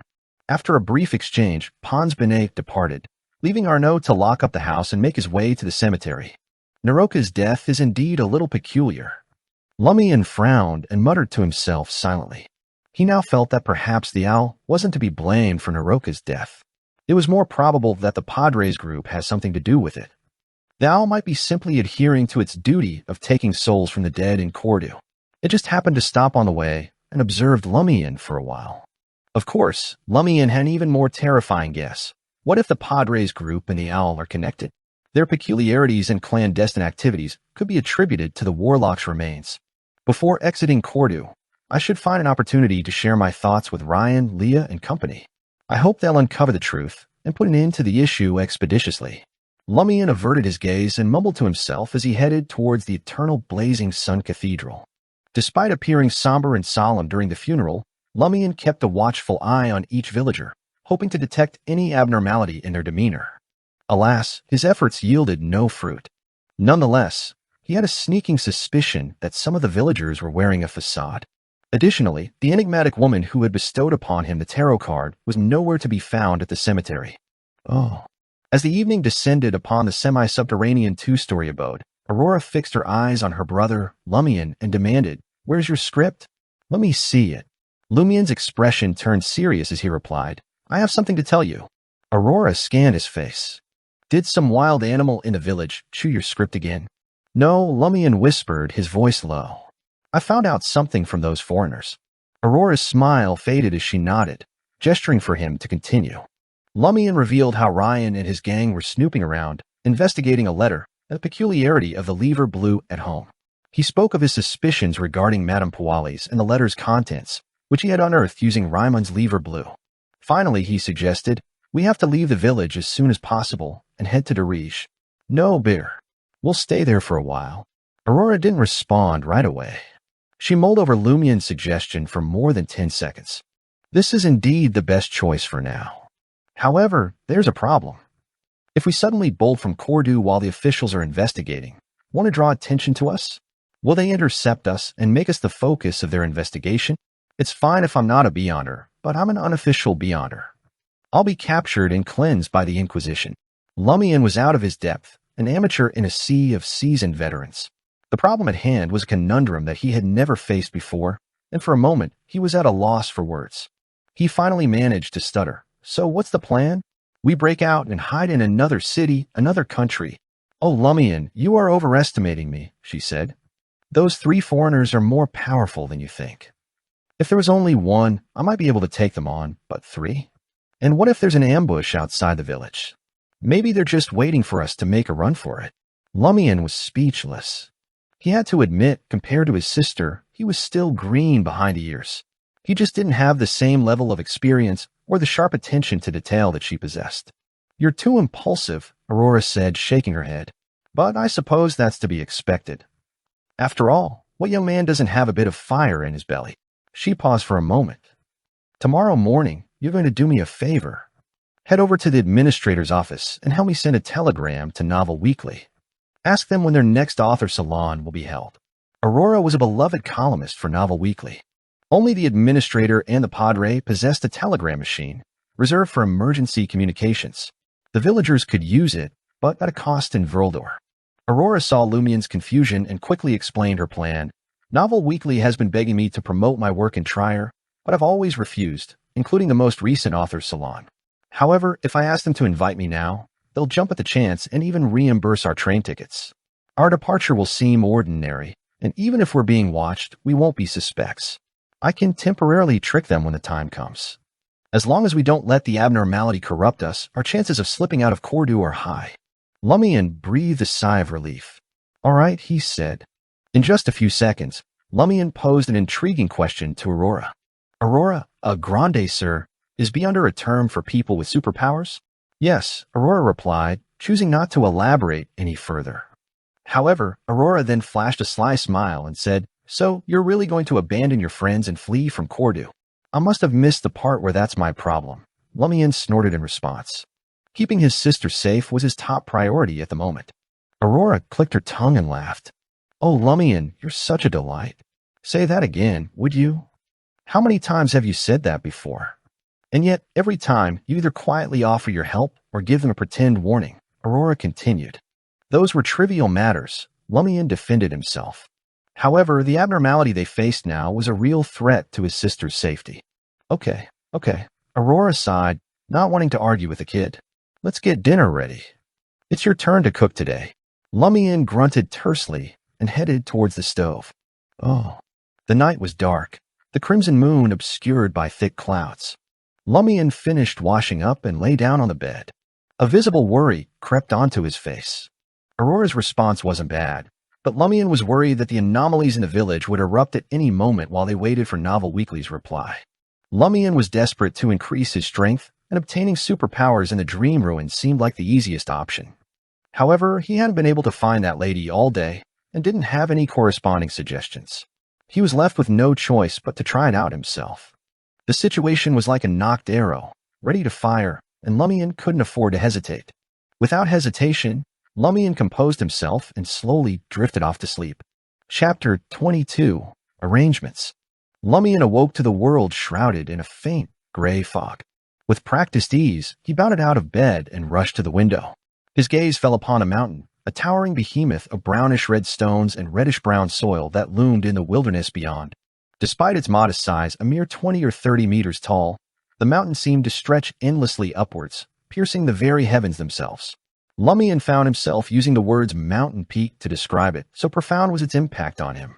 Beneath its massive frame, the ruins of dilapidated structures encircled the desolate wilderness, stacked atop one another, layer upon layer. Judging by the shotgun-wielding monster's build, I'd say it's highly skilled in both running and jumping. It also appears to possess a degree of intelligence, capable of wielding a weapon as complex as a shotgun. It has incredibly strong tracking abilities, and I can't discount the possibility that it possesses some sort of superpowers, much like Aurora. As Lumian focused his mind, details of the target began to surface. His initial judgment was grim. If he attempted to face the monster with a shotgun, his chance of survival was a meager 10%. And if he tried to utilize his special trait, it would only hasten his demise. His meditation was a double-edged sword. It pushed him to the brink of death, making him vulnerable to even the slightest strike from the enemy. Sneak attacks and assassinations were not viable options either. The other party possessed an uncanny ability to track his movements, rendering any attempts at stealth futile. Plus, Lumian lacked the necessary equipment to mount a ranged assault. A revolver would have been a godsend. For the past 2 days, Lumian had racked his brains trying to come up with a plan, and finally a solution presented itself: traps.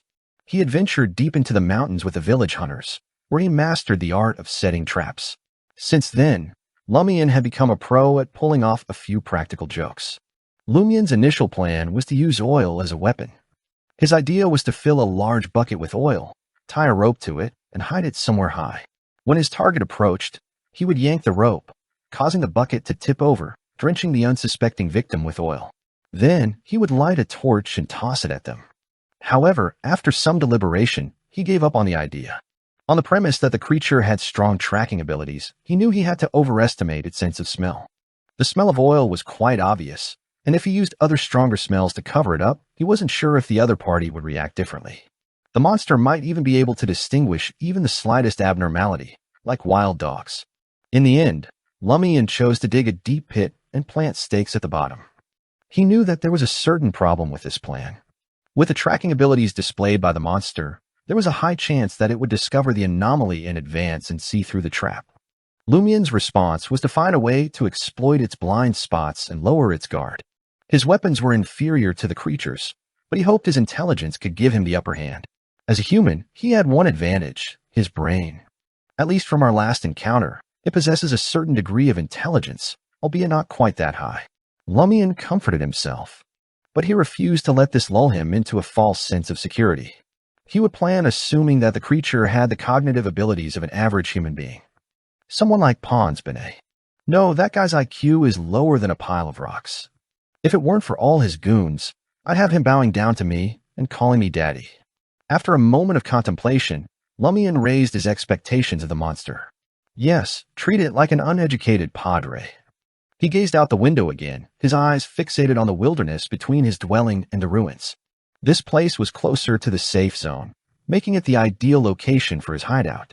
However, there was no cover, leaving everything exposed in plain sight, making it unsuitable for an ambush. It's fine to dig a trap, but if I use myself as bait, the other party will be able to spot me from a distance and shoot me. It won't need to come over at all. Lumian muttered, contemplating whether to take the risk of entering the ruins to set up a trap. His plan took shape rapidly, with one thing left to confirm. It would take a lot of time to dig a deep pit and plant stakes below.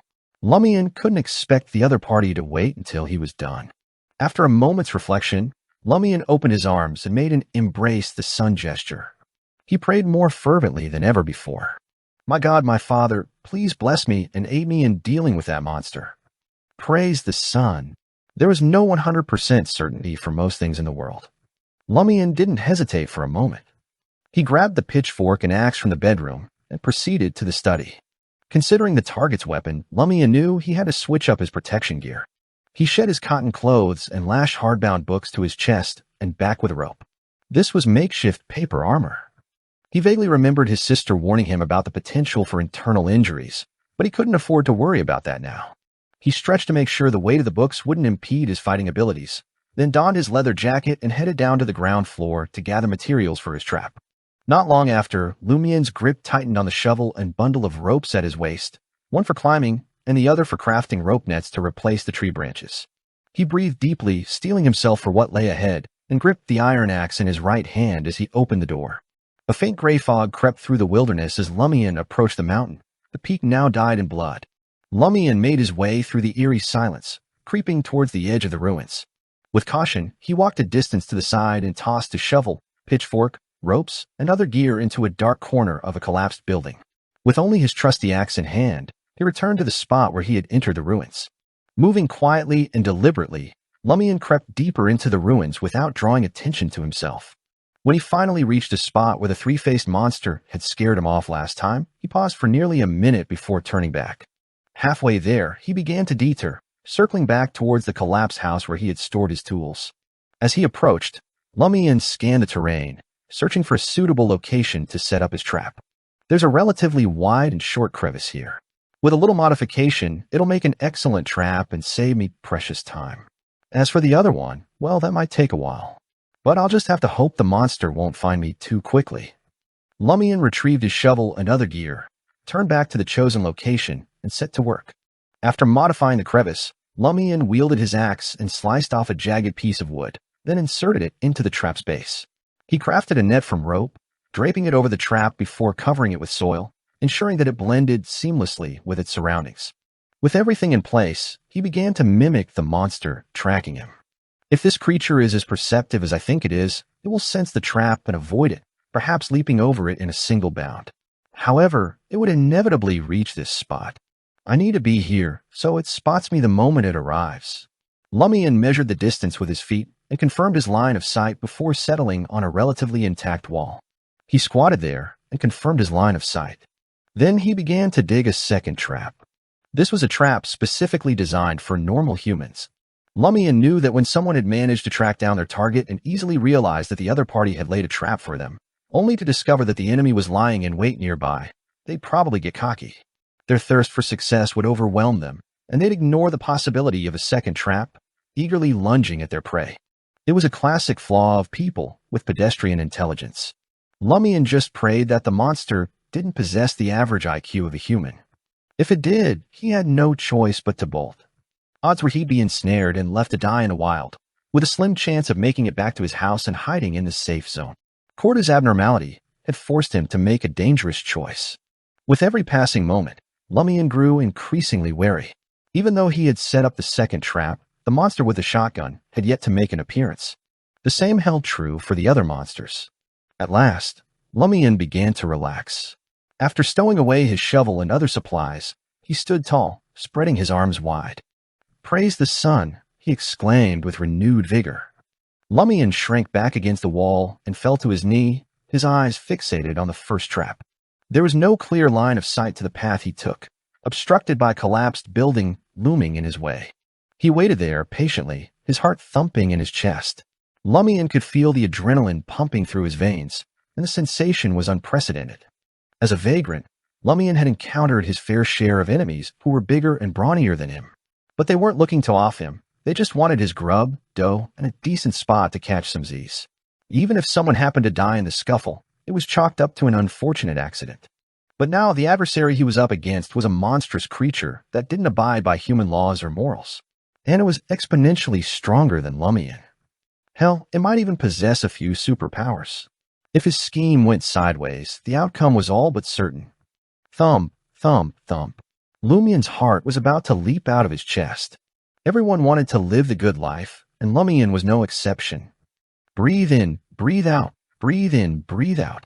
Lumian tried to take deep breaths to steady his nerves, but it wasn't helping. Lumian hoped the monster would appear sooner, though he dreaded its arrival. On the one hand, it could bring a quick resolution to the situation, regardless of whether the outcome was positive or negative. At least then he wouldn't be as anxious as he was now, almost at the point of breaking down. On the other hand, fear gripped him tightly. Realizing that he couldn't go on like this, he reminded himself, I can't burden Aurora with my fears. With that, he attempted to meditate, focusing all his energy on the task. Although it proved more challenging than before, Lumian eventually managed to outline the crimson sun in his mind. The mere sight of it eased his nerves somewhat, yet he still trembled with fear. Suddenly, he heard a faint rustling sound.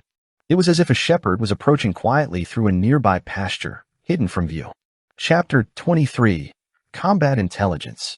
Lumian's senses were on high alert. He wasn't as scared as before now that things were finally happening. Despite his body still quivering, he felt more in control and less likely to collapse. I should have died 5 years ago. It's all thanks to Aurora that I'm still alive. These past 5 years were a free lunch. What's there to be afraid of? Lumian muttered to himself, gritting his teeth and mustering up courage. In the blink of an eye, the already dim light illuminating the first trap's surface grew even fainter.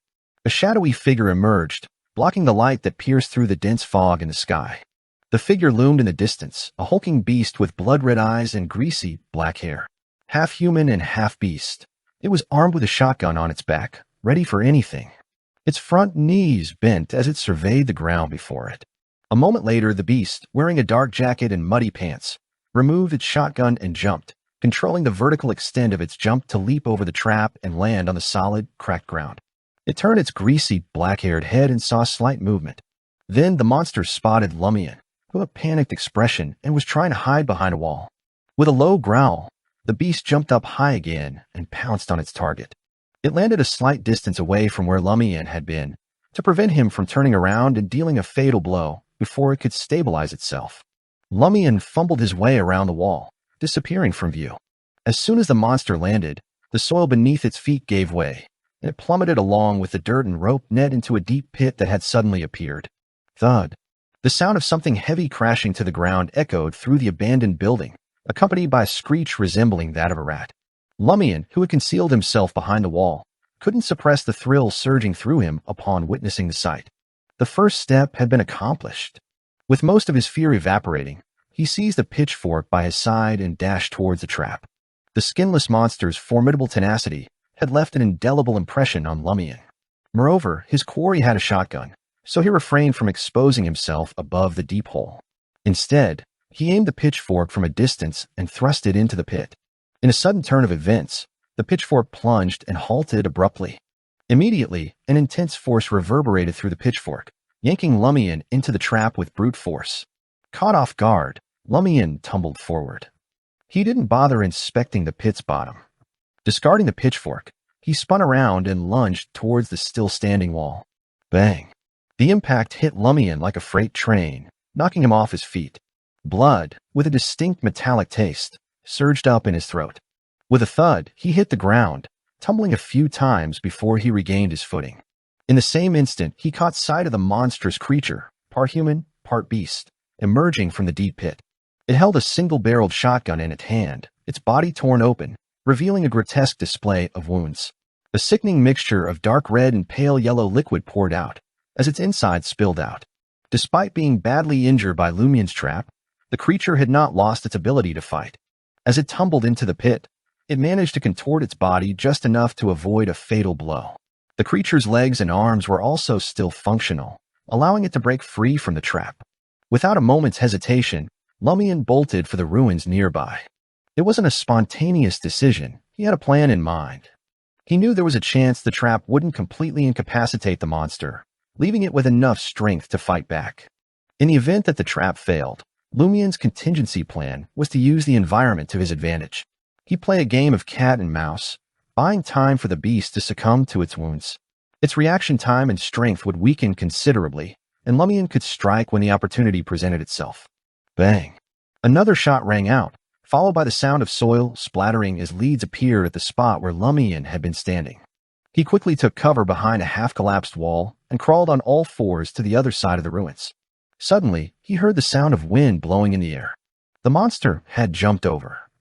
Lumian swiftly pivoted and crawled back behind a half-collapsed wall through a gap. He made the most of the special conditions of the collapsed buildings, hiding at times and circling around at others, dodging the monster's attacks without engaging in a direct fight.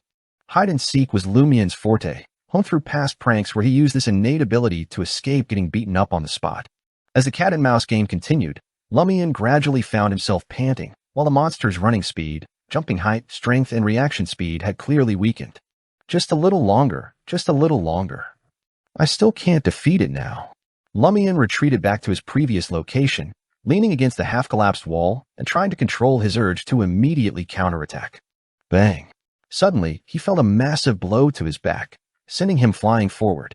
The half-collapsed wall and rocks behind him exploded into a million pieces, raining down around him as he crashed to the ground. The monster hadn't chased after him, instead choosing to body slam into the obstacles in its way. The already shaky half-collapsed wall couldn't withstand the brunt of its full force and collapsed completely. Crimson blood gushed out of the creature's wounds, pooling on the ground in a grotesque display. Despite being caught off guard, Lumian's reflexes were quick. He rolled out of harm's way and sought cover behind a pile of rubble. Bang! The monster's shotgun blast missed him by a hair's breadth. Having slammed into the wall, the monster struggled to regain its footing. It fumbled with the cloth bag strapped to its waist, only to find it empty. With a snarl, it hurled the shotgun aside and lunged at Lumian. Lumian had already darted to a new hiding spot for a continued game of cat and mouse. Of course, he couldn't keep up this game forever. The monster might slip away if he waited too long, and the noise could attract others of its kind. As he circled around the area, he noticed that the monster seemed to be slowing down. Here's the chance. With a quick decision, Lumian pretended to make an escape towards a collapsed building. Once there, he stood firm, drew his axe from his back, and took a moment to catch his breath. In a flash, the monster rounded the corner and stood in front of Lumian. Without hesitation, Lumian raised his axe and charged forward. He stepped towards the creature, turning his body sideways and lowering his shoulder. He planned to body slam the monster, a move his sister had taught him, and then slash at its neck. Bam! Lumian took a step forward, leaning his body against the monster's chest, but the creature didn't budge. Lumian was surprised by its unyielding stance. He tried to push harder, but the monster remained like a thick wall. What? Lumian's heart tightened, and he bounced back. He was about to pounce to the ground and try to escape the monster's attack range. In a flash, the monster lunged forward and clutched Lumian's neck in a death grip. It didn't look like it was having trouble moving at all. Lumian gasped in shock as he was hoisted into the air, his neck throbbing with pain. Sacred Blue, I've been tricked, he exclaimed, his mind reeling. A creaking sound filled the air, and the world spun around him, making his head swim. His axe had missed its target and was now knocked off to the side. Lumian finally realized that he had been outsmarted by the monster. Despite being in dire straits, the creature had enough strength to fight. It had cunningly faked weakness, luring him into attacking instead of staying hidden. Lumian had underestimated its combat intelligence, and now he found himself in a desperate situation.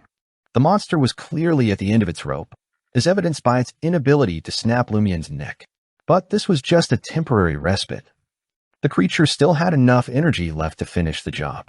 As his neck threatened to snap and his breathing grew more ragged, Lumian felt his mind begin to go blank. Blank. As Lumian teetered on the brink of death, the lady's words suddenly resurfaced in his mind. She wanted him to use what's special about him in the dream. Special trait?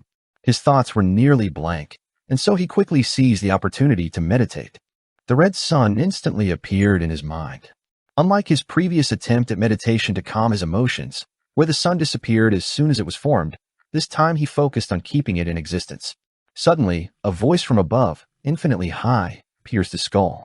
The pain was excruciating, and Lumian felt as though his heart might burst from his chest. He forgot about the monster's vice grip on his neck and the fact that he was struggling to breathe. Suddenly, he fell to the ground with a sickening thud. The strange sound that had accompanied his meditation disappeared, but the pain remained, almost unbearable. He was unable to take stock of his surroundings or even assess the damage done to his body. After an unknown amount of time, the near-death sensation subsided. Lumian didn't bother checking his neck. Instead, he placed his hands on the ground and lifted his head. The beast was squatting nearby, half human and half beast, with its head drooping and its arms outstretched in front of it. Lumian noticed its wound still seeping with blood mixed with a yellow liquid, and the creature's body quivered uncontrollably. What's wrong with it? Was it scared silly by the specialness I displayed? He picked up his fallen axe and took a step towards the monster. Without hesitation, he held the axe with both hands and swung it at the back of the beast's neck. The axe sank deeply into the creature's muscles and came to a halt at its bones. Lumian used all his strength to remove the axe, then continued his assault, slashing at the monster's neck once, twice, thrice. Finally, the beast's head detached from its body with a sickening splash, rolling to the side. The body held on for a moment longer, barely clinging to life. No resistance, just trembles.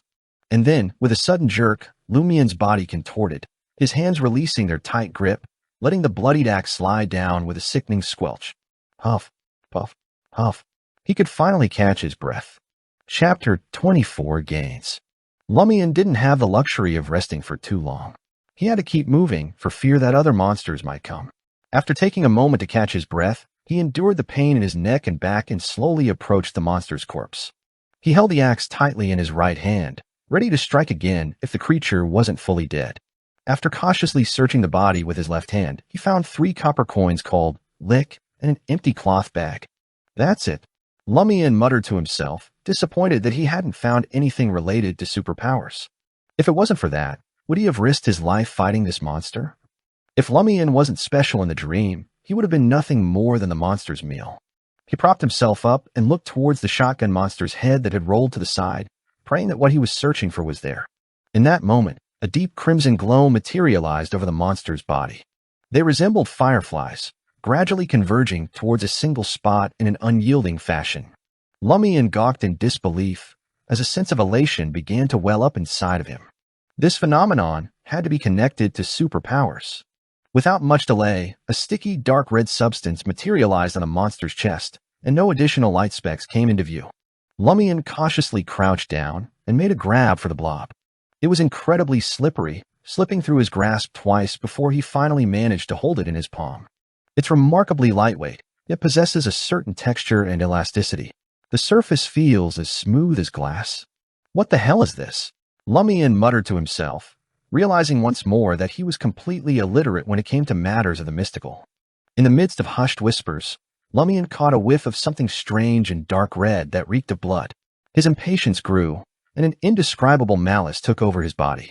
For a moment, he wanted nothing more than to raise his axe and hack at the monster's corpse until his violent emotions were spent. But Aurora's warning about the dangers of pursuing superpowers echoed in his mind, and he quickly reined in his impulses. He had taken precautions to monitor himself and remain vigilant at all times, and he wouldn't let his guard down now. It affects my mind. Lumian tossed the dark red blob into the cloth bag he had found on the monster. The moment he lost contact with it, he felt a wave of calm wash over him, dissipating the remaining excitement of the deathmatch. His body still trembled slightly, but he was back in control. As expected, Lumian whispered happily as he returned to his senses.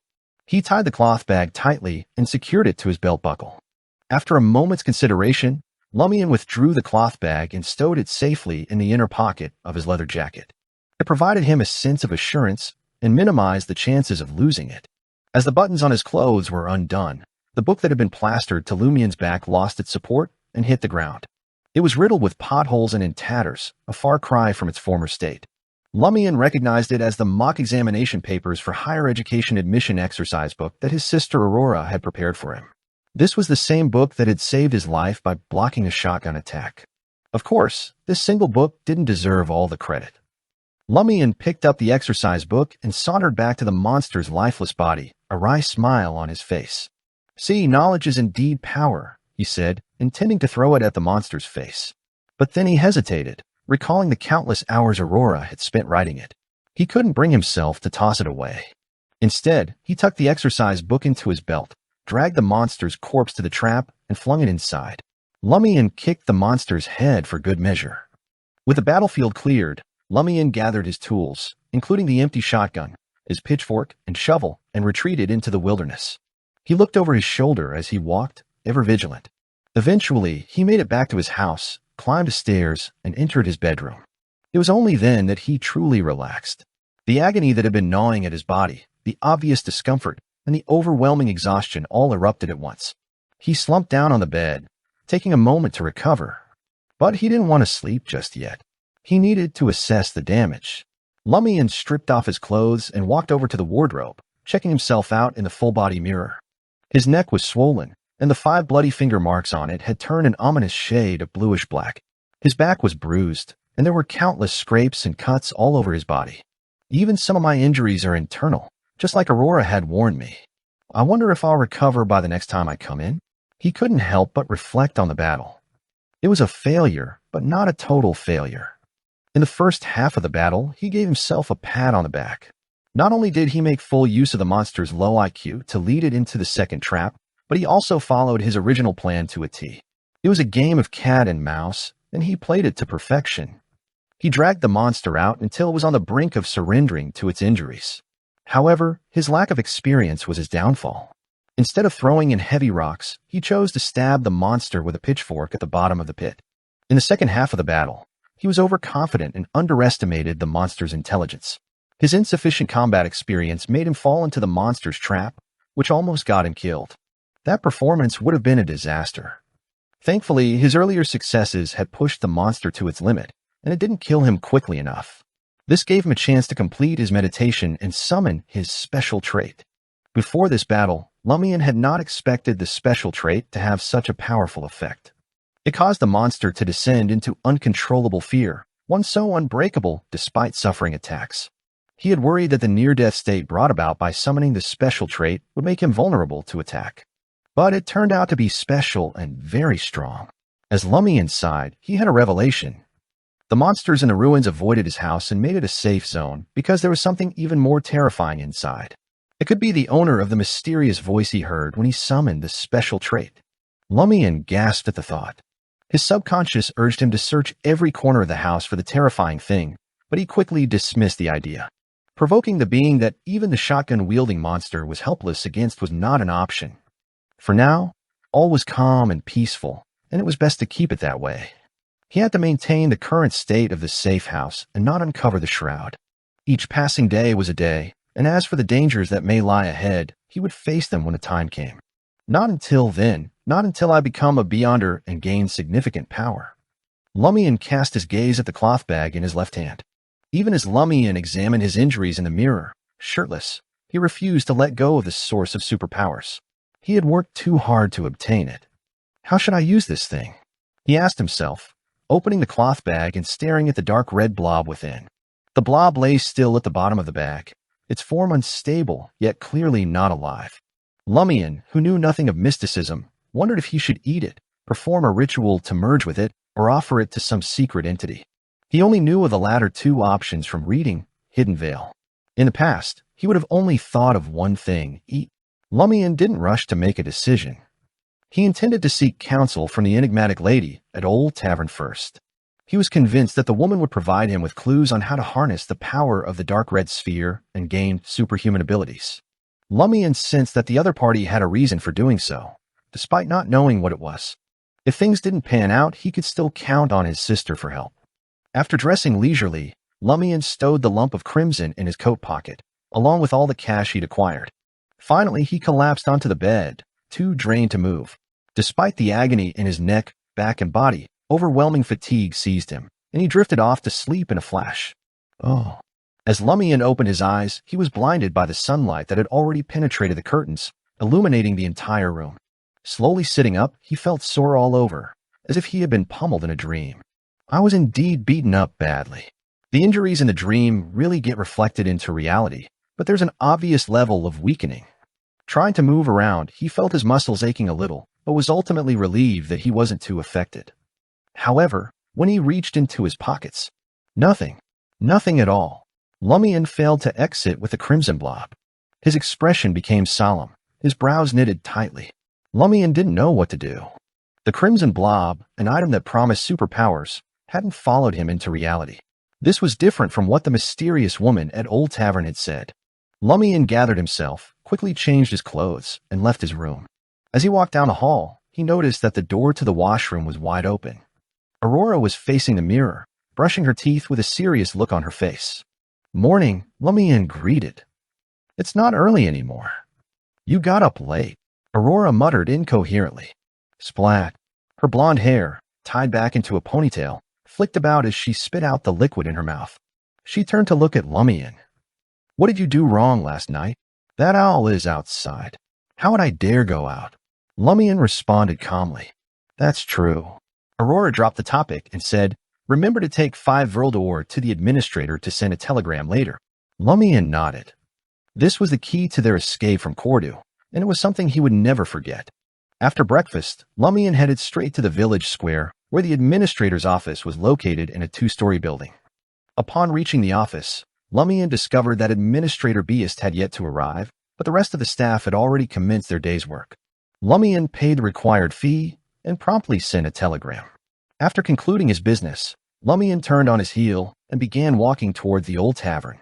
It was highly unlikely that the enigmatic woman was already up and about, but Lumian was more than happy to bide his time.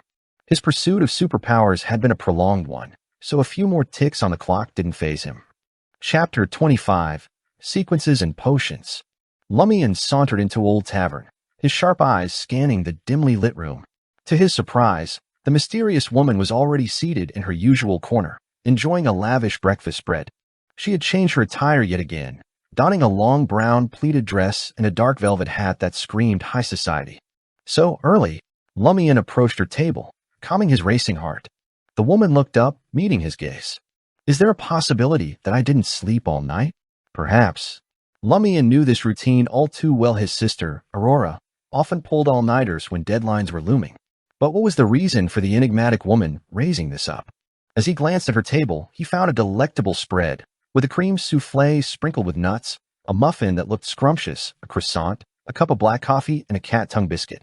What an appetite! Lumian thought, impressed.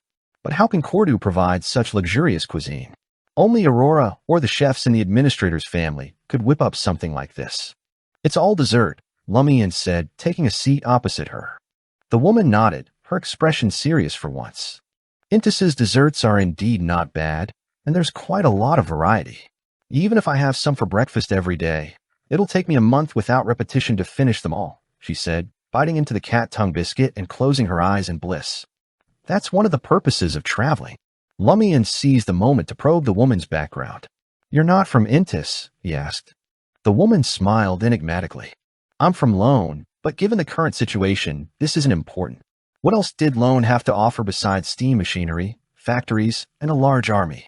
Lumian, being an Intisian, couldn't help but recall the mocking words that everyone used to taunt the Lone Kingdom: reclining chairs, mint sauce, fried fish and potatoes, and pure snake fruit beer. But he quickly brushed off the thought and turned his attention to the task at hand.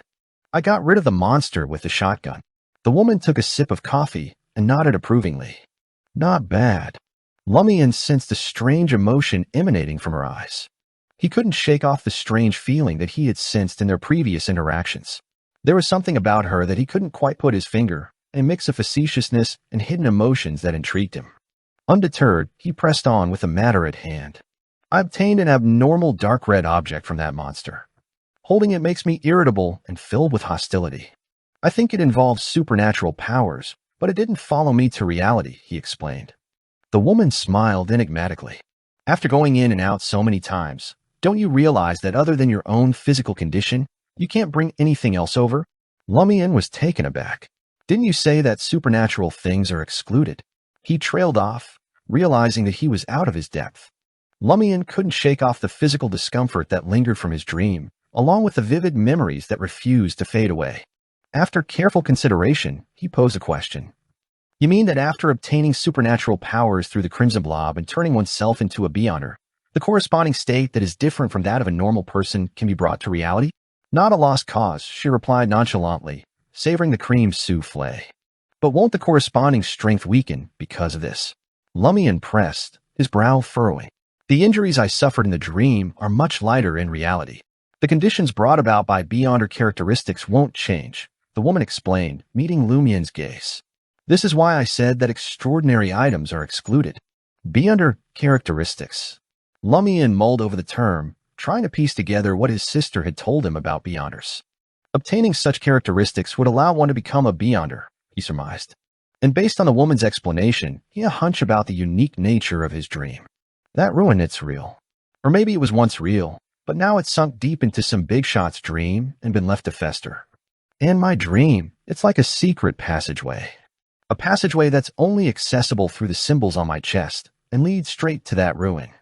Based on my theory, my home in the dream is like a mark left behind by our interaction.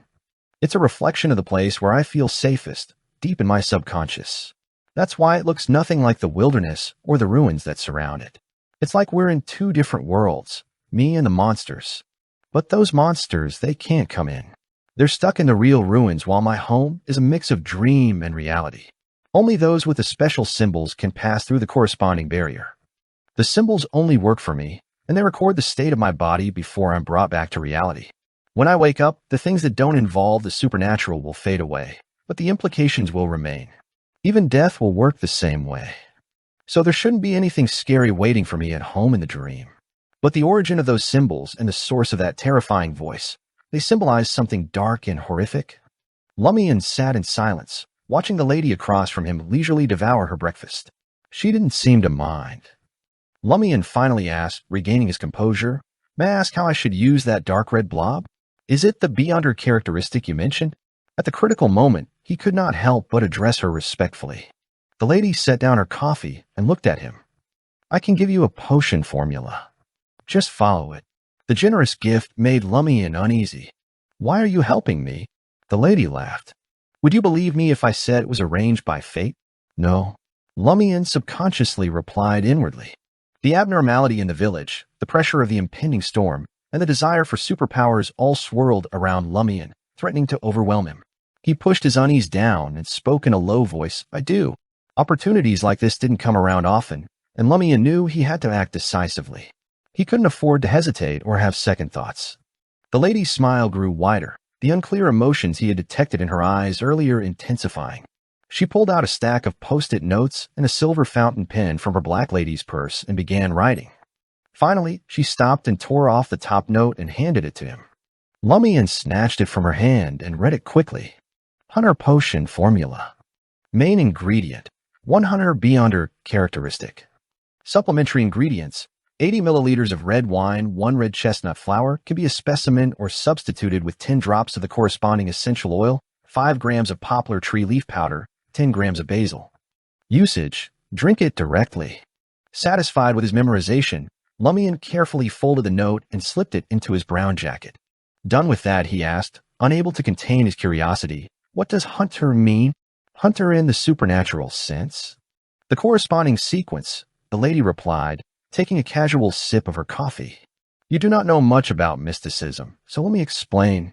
There are 22 common pathways in the world. To access them, you must obtain ingredients with the corresponding beyonder characteristics and concoct potions. Each pathway has 10 sequences, numbered from 9 to 0.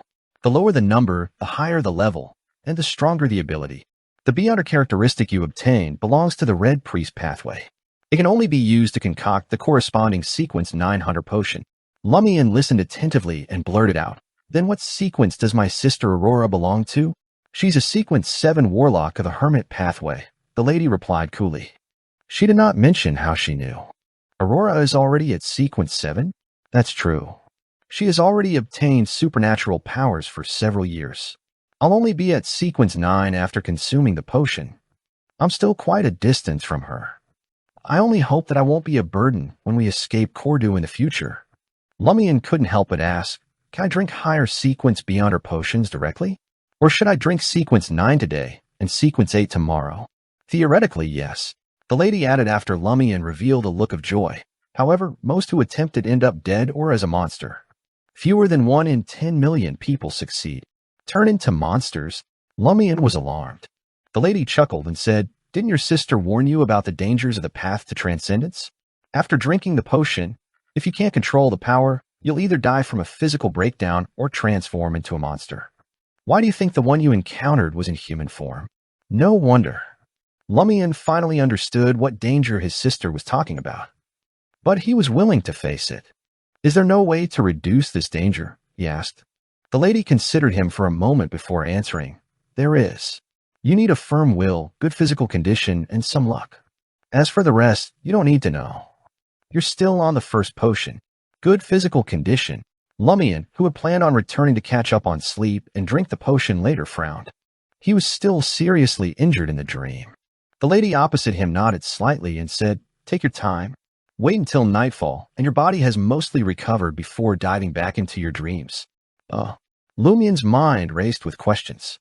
So as long as my body in reality is almost healed, the injuries in my dream will completely recover. One had to know that his body in reality was only a little sore. It was completely different from the injuries in the dream. Yes, the lady confirmed Lumian's guess. She continued, "There's much to learn about the potion and the paths of the divine. I'll tell you once you become a hunter." "The paths of the divine?" Lumian asked in puzzlement. "Why not tell me now?" The lady laughed. "If you die or become a monster, it would be a waste of my time to say so much now." Lumian was speechless. Lumian stood up and excused himself, but before he left, he asked one more thing. "Do you know about the anomaly in the village?"